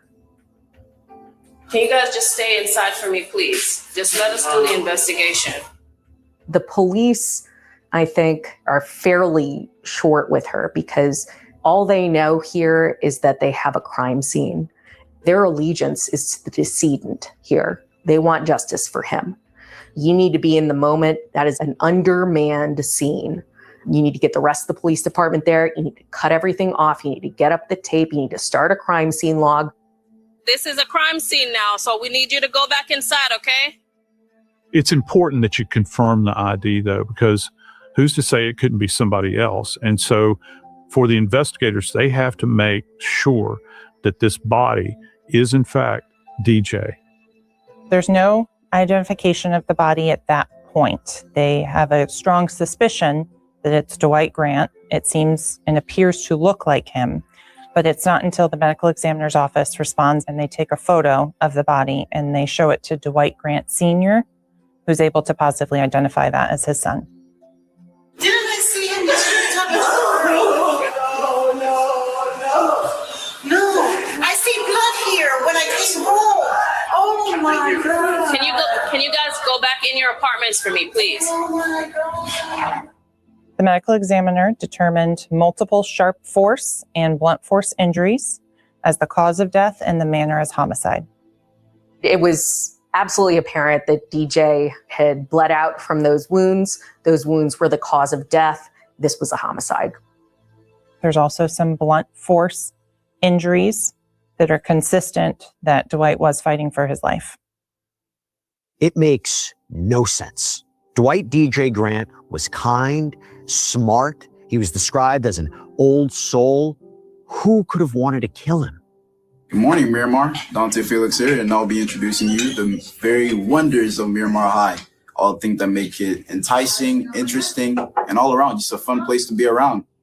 Dwight was a sweet, funny, young kid. He had just turned 18 in September of 2021. He enjoyed Roblox video games. He loved anything to do with computers.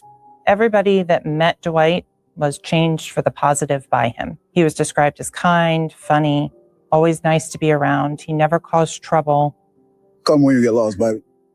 Dwight's body provides investigators with some clues. The stab wounds make one thing very clear. This was personal. Let's just talk about beating in and of itself, particularly when you're talking about striking somebody over and over and over and over again. That's flesh on flesh contact, and that's the most intimate that it can possibly be. You couple that with what I believe is probably the most violent way to die as far as a homicide goes, and that is sharp force injuries, because it is incumbent upon the person that's wielding the blade to drive this blade into the body. What investigators have to do now is go back and talk to anybody within Dwight's intimate circle. The big question has to be asked, who hates Dwight this much? Nobody noticed all that blood under the stairs? How it is right now? Yeah. Yeah, that is. So at this point, law enforcement is trying to recover and preserve any evidence that is there. DNA, fingerprints, shoe prints, and find any witnesses that might have any information. We are now 2 days post the incident occurring, so law enforcement has to make sure they are taking all steps as quickly as possible to preserve any digital evidence, any other video or surveillance. We know one angle of the attack on Dwight already exists, but investigators have to gather all of the surveillance footage from the apartment complex from the day that Dwight was murdered. The surveillance footage shows, first, a female not wearing any sort of mask or anything to disguise herself. And she has two very distinct blonde locks, who then meets with Dwight and goes into the staircase just outside of his apartment.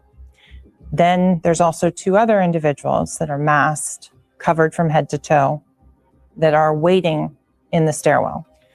Those individuals actually pulled Dwight back into the stairwell when he almost ran and got away.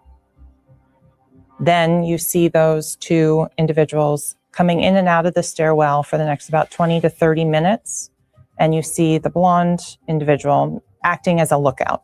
And then eventually the surveillance footage shows Dwight's body being carried out, dumped over the railing, and then dragged out of camera view.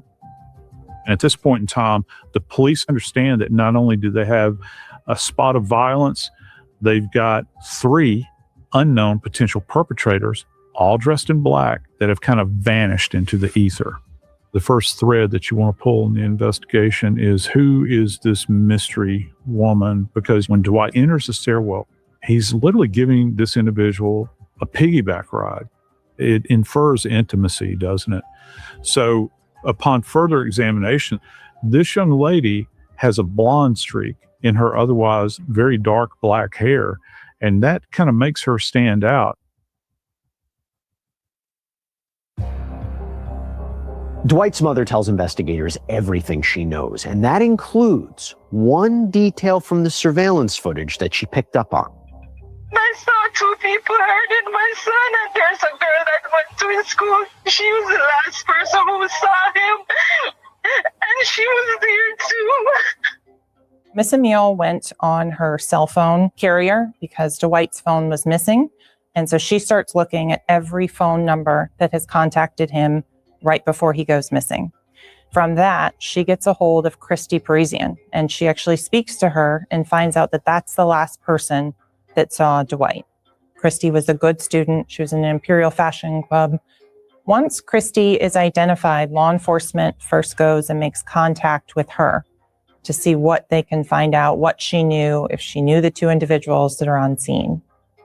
While detectives interview Christy Parisian at the police station, there's another team of detectives that then go to speak with Christy's mom. Miramar Police Department. Yes. How you doing, ma'am? I'm waiting for my sister to go over there. What happened? Do you mind talking to us? I have a Detective Woods here. Hello. Hi, how you doing? When the police show up at Christy's home, you can tell that she doesn't know what's going on, and she's trying literally to leave the apartment to go to the police station. What happened? I just need to speak to you over here for a second. Oh, Lord. So, right now there's an investigation, and I guess it's your daughter? Yeah, that's my daughter. Your daughter, her name came up.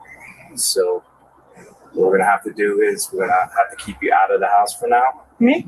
Yes. Nothing has to do with you personally, but we have to keep everybody out of the apartment. There's nobody else inside right now? No. Okay. So we have detectives that are going to get a search warrant. Okay. They're waiting for a warrant because they know that Christy's involved at this point in time. Now, they do allow her to retrieve her phone. Yeah, they're in on call, 440. What did she tell you? Let me tell Does she you. have a voicemail? Yeah, and then they need a number to call. To the police station, make my full statement. I'll be back home, and I won't have my phone because they took my phone. So. Christy wants to let her mother know where she is and what's going on. So she leaves a very flippant message to her mother saying she's going to be at the police station. There is something that is so chillingly nonchalant about the way that she states what is occurring to her. The tone of her voice is just shocking. You would think that a homicide occurring is a salient event in a young adult's life. And for her, it was a Tuesday. Now, at the Miramar Police Department, investigators are questioning 17-year-old Christy Parisian about the day that Dwight Grant was murdered. And one thing to keep in mind is she refers to him by his nickname, Dante. If you can just, I guess, fill me in so I know. So basically, I went over there to Dante's house. I met two guys, you know how the boys call girls, Ayo, Miramar. I was like, hello, hi. He asked me my name, and it was Christy, and they said their name was Cable and Ryan, blah, blah, blah. So you met these two guys as you were walking from your house to the White's house? They were like, Ayo, mom, I'm a mom, but like, no boyfriend, please, no, she doesn't stop. Who's your boyfriend? Andre. Oh, okay. The name Andre Clemens comes up for the very first time. Police knew at that moment that that's somebody that they needed to speak with. Christy describes Andre Clements as her boyfriend that she's trying to make jealous. Andre Clements was one of the drum majors at the Miramar High band. He played the trombone. He was described as a gifted musician.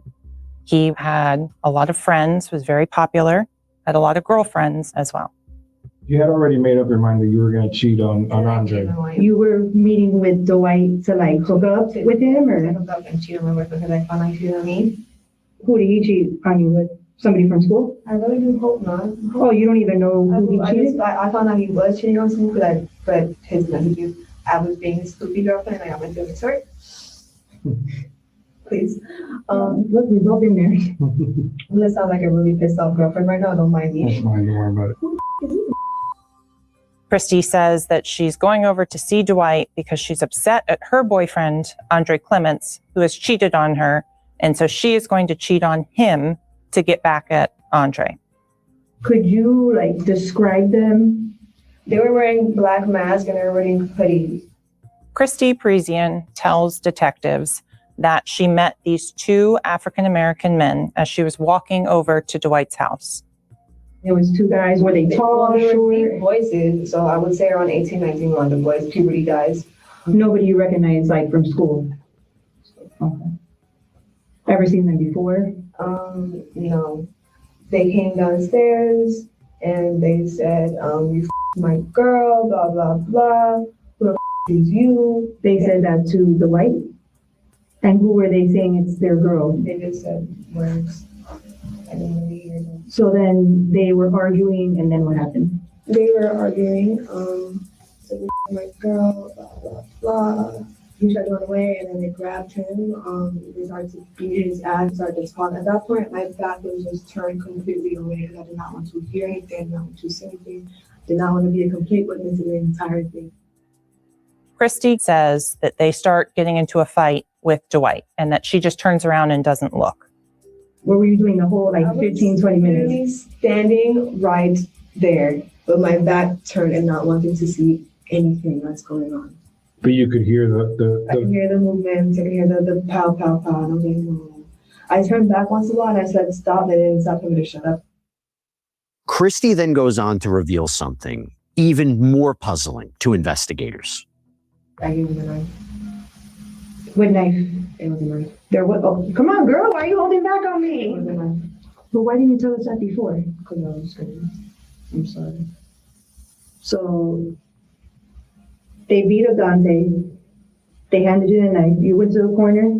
Then they threw him over the railing. Then you handed them the knife.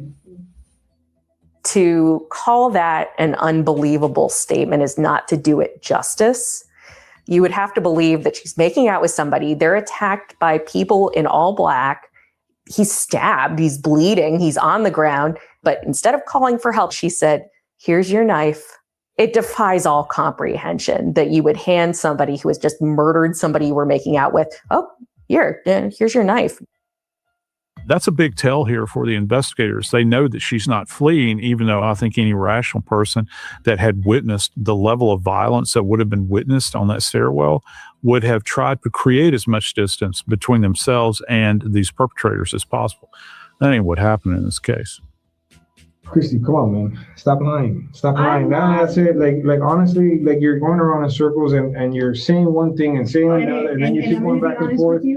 I'm here like to kind of like help you and all that, but you sound like my son when he's telling me a story. She makes up these two individuals and she says she thinks they live at building B in the same apartment complex that she lived in. And what Miss Parisian didn't know is Detective Interian was a participant in the Officer Next Door program. So at the time of this incident, Detective Interian lived in building B. And so he knew there were no such individuals that fit that description that lived in his building. When pressed further by the detectives, Christy says that after this incident with the two hooded figures, she meets up with two friends that she just happened to run into, and they walk out of the apartment complex together.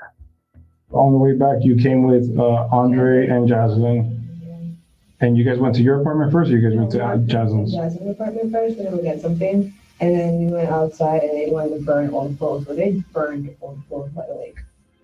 Jocelyn Smith comes up because Christy Parisian gives her name as well. So Jocelyn's a little bit younger than Andre and Christy. She's 16 at the time. Jocelyn is also in the marching band at Miramar. She is close with Andre. She sees him as a brother, a mentor, someone that she can learn from. Burned old clothes by the lake.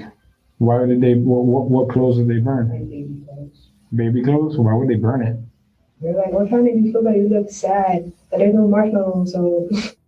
It continues on with, she was depressed about this murder, and the other two decided to give her a bonfire to cheer her up. At this point, law enforcement is already aware that Christy, Andre Clements, and Jaslyn Smith were together the evening of the homicide, because there's the report that was called into security about a bonfire where they were lighting things on fire behind Jaslyn Smith's apartment. The two girls, they were just standing there, but they weren't moving much. The chubby girl, she was just like moving back and forth, like standing in the same spot, but moving a little bit. And then the guy was moving around the fire, just throwing more gasoline. Did you recognize any of them? No, because it was pretty far, but seeing them on the news, their faces, that's when I could you remember that guess. they were the same ones that you saw that night? Yes. Okay. So detectives question Christy further about this bonfire. Whose clothes did they, It was their clothes. Andre's and Jaslyn's? Okay. So Andre, did he have the clothes with him? No. It was his own clothes, the clothes he was wearing? Okay, so he took off it, what did he put on? Was he just naked then? Or? No, he had a pair. He had a separate pair of clothes? Okay, so he took off his clothes and he burned them by the lake. Yeah, they said something about them fighting somewhere, like having a rough housing. Christy Parisian is confronted with some of the surveillance footage, and she identifies herself in that footage. However, she still denies that the individuals that are pictured alongside of her are Andre Clements and Jaslyn Smith. She goes so far in the interview as to say things like, I asked Andre and Jaslyn if they had anything to do with it, and she says they had nothing. Investigators end the interview, but before Christy leaves, they ask if they can take a look at her phone. Christy gives them her passcode to her phone and allows law enforcement to do a forensic download of all the data on her phone.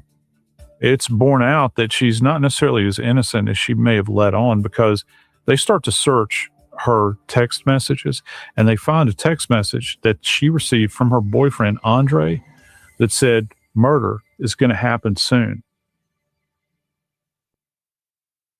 Now, real quick, here's the truth. We can bring you an in-depth story like this because of the support that we get from our partners. And the great news is our sponsor here, Upside, is amazing. Why do I say that? Upside gets you cash back. Yes, extra cash back on everyday purchases like gas, groceries, takeout. Here's what you do. You download Upside for free. You claim an offer at one of their 100,000 plus locations. You pay like normal with your card. You verify the purchase, and just like that, money back. So say I need to get gas or I want takeout one night. I'll search for Upside offers first. And after I spend, money appears in my app that I can then transfer right into my bank account. And Upside's frequent users, they earn an average of $254 back a year. So to start getting your cash back, click the link in the description or scan the QR code and make sure to use promo code PRIMECRIME because you'll get an extra 25 cents bonus on every gallon on your first tank of gas. Police also get this tip from a concerned citizen about this suspicious text chain among teenagers at Miramar High School. I'm seeing on the news that they found a body over by Sherman Circle, and they keep showing the picture of the kid that goes to Miramar High, saying they can't guarantee that it's him, basically. But on my phone, all the texts are coming through that there's people from school there and they know it's him. Okay. Did he speak to a detective or anything like that? No, I haven't spoken to anybody. I just came here because told me that she had got these texts from this girl yesterday. She said it was the most traumatizing day of her life when she seen him yesterday, which would have been Sunday. And I'm not saying she did anything, but I'm not saying I can't come here and not show you either because she keeps saying how many people she's killed and she's in the gang.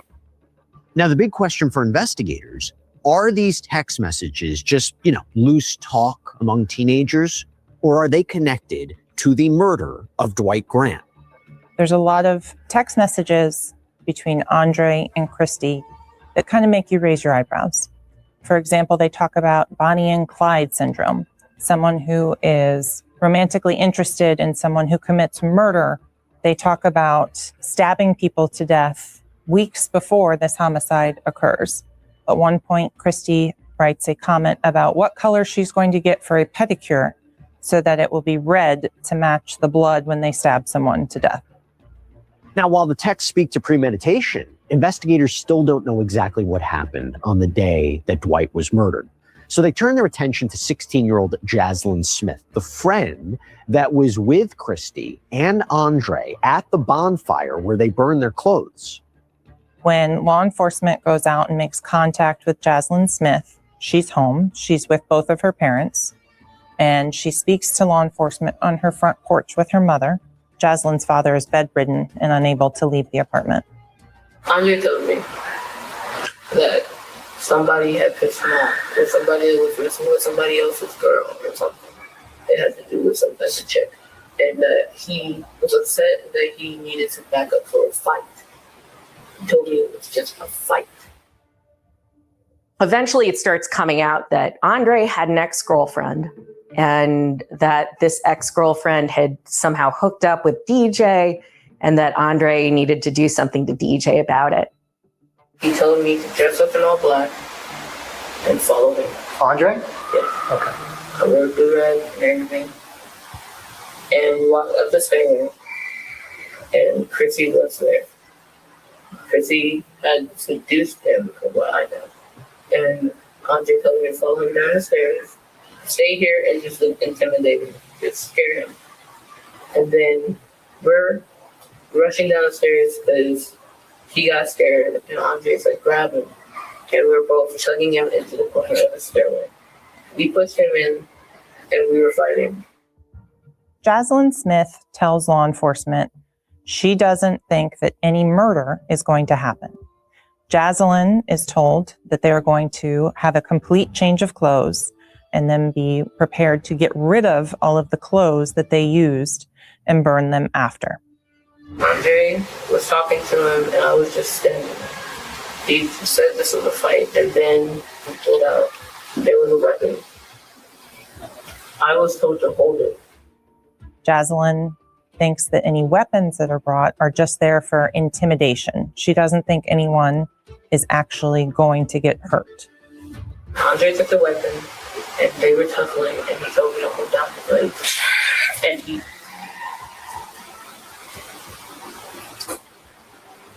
he hurt him. I'm sorry? He hurt him. He hurt him very badly.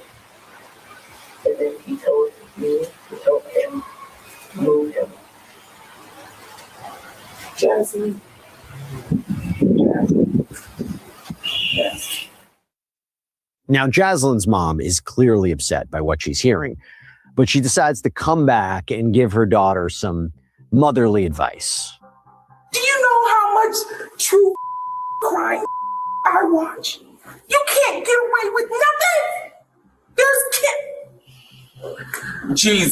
There's cameras everywhere.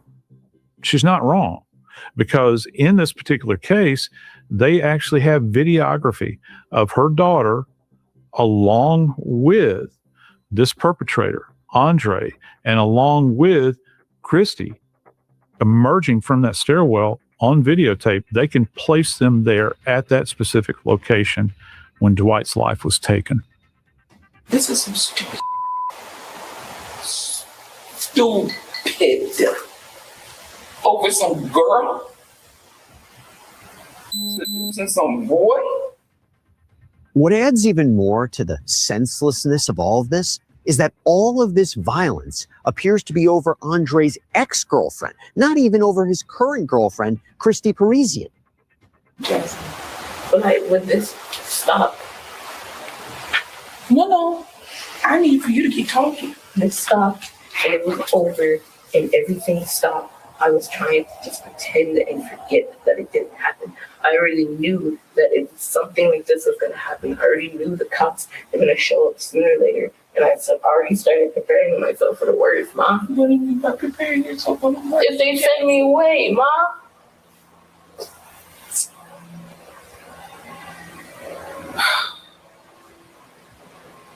Because by everything I've already said, I'm an accomplice. And I know this. And I'm sorry. I can't.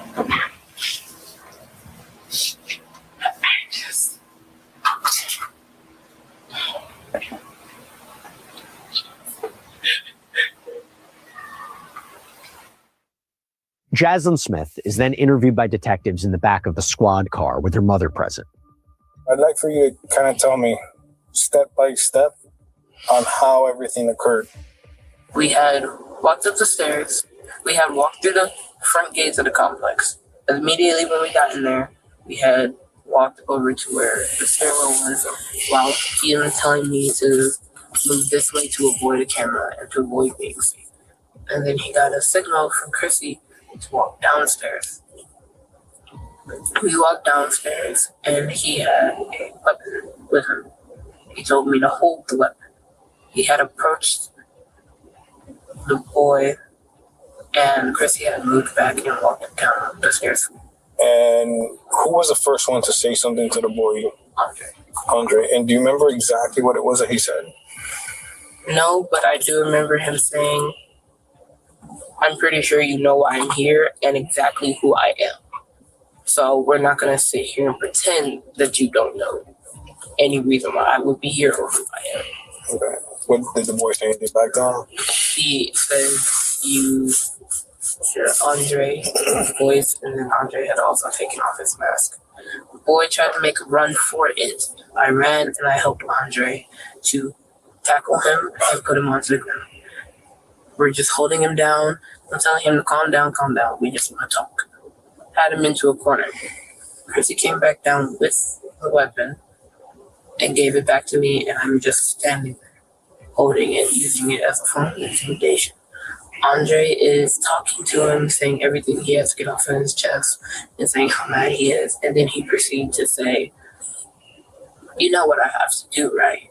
That I have to hurt you. Like, I have to get you back for what you did. And the boy is like, you don't have to do this. I won't bother you. I won't say nothing. I haven't seen you guys. I won't say anything. Nothing. DJ, for all intents and purposes, pleads for his life, says you don't need to do this. There's an out there. This is classic premeditation because they went there with the instruments to commit the crime, and then there was a pause before committing the crime. He was just standing there and he was explaining why he was mad, and the boy tried to run again, so Andre punched him. And he had him right there, right where he wanted him. And then Andre had continued his little rant or his speech for what he was giving the boy. And then explained to the boy that he was going to kill him. Jaslyn lays out what happens to Dwight Grant very matter-of-factly. She doesn't seem to show any emotion or have any remorse for what's happened at this point. Andre asked for the weapon after explaining to him that he was going to kill the other boy. And I just handed it to him because I was like, I don't know about this, but I'm like, okay, man, you're joking.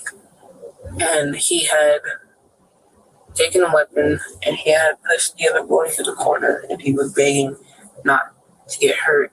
Andre told me to come here and help him. And I was like, okay. And I'm just holding him. And then Andre proceeds to rapidly punch him. And then after a while, Chrissy said, there's a lot of cars here. There's a lot of people watching. There's kids out. You need to hurry up. So like, Andre, do what you gotta do. Just hurry up. We gotta go. Andre is looking at me and he still has a weapon in his hands. And the other boy, he has the weapon just like waving it, just like trying to not get harmed. And then he had another smaller weapon and he took that out and he stabbed him right here. Where's right here? On the neck, like back side of the neck? Like side. On the right side? The right side. Jaslyn Smith gives a very accurate description of where the injuries are on Dwight's body. You had said that the weapon that Andre was using, he used it to stab the boy. I'm assuming it's a knife then that he had? There is a knife and there is a longer sword. A longer what? Sword. A sword. So it was a small knife and then the long sword. There were apparently two weapons at the scene. She does confirm that there was a smaller knife that she knew that Andre used to stab Dwight with. The boy was just like you're gonna kill me. Just choke me out or like end it, because he kept going in and out. He's like, choke me out, end it, and Andre stabbed him again. Jaslyn Smith describes that Dwight Grant begged for them to end his life, to just do it, to kill him already, because he was in so much pain. He still wasn't like dead, and he was coming in and out. So Andre looked at him. He was like, just hold him. And I held down his one arm and one leg. And Andre had taken the larger sword and stabbed him through the chest. Okay. Jaslyn was very consistent in both of her interviews, which is something that can tell investigators that's what actually happened. She's not making things up. She's not trying to remember a story. She's consistently saying the same thing over and over. She states that Andre took the sword and he drove it into Dwight's chest. And of course, that eventually leads to Dwight's death. None of this trio showed any mercy, particularly Andre. Andre was holding him by the mouth and the nose and had a hand over his chest where he had stabbed him. And I was holding his legs. Okay. Quieted down, and then he slowly just died. Law enforcement was able to identify via Amazon purchase records a snake eye tactical weapon set that Andre Clements has purchased. Law enforcement was first made aware of this weapon set because an anonymous teacher submitted a photo of this large black and red knife and 3 smaller dagger type knives that Andre Clements had taken a picture and sent to another student. So that's how law enforcement knew what type of weapon was a possible murder weapon in this case. He had told me to get Chrissy and get cleaning supplies. And at this time, we both had not eaten. We both were exhausted. So he's like, push me back here into the bushes and just leave him there. We'll figure out what to do with him at a different time. And I'm just like, okay. Because prior to this, he had told me that this was the first person he had ever killed.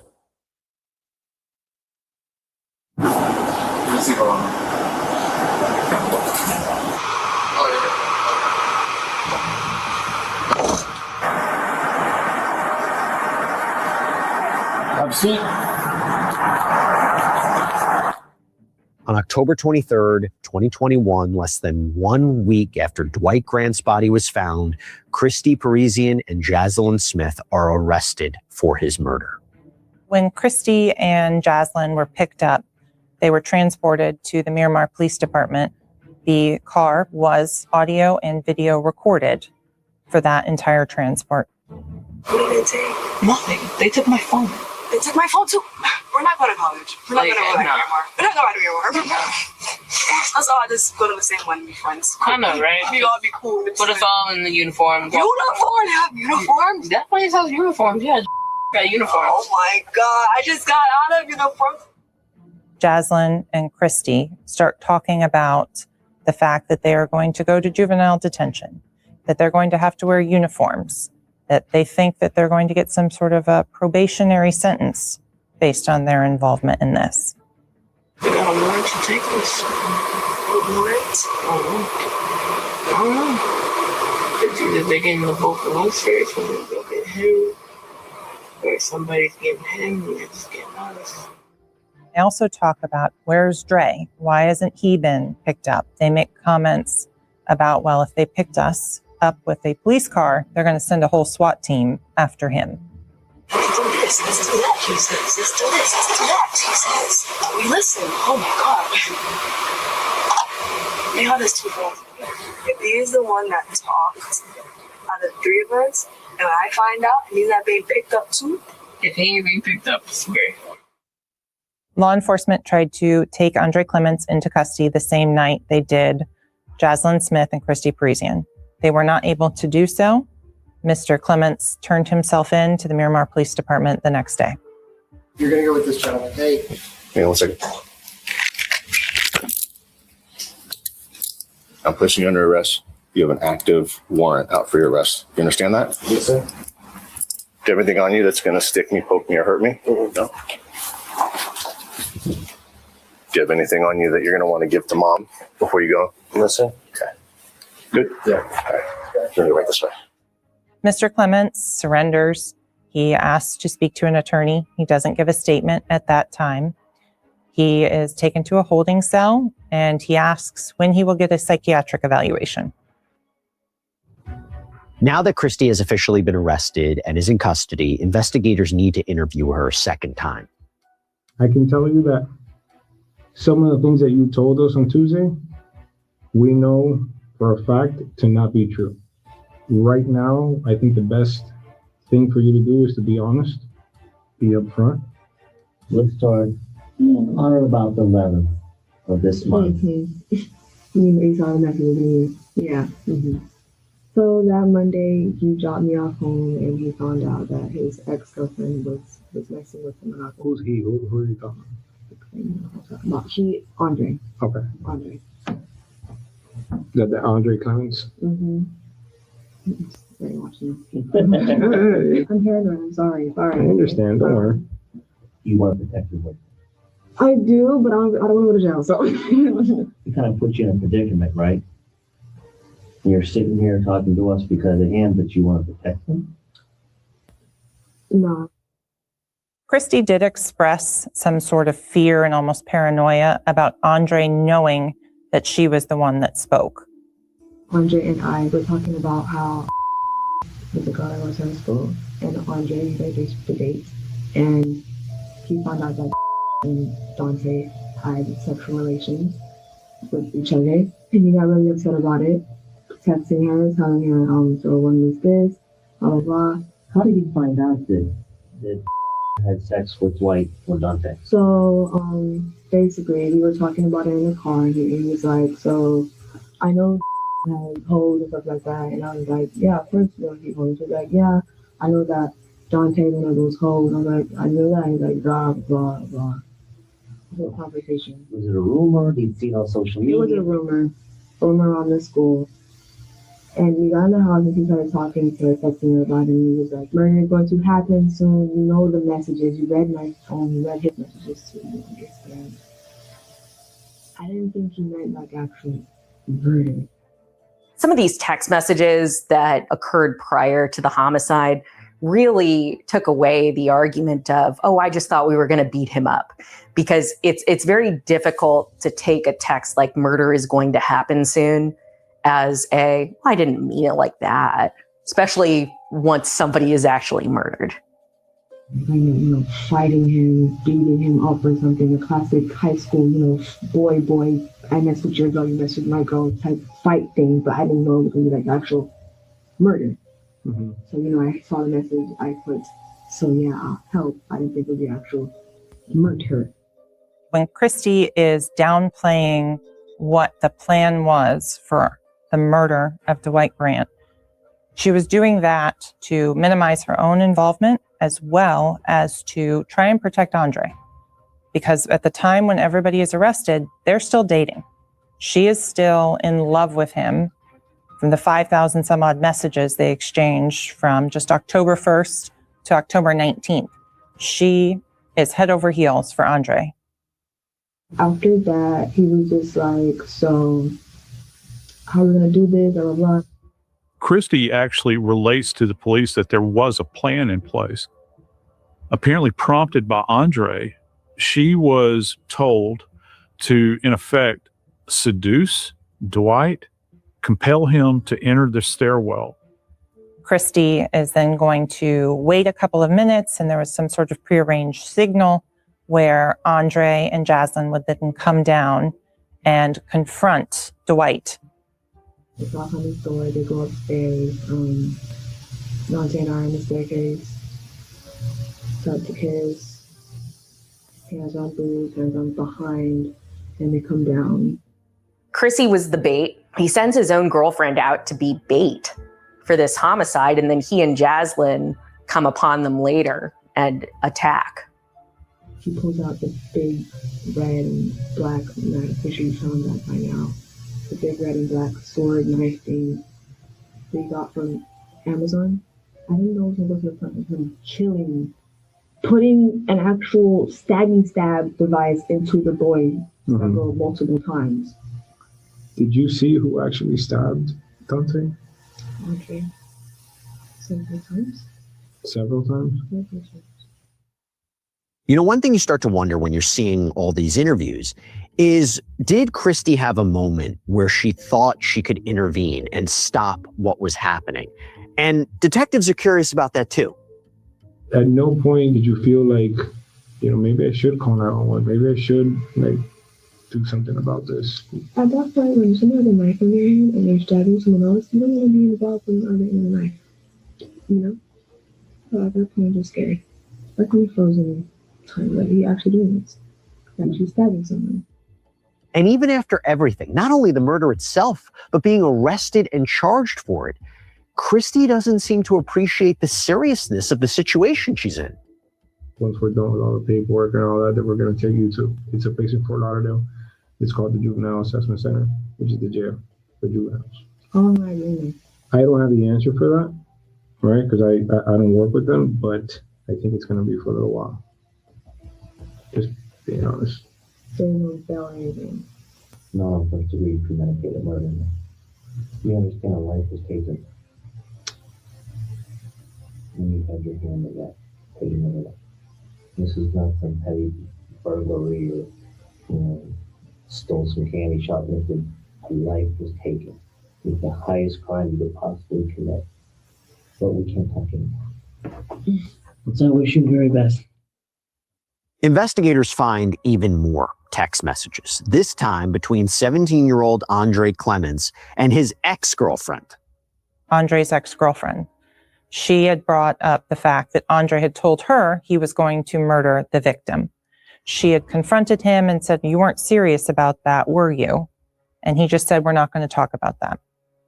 With all the suspects now in custody, investigators can now do a more thorough examination of all the communications between the trio.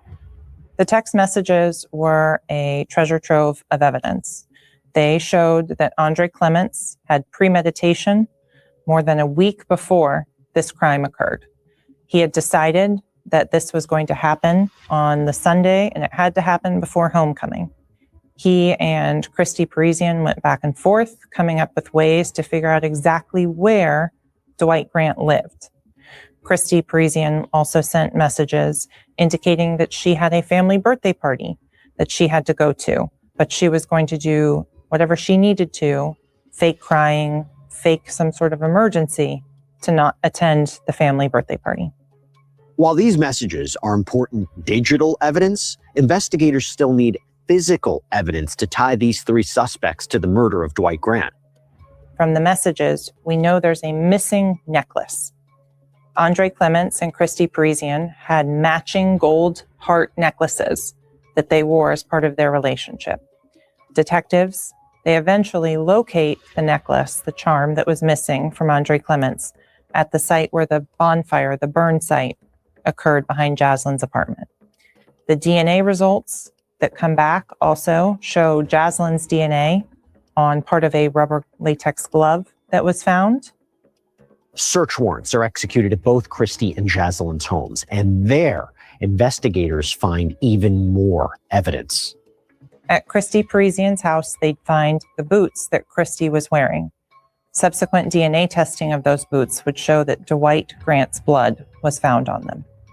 They also find the very distinct orange and pink purse that Christy Parisian brought to the crime scene that contained the items that she was using to help clean up after the homicide occurred.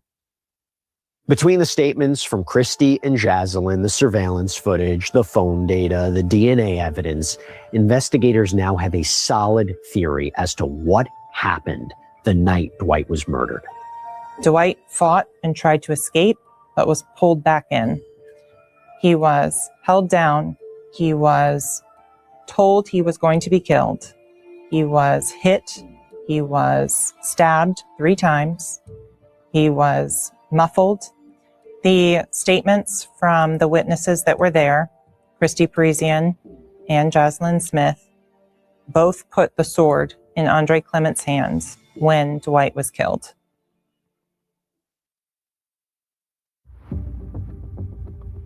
For the killing of Dwight Grant, all three defendants are charged as adults. First, conspiracy to commit murder. And it is clear to investigators that Andre Clements is the mastermind. Andre Clements had the motive based on his statements and his ill will towards Dwight, for Dwight having started dating Andre's ex-girlfriend. While Andre Clements had moved on and was dating someone new, he didn't feel his ex had that same right. Andre Clements orchestrated this entire homicide, the murder of Dwight Grant, because of his jealousy. You know, this case had all the makings of a big public trial. But in August of 2024, Christy and Jocelyn make an unexpected move. Christy Parisian and Jocelyn Smith both decided to take pleas. Christy and Jocelyn both pled to the lesser included offense of murder in the second degree, and both were sentenced to 25 years in Florida State Prison.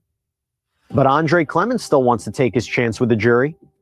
When Andre Clements is set for trial, we take depositions from both Jocelyn Smith and Christy Parisian in anticipation of trial. We get all of our witnesses lined up. We make sure that we have what we need to prove beyond a reasonable doubt to a jury that Andre Clements committed this crime. But on the eve of Andre Clements' trial, the prosecution is approached by his attorneys. Andre's attorneys approached us asking if we would consider a plea. Under the Florida Constitution, victims and their next of kin have important rights, and we take that very seriously. So we met with Miss Emile and Dwight Grant Sr., and from that, they decided they would extend that grace and allow a plea to occur. The plea happened right before we were about to start jury selection. Andre Clements was convicted of murder in the first degree of Dwight Grant. He knew, by virtue of all of the evidence, digital evidence, the videography, and of course, eyewitness evidence that demonstrates him actually committing the fatal act. That's powerful. It's almost insurmountable. So I'm not surprised at all that he copped a plea here. At sentencing, Magdalene Emile, the mother of Dwight Grant, gives a heartbreaking victim impact statement. I would never walk my son down there. He would never come and say anything to me because he's not here, but he's resting in power. Dwight's mom is one of the sweetest human beings I've ever had the opportunity to meet. She brought everyone in the courtroom to tears. Even the judge was in tears and had to run off the bench. Couldn't sleep last night, thinking about this case. How the hell could that? The case was presided over by Judge Ernest Calra. He was absolutely devastated by the impact that this case had on everyone involved. There were so many parents that lost their children. You had Dwight Grant's family, who will never get to see him again, but you also had Christy Parisian's mother, Jocelyn Smith's family, and even Andre Clements' mother, who were losing their children as a result of these actions. The judge expressed how senseless he felt it was. It's just some petty indiscretion committed in a high school, and somebody decides that the penalty for that is death. The escalation there, it really blows the mind. Andre Clements was sentenced to 40 years in Florida State Prison, followed by lifetime probation. Justice for Dwight is the most important thing. True justice would be bringing him back, and the court system can't do that. We feel that the sentence that was imposed is a measure of justice for Dwight Grant. He's gone forever and ever, and all because somebody got jealous. It's tragic beyond belief. 4 families shattered because of one teenager's jealousy and rage. Dwight Grant had a wonderful future ahead of him. He had family that loved him, friends that cared deeply. He was looking forward to going to college and pursuing a career. The senseless nature in which he was taken from his family and his friends by Andre Clements, Jocelyn Smith, and Christy Parisian will haunt his family and friends for the rest of their lives. All right, hold on. You do it. Good morning, Miramar. Is there like a format for this? No. We're going to be doing finish the lyric. Grandma got ran over by a reindeer. Yeah, I had to make it easy for you. You don't know that. Sunbeam. Come when you get lost, baby.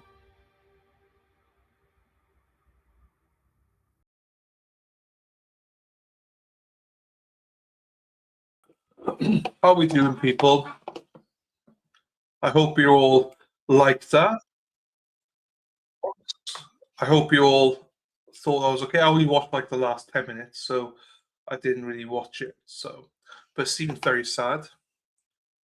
Seemed very, very sad. Jump scare. What the fuck? Because I put myself on screen, bitch. Bex, unbelievable, Bex, unbelievable. You're a cunt. You're a cunt. You're a cunt. You're a cunt. You're a cunt. You're a cunt. You're a cunt. You're a cunt. So you see, stand by me. When I'm alone, I'll be the one to something. Carry on, boy. When I alone, I'll stand by you. I'll stand by you. Stand by you. When I'm all gone, you'll be the one. We'll do it. Just Gronda coming back riding the bike again. Lucky you said, lucky I couldn't make that out as a bike, otherwise that would be very rude, because you would have been just coming back riding the something again. I'll be like, oh, you go, girl. You go, girl. 100% the correct words, no one argue.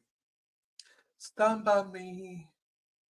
When I'm alone, I'll be the one to hug you and carry on, girl. When we're alone, we will be true, because we stand by you, stand by me. Boom, boom, boom, boom, boom. Stand by you, stand by me. I'll be there for you. 100%. So it's not Beck's fault. Some people are just cunts. You're right there. Rhonda, you know I love you. And I'm sure Chris would have liked it anyway. So Walter Crow, where we don't give a fuck actual words. You know, I don't know words to songs. I know tunes sometimes, but I don't know songs' names and I don't know song words. So we talk about food, we sing songs out of tune and with different words, and we sort of watch trials that annoy people. So I've had a very nice dinner, except the chicken was overcooked, but you know, my bad. Nothing to do about it. It was rock hard. Bex is the devil, I agree. And every day should be Christmas. Absolutely. If every day was Christmas, I would love it. I would love it. I love Christmas. I think every month should be Christmas tunes. Every month.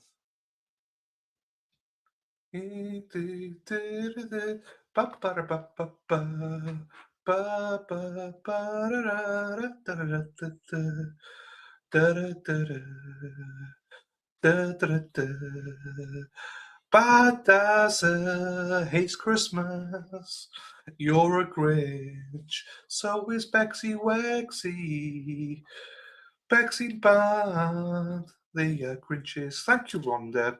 We love listening to Love's Version songs. Thank you very much, Rhonda. Bad Dazza and Bex are Scrooges. Bad Scrooges. Bad Scrooge. I just got that. Actually, that's true, Aaron. Bad Scrooge. Now, it seems that this court is also going to be a pain in the ass. Never going to start on time. We're never going to start on time. We're never going to fill you up. We're never going to take it down. Believe me, we're never gonna fuck you up. We're never gonna do you wrong. Cause we are stand by me. Doesn't he have Greenford, a funny looking dog? He does. So does Bex. Bex is like his little helper. Bad does Bexy Wexy. Bex Black, Bad does Oh,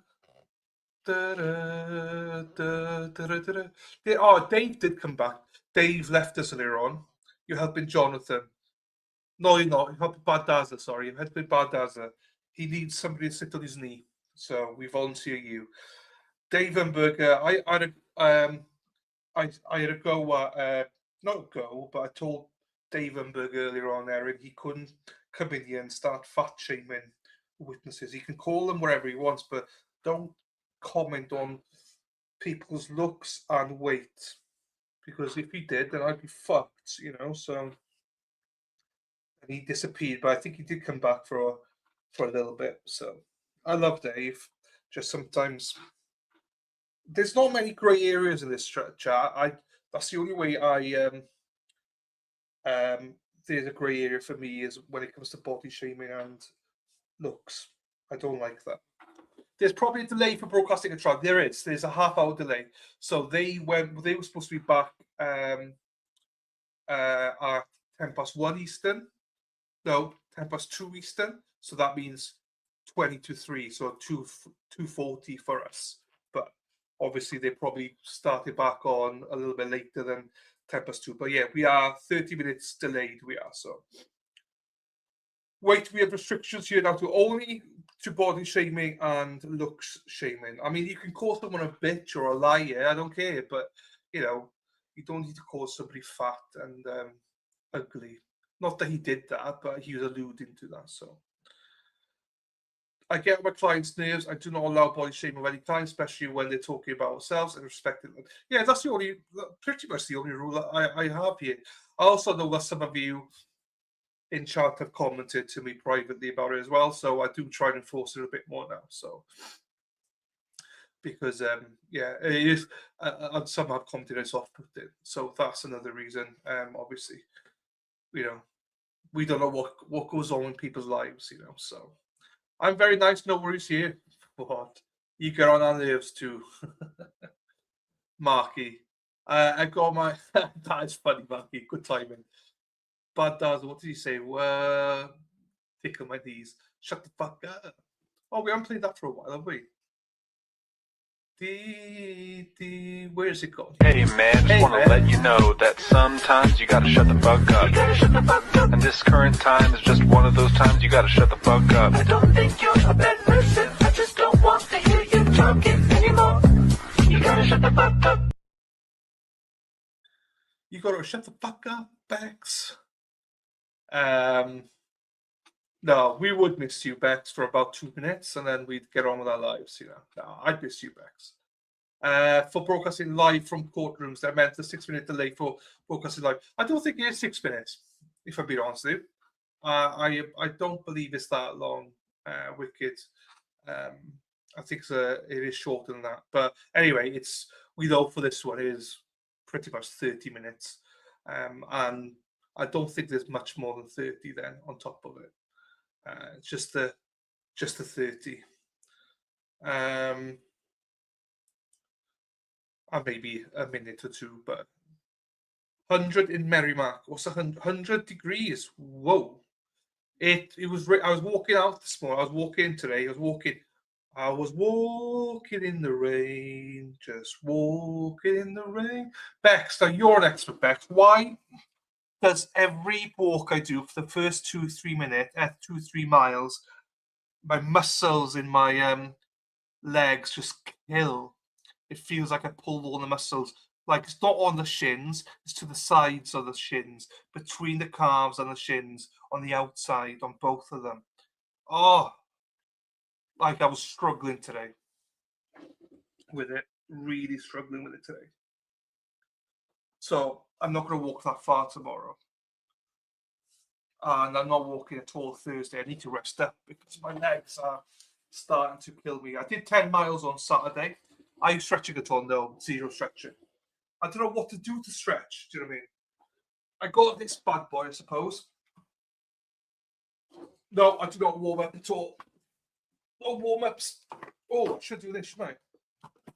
Oh, fuck. No warm-ups before or afterwards. Before or afterwards. No. What I do is I just tend to flex my muscles a little bit, you know, but no, nothing much. I have walked a lot. I did 56.5 miles last week. So, put your hands on the floor, kick your feet back onto the wall. I don't think the wall would survive, Mark. Yeah, 56.5. I did Friday, I think I did 9 miles. Saturday, 9 miles. Sunday, I did 10 miles, my first 10 miles. Yesterday, 7 miles. Today, nearly 5 miles. Have to stretch your calves. I don't know how to stretch my calves. Do you know what I mean? My calves are fine. It's the sides. It's more the shins. Do you know what I mean? The outside shins. You know, here. Hang on, let me show you. So, here, on the outside, you know what I mean? Making this one's down. So, here. So it's not my shins, it's just there. Oh shit, here we go. The case is coming over to Parker after our lunch recess. Is there anything we need to take up before we bring the jurors back out? Nothing from the Commonwealth. I don't think so. Sheriff, would you please bring the jurors back out?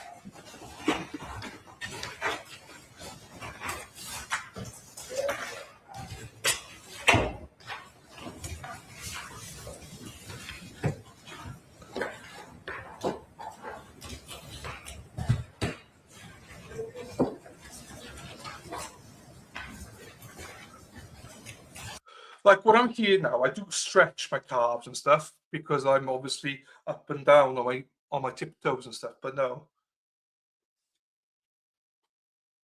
I'm just I'm just a trooper. Do you know what I mean? I just go with it. Take off those tighty whities, go commando, and do the chapel. Can you imagine? I don't want to frighten everyone off. Right, here we go. Bye.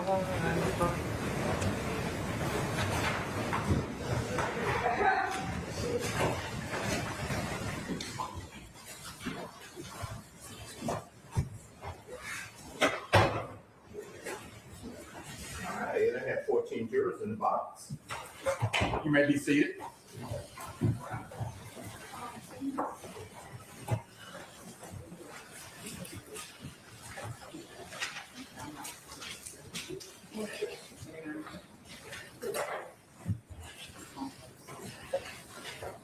Now we're ready to resume the case. We have all 14 jurors present.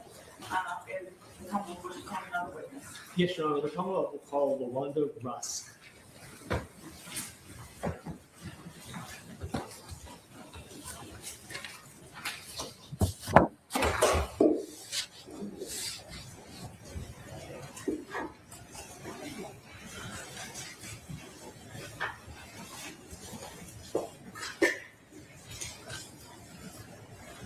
My PDA. I'm too old for my neighbour who was a paedophile. I'm too old for him. Dumpster juice is back. What the fuck's going on in here? Good question. I don't have a clue. What is going on?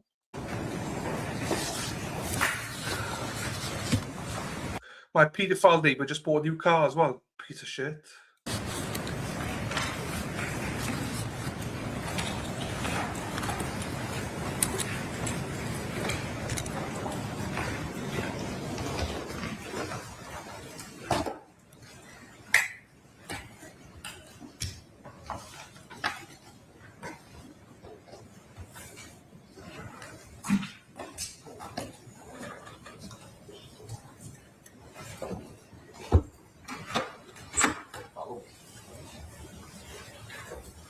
Oh, here we go. They're waiting for the witness. Okay. Good afternoon, ma'am. Madam Clerk, please sworn.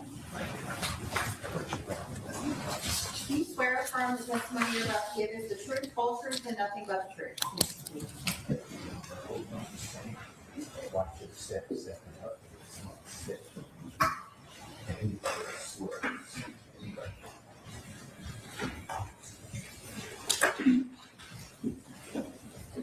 Next, ma'am, if you need to adjust the microphone, you can. Please answer questions the attorneys may have. Good afternoon. Would you please tell us your name? I'm sorry. Could you please tell us your name? Lawana Sample Russ. Thank you, Ms. Sample Rusk. We have a court reporter taking everything down today. Would you mind spelling your last name for us? SAMPLE-RUSK. Thank you. I want to remind you that during your testimony today, we're not saying the names of any children, only using initials if we need to refer to them, including your own grandchildren or children. We'll only use initials or refer to them as your grandchildren, if anything, okay? Let me ask you, Ms. Sample Rusk, on Jan- Okay, the family now. So the sympathy stuff now then, I presume. So she's a grandmother, obviously, of one of the children that day, I imagine. So January 6th of 2023, did you go to Richneck Elementary? Yes, I did. And what was the reason that you went there? I went to Richneck to pick up one of my grandsons. Okay. First grader there. And you have how many grandsons that attended Richneck at the time? 2. Okay. And when you got to Richneck, did you go into the office area? Yes, I did. And if you remember, who was in there when you first arrived? When I entered the office, it was the 2 receptionist secretaries. And there was a student sitting to the right when I got in the office. Okay. Do you know the names of either of the secretaries? I believe one was a substitute there because the other was on vacation. I'm not sure, but the other one was there all the time, and she goes on Miss O. Miss O. No, yes, Okay. I think it's Olive. I don't know, but I think it's Olive. That's okay. Thank you. We always call her Miss O because that's what my boys call her. Okay. Now, while you were there in the office, did something happen that took you by surprise? Yes. Can you just tell us what it was, what you saw happen? I was in the office for a little lengthy time because I was speaking with the receptionist. We were talking about cruises and different things. I'm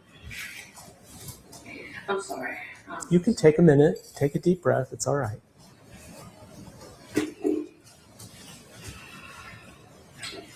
We were talking, and then a employee of the school, I don't know her name, I believe it's Miss Harris, I'm not sure.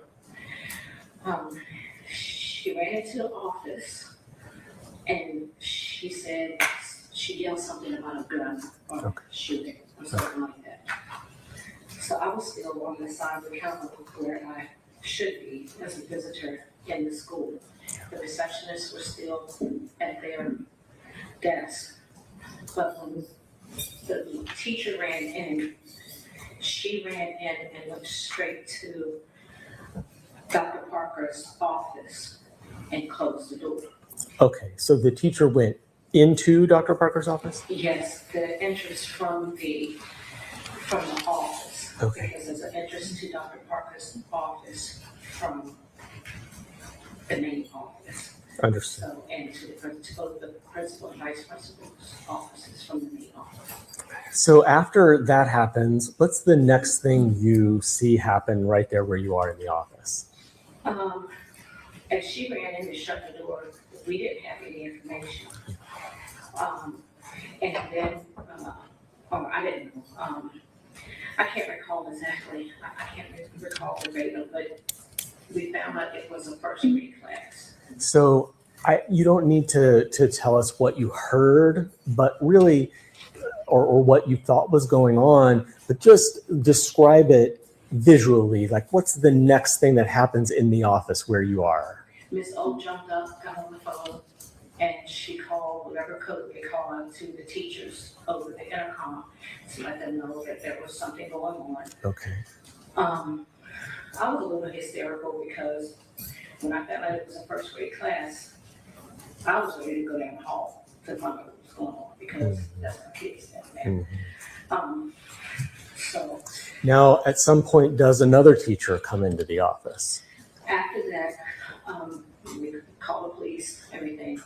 Then, just as I was wearing a crossbody purse. Just as I took that off and set that in my keys on the counter, I was going to go down the hall. Before I could get out the door, Miss Werner comes into the office and she's holding herself like this. And I see blood on her hand. And so, by that time, when Ms. Werner came into the office, I had gone behind the main desk that we're supposed to be on. I was get back there where the employees would have been. I had stood behind there because I didn't know what was going on. And I took the little boy that was in the office, took him back. I said, look, you need to hide. I said, hide. I said, my name is Miss LaWanda. I got you. I said, you hide. It gets so good, I couldn't even find him after. I really looked for him. But he was back shoved up under the one of the big copier machines. So let me ask you a question. So while you were telling him to hide, and where are you when you're telling him to hide? I went to him. I walked from behind the counter, walked to him, took his hand, let him know. I said, my name is Miss LaWanda. I have a grandson here. I said, you're going to be okay, but I need you to hide until we find out what's going on. And so I made sure he was secure. And then when I didn't see him, and when I knew he didn't walk out the office, I knew he was secure. So at that time, after he got secure, where was Miss Werner, if you know? So I secured him before Miss Werner came into the office. Thank you. He did not see any of that. Thank you. I got him out of the way because I didn't know what was going on. He did not see any of that. I understand. So let's pick it up from that moment where Miss Werner, he's hidden and Miss Werner comes into the office. What do you see? Miss Werner comes into the office and, before she came into the office, we locked the office door. After the teacher came in and went into Dr. Parker's office, we locked the door. We didn't know what was going on because I locked the door. I ran and locked the door. Then, so when I saw Miss Werner, she came to the door, and I had to unlock the door for her. She came in and she was holding herself, and she said, "I've been shot." She was very pale, and then, as she walked into the front office, to the right, immediately, like side by side with the counter, there was the principal's door. Ms. Werner fell there. Okay, when she fell, I lost it. But I was trying to keep my composure because she fell out. When she went down the wall, there was blood on the wall. So I went to her while the secretaries were doing what they were supposed to do, whatever protocol is. I don't know. I'm not an employee. I cannot speak on that. They were doing whatever they were supposed to do to make everybody aware, get law enforcement there, whatever. Right. I'm going to object to this testimony, this line of questioning. We are here again regarding Dr. Parker's actions and inactions on that day. This is beyond the time when Mrs. Zwerner had already been shot by JT.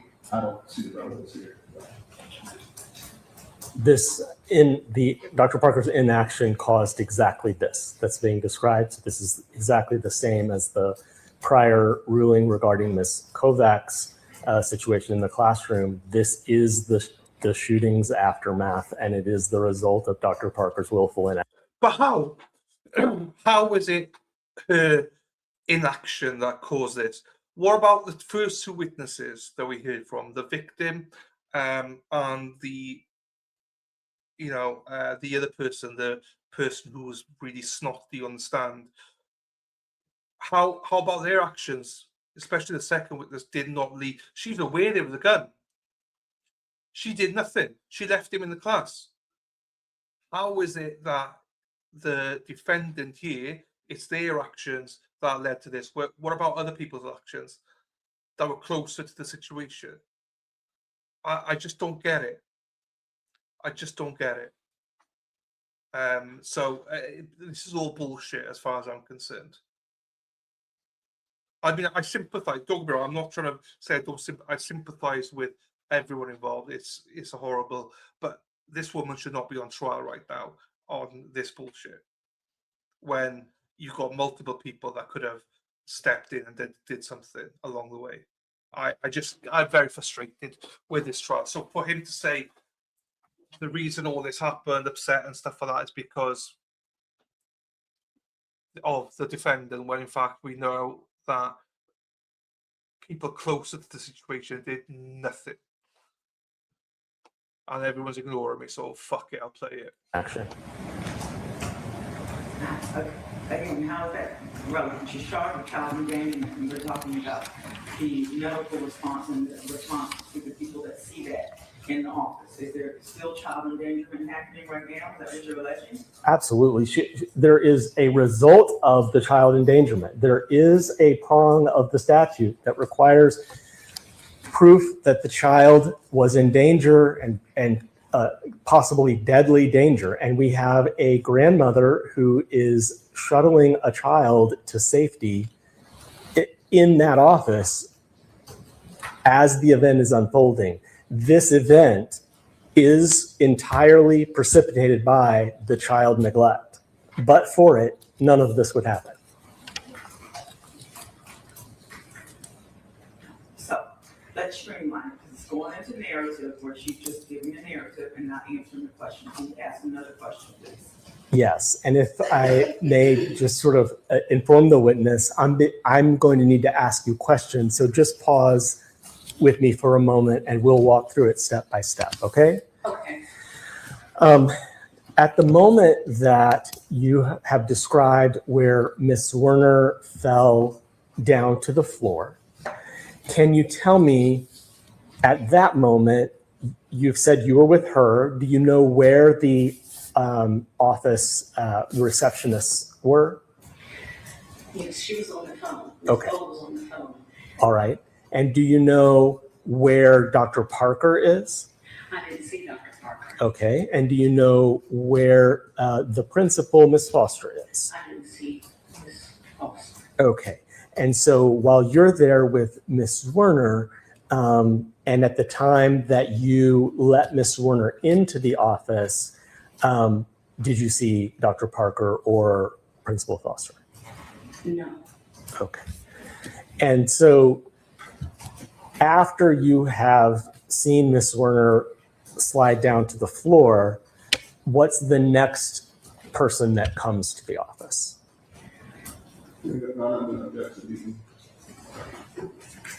Who is the next person that comes to the office is not a leading question. I think that technically it is, because it presumes that somebody else does come. Well, so can you rephrase it to who was the next person that comes to the office, if any? Did anyone come to the office after that?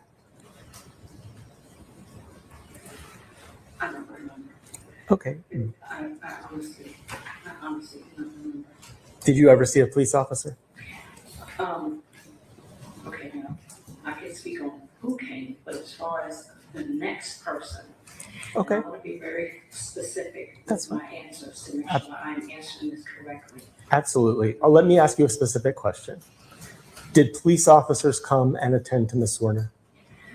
Yes, there was one officer I remember, I believe he was a sheriff's deputy. You don't have to tell us any more about it. That's good enough. And at some point, do you find the child who had gone into hiding? Yes, Okay. And at some point later that day, are you reunited with your grandchildren? yes, I was. All right, thank you. I don't have any further questions for you. Please answer any questions from defense counsel. Okay.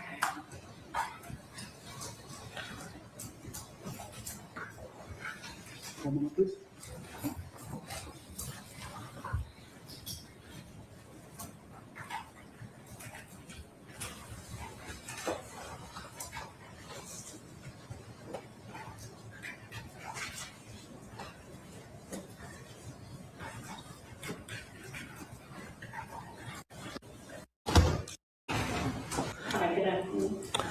All right. You mentioned that when you were in the office, you heard a teacher, or you saw a teacher go into Dr. Parker's office and close the door, correct? And so you don't have any personal knowledge of anything Dr. Parker said or did at that, before that point, or after that point, right? Well, I did see Dr. Parker after the police and everyone got there. Understood, yes. She saw her come to the office, and the principal as well, but in reference to Dr. Parker, no, I didn't see anything. I didn't see her at all until the end. Okay, so you don't know what was going on in the office, right? I don't know. All I know is she closed that door and stood there and watched us. Hold on. The You said teacher. the teacher closed the door.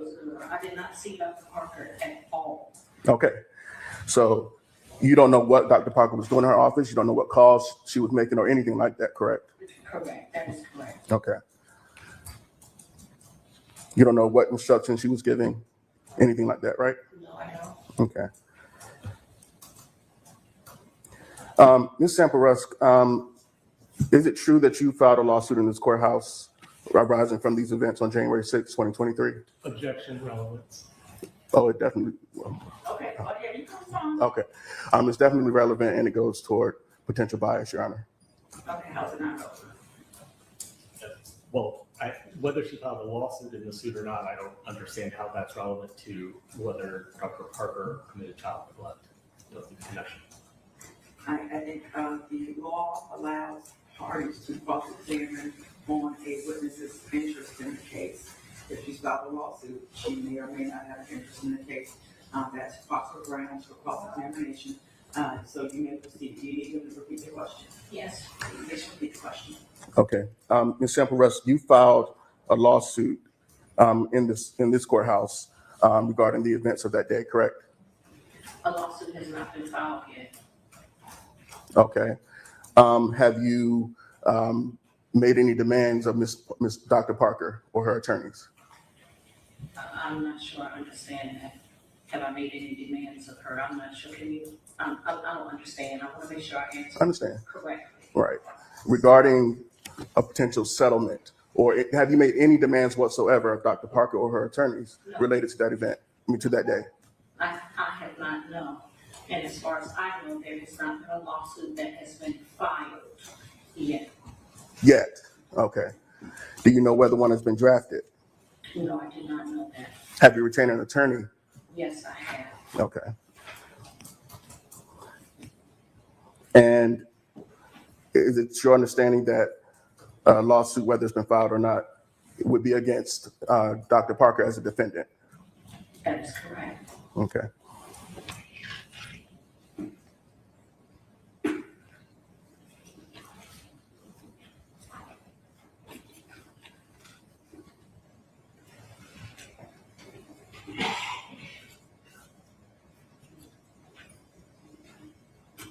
And before you came into that office that afternoon, you have no idea of anything that occurred before that point, correct?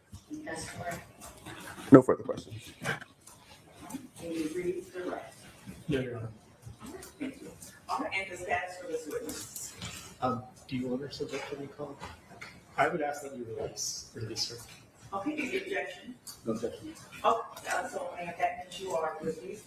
You're excused being a witness. So you may. Fucking hell, Dumpster Juice has been watching the whole trial, did not realise that the victim was shot in the chest did not realize that the defendant in this case is the assistant principal. Oh, all I say is fucking pay attention. I love it when a plan comes together. You give me enough shit, so I'll give you shit back. She got 2 years as part of a plea deal. She got 21 months and 2 years, two separate things. But essentially, she got left out last Wednesday. She also was released on bail on the proviso until sentencing on proviso that she didn't take drugs. And what happened? She took drugs, so her bail was revoked. So unbelievable.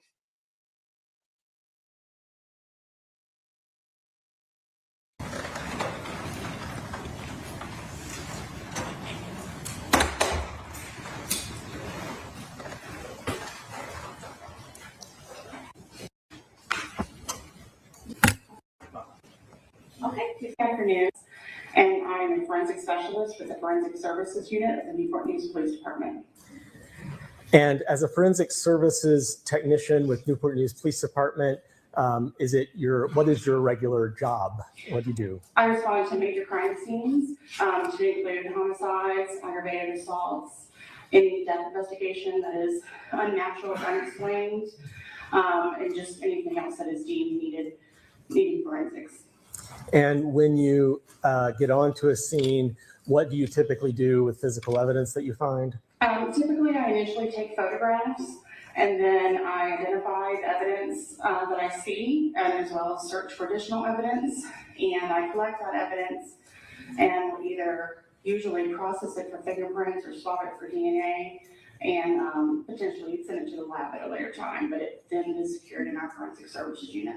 How long have you been doing forensics work? This is my 21st year. I want to direct your attention to January 6th of 2023. On that day, were you called on to go to Richneck Elementary School? Yes, I was. Is that here in Newport News? Yes, it is. When you arrived at the school, were you directed to a particular classroom? I was met by my sergeant at the time, which was Sergeant Ramdahall, and he accompanied me to classroom 11. All right. And in that classroom, did you look for any evidence? I did. In that classroom, did you see a firearm? I did. Could you just describe where it was and how it was positioned? Sure. When I entered the classroom, it's rectangular shaped. To the right is the front of the classroom, so the desks were facing towards that direction. And then to the left, there was a table that was behind in the back corner, behind the student's desk. On the floor by that table, there was a Taurus 9mm firearm on the floor. And then just in front of that, there was a student's desk that had a black and white backpack on the floor, and there was a Win 9mm cartridge case on the floor as well. Okay. So let's talk about what a cartridge case is, just in case some people may not be familiar with that term. Sure. What is a cartridge case? Lots of times people just generically will refer to ammunition as bullets. But typically, bullets, what you're thinking of is a cartridge. And the cartridge, which is ammunition, is comprised of a cartridge case, powder primer, and then a bullet, which is the projectile, all in one creates the cartridge. When the cartridge is loaded into a firearm and the trigger is pulled, the firing pin of the firearm strikes the head stamp of the cartridge, causing an explosion with the primer, causing the bullet to propel down the barrel of the firearm and out. And then the cartridge case that remains is then ejected from the firearm. It usually ejects back into the right. So you have indicated you found one cartridge case. Where was that? That was at the desk just in front of the table that was on the back left side. It was on the floor. All right. And then with respect to the firearm, what did you observe about the firearm itself? The firearm itself, I noticed initially that the slide was back partially. And the slide is the top piece of the firearm. And then I was able to get on the floor and look, and I could see at the opening that there was a cartridge jammed in the top of the firearm. Okay. And would that have been an unspent cartridge? Could you tell? Correct. It had not been fired. Okay. And did you determine whether there were any other unfired rounds or cartridges in the firearm? Yes, once the firearm was cleared for safety by my sergeant in my presence, we observed, or I observed 6 Win 9mm Luger cartridges and the 7th from the chamber. All right.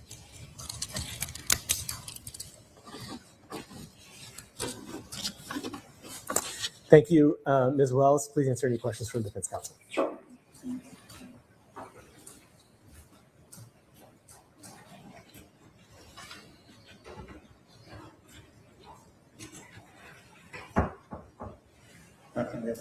Yes, sir.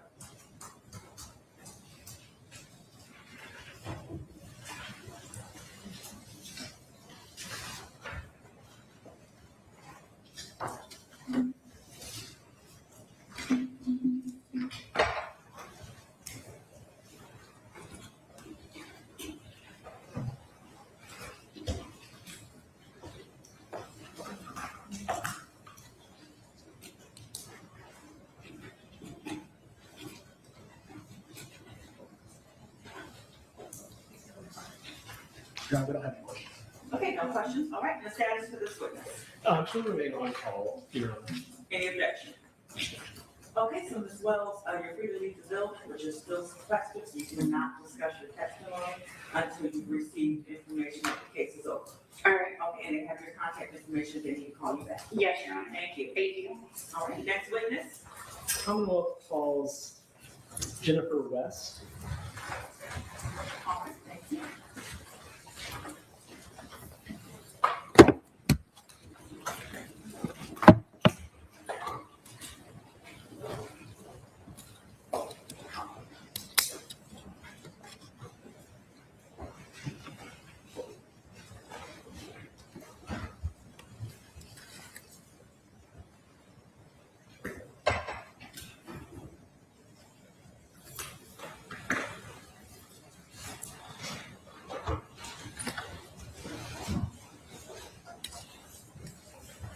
Okay.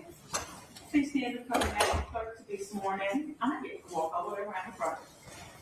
Raise your hand. Do you swear affirm the testimony you're about to give is the truth, full truth, and nothing but the truth? And this was please into the witness stand right here. And as you go around the corner, there's a step. Watch the step. You can adjust the chair and microphone. Please answer questions the attorneys may have.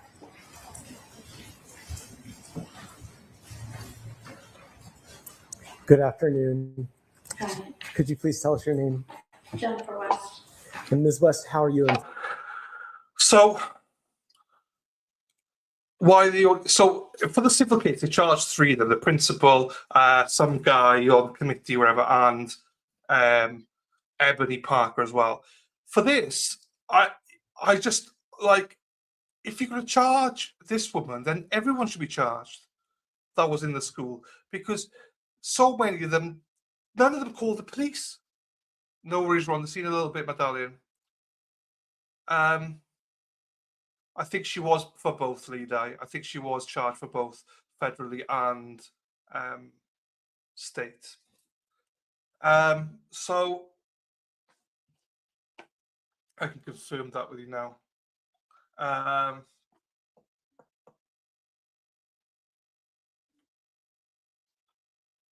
So in April 2023, the shooter's mother, Deja Nicole Taylor, was indicted on 1 state felony charge for child neglect and 1 misdemeanor charge of allowing access to firearms by children, for which she faced up to 6 years incarceration. In June 2023, federal prosecutors from the U.S. Attorney's Office, charged Taylor in federal court with making a false statement while buying a gun and unlawful usage of marijuana while in possession of a handgun. Taylor's lawyer said that Taylor would plead guilty, The charges were agreed upon, where obviously she would take a plea deal. She pleaded guilty on June the 5th for the false statement when she bought the firearm and the marijuana. She was going to be sentenced between 18 to 24 months. Obviously, she got 21 months in the end. She was facing 25 years, potentially. Taylor was released on bond, pending, obviously, she revoked the bond because she took drugs while she was out on bond. On December 15th, so she was sentenced to 21 months, and then in December 15th, he was sentenced to 2 years in state prison for felony child neglect charges. So she was charged by both. And if you were listening, we went through all this earlier on, Lady Di. So not saying that you are wrong, Lady Di, but you and Dumpster Juice are both thick as shit because we've been through all this earlier on today. Right. Boyd. I'm a teacher. Now, I want to take you back to January of 2023. Were you a teacher then as well? Yes. What school did you teach at? Richneck Elementary. How long have you been a teacher? 23 years. And what grade did you teach at Richneck back in January 2023? First grade. Could you help us understand where, if you know, do you know where Miss Zwerner's classroom was? Across the hall from mine. Okay. Taking you back to that January 6th date in 2023, on that day, based on, for whatever reason, did you end up observing a student named JT while he was at recess? Yes.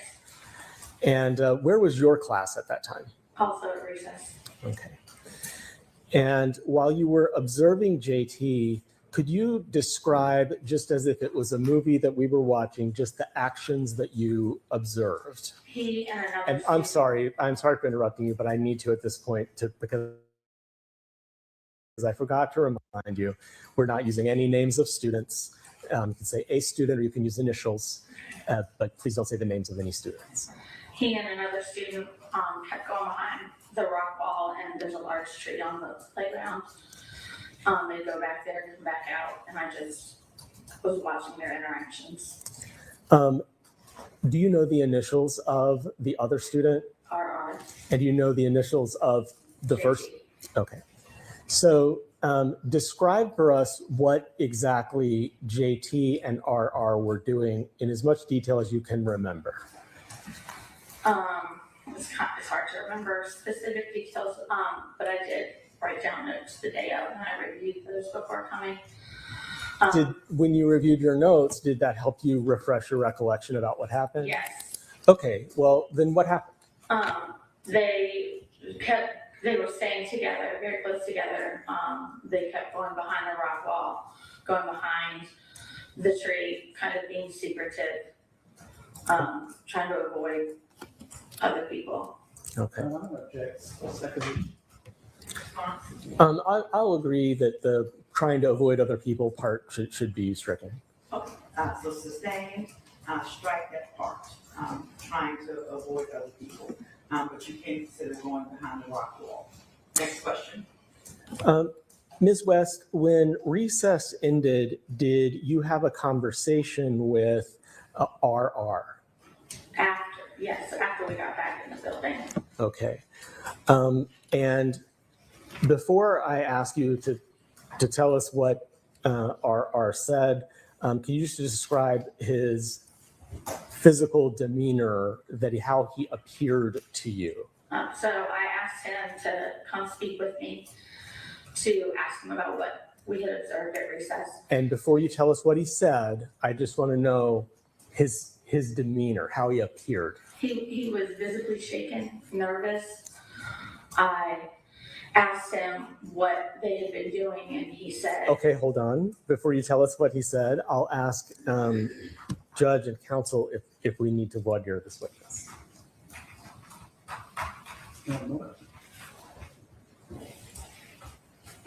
Just hold on just a moment, okay?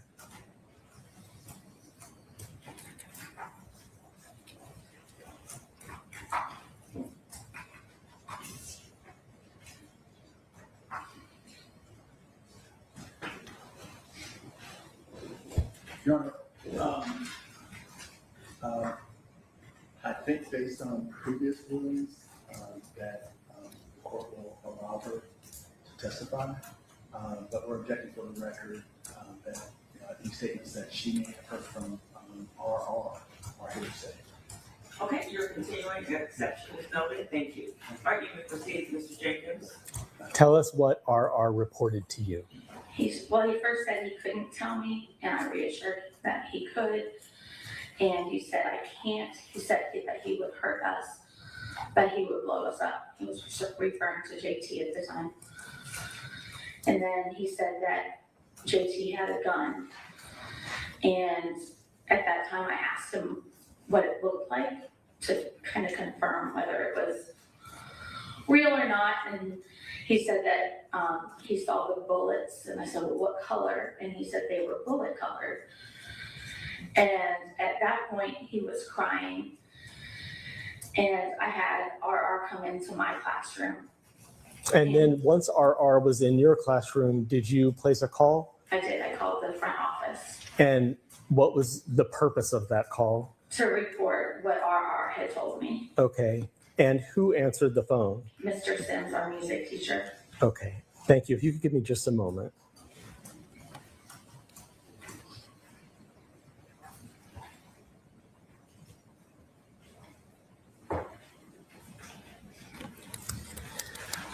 I want to now fast forward a little bit and jump forward. Later in the day, did some students come running into your classroom? Yes, I think it was just before 2 o'clock. Hold on. Can you back up from that for a moment and just walk us through what happened that you observed or heard in the moments before students came into your classroom? I heard a gunshot and I immediately knew what it was.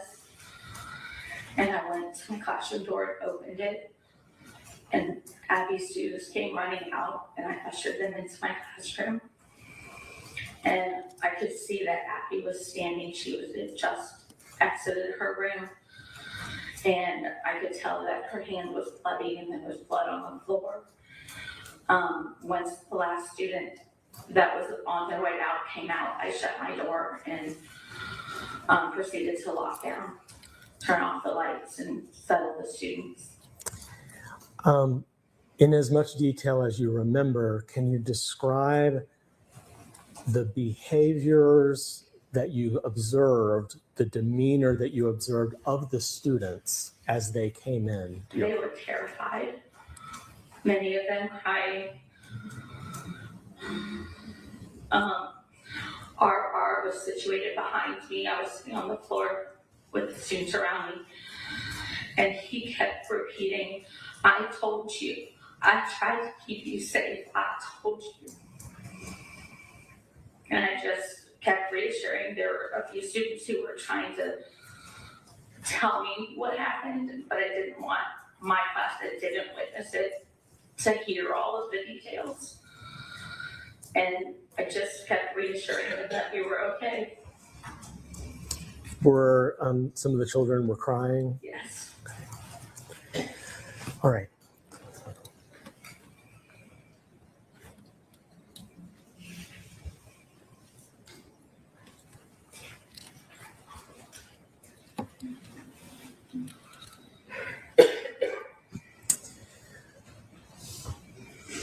Ms. West, thank you for your testimony. I don't have any more questions for you right now. Please answer any questions from defense counsel.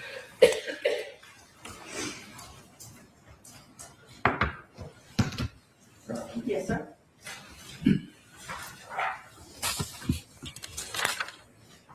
All right. Good afternoon. How are you? I'm okay. I understand that you're upset, and that's reasonable. Whose student was RR? Was that your student? No, that was Abby's student. Okay. Did you have a relationship with RR? Or? I try to have relationships with as many students as I can. So, yes. Okay. And when you had contact with RR after recess, could you tell us again what prompted that? What I was observing at recess was RR and JT kept going behind the rock wall, behind the tree. And I asked him to come tell me what was going on at recess. Okay. Did you, during that recess time, did you believe that JT possessed a firearm? I was not convinced until I spoke with RR. Okay. So while the children were out on the recess, you did not feel a sense of danger or imminent harm to the children. Is that correct? I don't really know how to answer that. We were kind of observing. I had been told that Dr. Parker had been made aware. I'm going to object to that statement. Objection to that. If this is a question that he asked, and moreover, just a moment ago, he asked the question, what prompted her to talk to RR? And she's entitled to answer the questions that he asks. And so, again, we don't know what the answer is going to be. It doesn't make it necessarily admissible. But that is hearsay that she was told. So at this point, we cannot consider that unless it comes in under another exception. Thank you, Your Honor. Next question. Okay. So based on your observations of RR, you weren't convinced that he possessed a firearm. Is that correct? I was convinced they were hiding something. Okay. Had you believed that he possessed a firearm, would you have taken steps to exclude him from the presence of the other students? I'm not sure how to answer that. All right, well, I'll ask it a different way. If a student possesses a firearm, should you take steps to exclude them from the presence of other students? That's the administrator or security's job.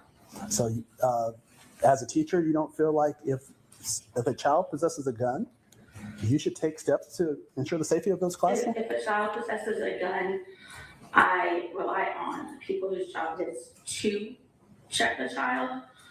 And I'm not talking about checking. I'm talking about protecting the other students. I understand that, but it's also could be protection of the other students by not exacerbating the situation.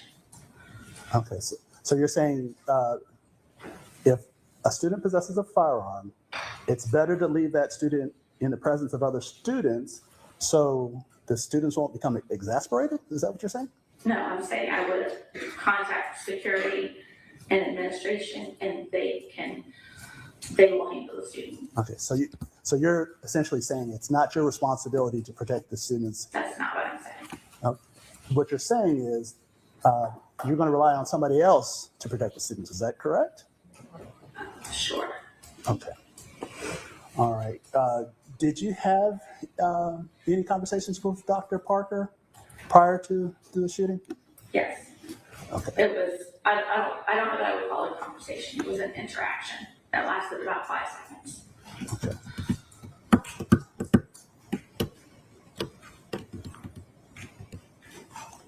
Did you tell her that you believe that JT possessed a firearm? No, that was prior to my conversation with RR. Okay. Did you possess any means to communicate with the office while you were out on the playground? Based on my notes, there was a walkie-talkie. I personally don't remember having it in my possession at recess. I even can't remember what the protocol was that year because they've changed so much. Sometimes there's one walkie-talkie per grade level. At this time, every teacher has a walkie-talkie, but I do not recall specifics of the walkie-talkie that day. So you don't remember if you had one or if Ms. Zwerner had one? Or... I do not know. Okay. Do you remember if anybody, you or her, tried to make an attempt to contact the office while out on the playground? No, I did not. Okay, that's fine. So you didn't observe Dr. Parker's behavior or interactions anytime? Personally, no. Can I have a moment, Your Honor?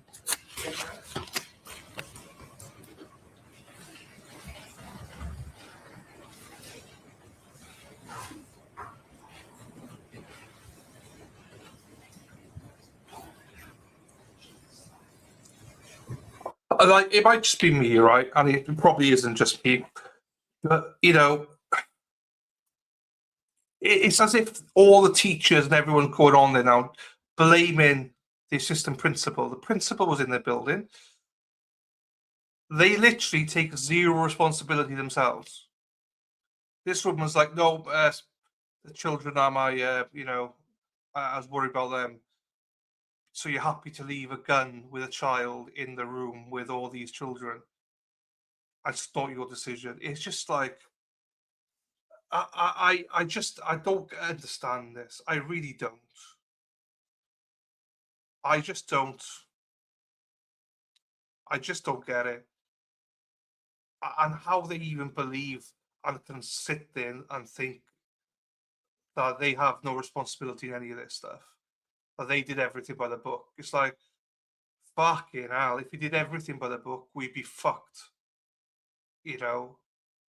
In theory, all these things sound really great, but if there's a gun there, are you going to say to a student, hang on, it's a massacre about to start, hang on, you have to give me 5 minutes so I can go to administration to tell them that you're about to shoot up the school? You know, it just doesn't, none of this makes sense. And what really irks me is that they're sitting there going, yeah, I did everything. There's nothing I would change. What the fuck are you talking about? You guys are the problem. You're part of this problem. It's just like, I don't know. I just don't see this, you know. Save the school, fine. Make your millions, fine. But what are we doing here? I mean, if she gets found guilty, then like this woman understand now, everybody should be in court. If I'm a parent listening to this, that you're saying to me that the kids are not your responsibility. So I just don't. No, I don't think she should have been civilly or criminally. I think the school should be. But oh, fucking hell.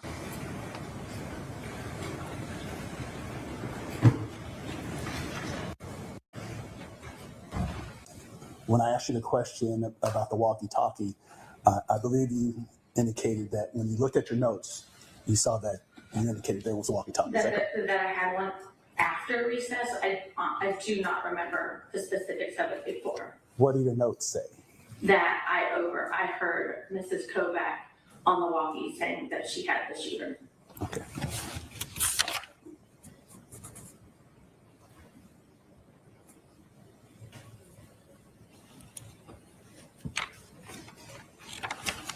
I think so. That's all the questions I have, Your Honor. Thank you, sir. Are you ready? Yes, Your Honor.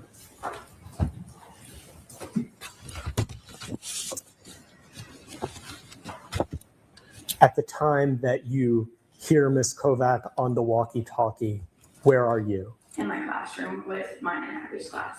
Thank you.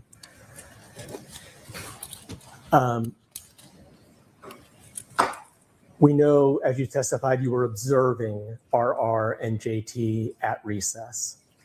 Without telling me anything that anyone said to you, was your reason for observing them based on things you had heard from other faculty? Yes. Your Honor. Okay, one moment. Okay, actually, he's back to work on giving the testimony. So, Deputy Chief. He's basically asking, did somebody tell you that there was a problem with this hearsay? And he's asking for a response. I'm not. I'm asking for her reaction to receiving information. This is exactly the same in 100 cases where we have asked a police officer, did you receive information that caused you to go to such and such address? Okay, but there was leading in her because you were leading her to a particular answer. So can you rephrase? I'm going to sustain that objection based on leading. So did you go to recess? Yes. I was later than normal. Okay. Was there a reason that you were observing JT and RR? Yes. 2 teachers told me that this was. So, Judge, if I don't point the witness to something, we're going to encounter this. So we can't have it both ways. Why can't you say without telling me the reason? Was there a reason? Because the last time I tried to phrase the question that way, it was ruled leading. So I will rephrase the question. Ms. West, without telling me anything that anyone told you, what caused you to observe JT and RR at recess? Okay, that was not a question that I stated would be the permissible question. So she's observing them, and I guess you're kind of she's observing them based upon a reason. And then what would be the next question? When she says, I'm What observing them is based the upon reason? something somebody said to me, then what would be the next question? That's the whole question. If she says I'm observing him based on what someone said to me, I'm done. That's what I'm trying to get out of her. That's it. Okay, so that's my question. The proper question is, without telling me what was said to you, what was the reason that you were? Why were you observing him? I think that's what I just said, but the judge has asked the question. Okay, but yes, you have the question, Ms. West. Now I'm confused. Okay. Was there a reason you were observing JT? Yes. Okay. And without me giving this word somebody said, what was the reason? There was concern that JT had something that he shouldn't have. Thank you, Judge. Any recross? Sure. So based on your observation, you did not conclude that there was a danger to the students from JT. Is that correct? No, not at recess. Okay. It was following recess. All right. And that was your concerns came to fruition after your conversations with RR. Yes. Okay. So there was nothing to prevent you from excluding JT from his classmates. Is that correct? Nothing to prevent me from. Yeah. You could have, if you perceived that there was a danger, you could have excluded him from his classmates. Is that correct? But if I suspected what I had been told about, that could have made things worse. Okay. Did you attempt to take RR to the office? No, I called the office and reported what RR told me. Did you attempt to take JT to the office? I did not. Okay. My last interaction. Okay. Did you yourself attempt to contact the police about your concerns? No, I called the office. Okay. That's all the questions I have. Did you yourself contact the police? Yes or no? No, I contacted the office. Yeah, well, motherfucker, that's not good enough. Why did you call the police? Protocol. Fuck protocol. Imagine if children had died, right? Genuinely, imagine children had died. Is that going to be something that stands in court? So you knew there was a gun, or you suspected there was a gun, you observed it, but you did not do anything to intercept. Imagine if children had died that day. Imagine the worst case scenario right now. And this woman and all these other teachers have said, well, you know, there's a gun, we knew there's a gun, but we didn't do anything because it's not protocol. How, as a parent, how mad would you be? The only reason people are mad at this woman and at everybody is because only the teacher got shot and they blame the hierarchy in the school. And I'm not saying everybody's faultless, but this could have stopped at ground level.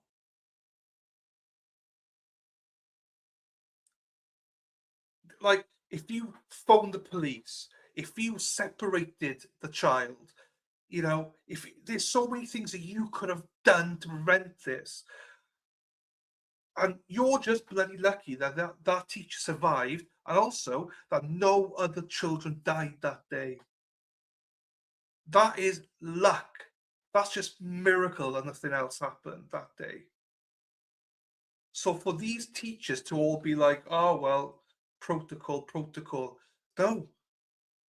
Blood is on your hands. You literally nearly had a massacre there, and you're trying to say, yeah, I didn't phone the police, I just phoned the office. Like, I'm not going to forgive them for doing that. Just because there wasn't a massacre and children didn't die, doesn't mean they now get a pass to be like, oh, well done, you follow protocol. No, you literally got lucky that children didn't die that day. That is a miracle that no children died that day. Unbelievable. Unfucking believable. And you have the audacity to sit there and say that you follow protocol by phoning the office. I just can't. I hope she's not a teacher anymore. I hope none of these people are teachers anymore. Because if they are, if you've got children in those schools, pull them out. Because that's not the fucking kind of teachers you want in your class.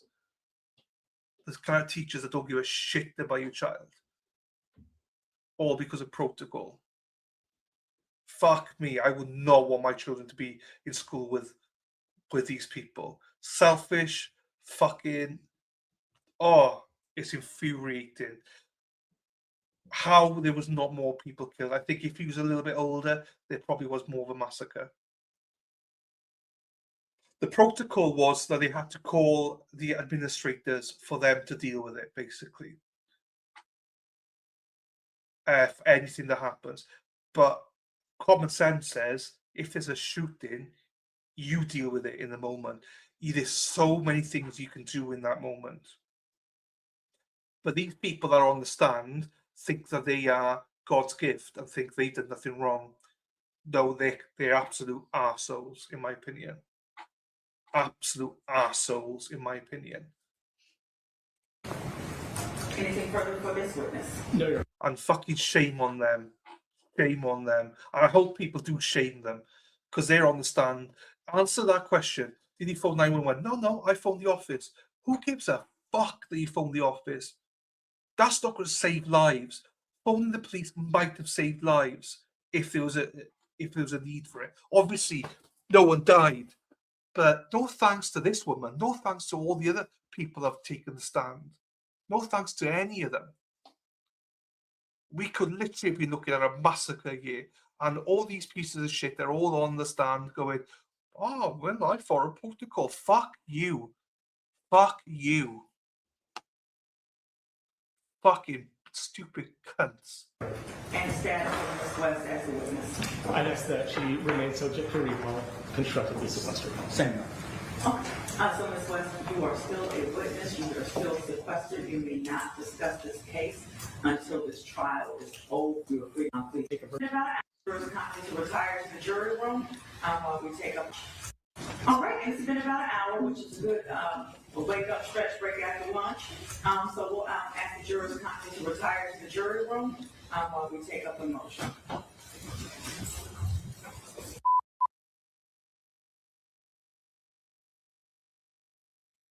We don't know what was said to the administrator, but also they keep flip-flopping, going, oh, we thought it was a gun, then yes, it's definitely a gun. Then, like, as an administrator, you need proof. Is there a fucking gun? And if you think it's a gun, why did you not step in?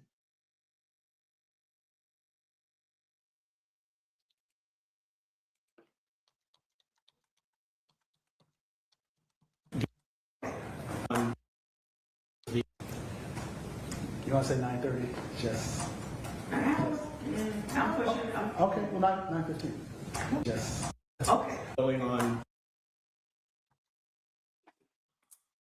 So we could get going on dealing with the admissibility of it right at 8:30. Okay. You want to say 9:30? Just. I'm pushing. Okay, well, 9:15. Okay. Well, okay, so we'll resume the judicial proceedings at 8:30 to take up the anticipated objection. I will ask the jurors to report at 9. Usually it still takes about 5 to 10 extra minutes to go from that to actually in the box and ready to go. All right, anything else we need to address today? No, Your Honor, thank you. Okay, and then Sheriff will let the jurors know that they, are adjourned for today. I'll go back and, no, let me bring them out to give them the reminder of sequestration, just on the record. Okay, thank you, Sheriff. Bring the jurors out, and everybody please stand as the jurors come out. Okay, so they're done for the day. So they're coming back 8:30 to argue something, which means it's 9 o'clock Eastern. What I'm going to do tomorrow is go live at 9:45 Eastern. You know, they, yeah, because what happens then is I'll be 45 minutes behind, and we can zoom some breaks and stuff like that then. So that's my plan. We'll start it like, I'll start streaming about 10 Eastern then. So yeah, that's what we're going to do. Yes, I'm going to go 45 minutes. We'll be playing an hour later. Lady Di. Consider stand, this will be quick. Witness scheduling, we don't have any other witnesses available to provide testimony for today. So we are going to adjourn and take our evening recess. It's about 3:22 p.m. So we would like you all to report tomorrow to the jury room about, let's say, 9 a.m. and then we'll get going and go promptly from there. Any issues, any questions that we need to address before we take our evening recess? Okay. Yes, ma'am. I have a question, but I don't think this. Okay. I don't know if we should ask now or what. Okay, so I'll give you a chance to ask the Bales a question, and then he'll bring it to me or ask him. It was about some of the everything that went on, some of the questions. Okay, you want to ask a question? Okay, so write it down and bring it in the morning, and we'll address that question in the morning. Because jurors can ask questions. It's not typical or normal procedure, but it's not prohibited by law. So I'll address your question in the morning. And please remember your sequestration. Do not discuss this case. Do not allow people to approach you to discuss it. Do not research it. And I'll see you in the morning. Yes, sir. In the event that there is an objection and we are not clear on what part is to be omitted, may we ask for that clarification? So, and everything I respond to in terms of discussing jurors, I have to consult the attorneys to their responses, proper procedure. So I will answer that for you in the morning to the best of my ability. So this is a rule of law and we follow the rules and I'm constrained by those rules. But to reiterate what's been stricken, what you can't consider, let me get your input and I will answer it in the morning. All right, anything else? Yeah.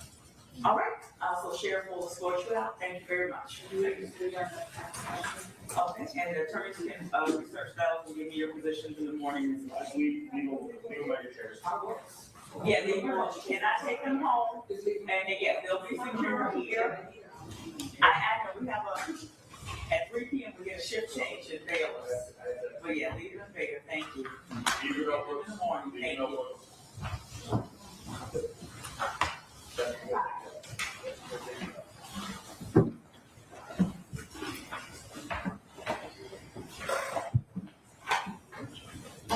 Anything else before we recess?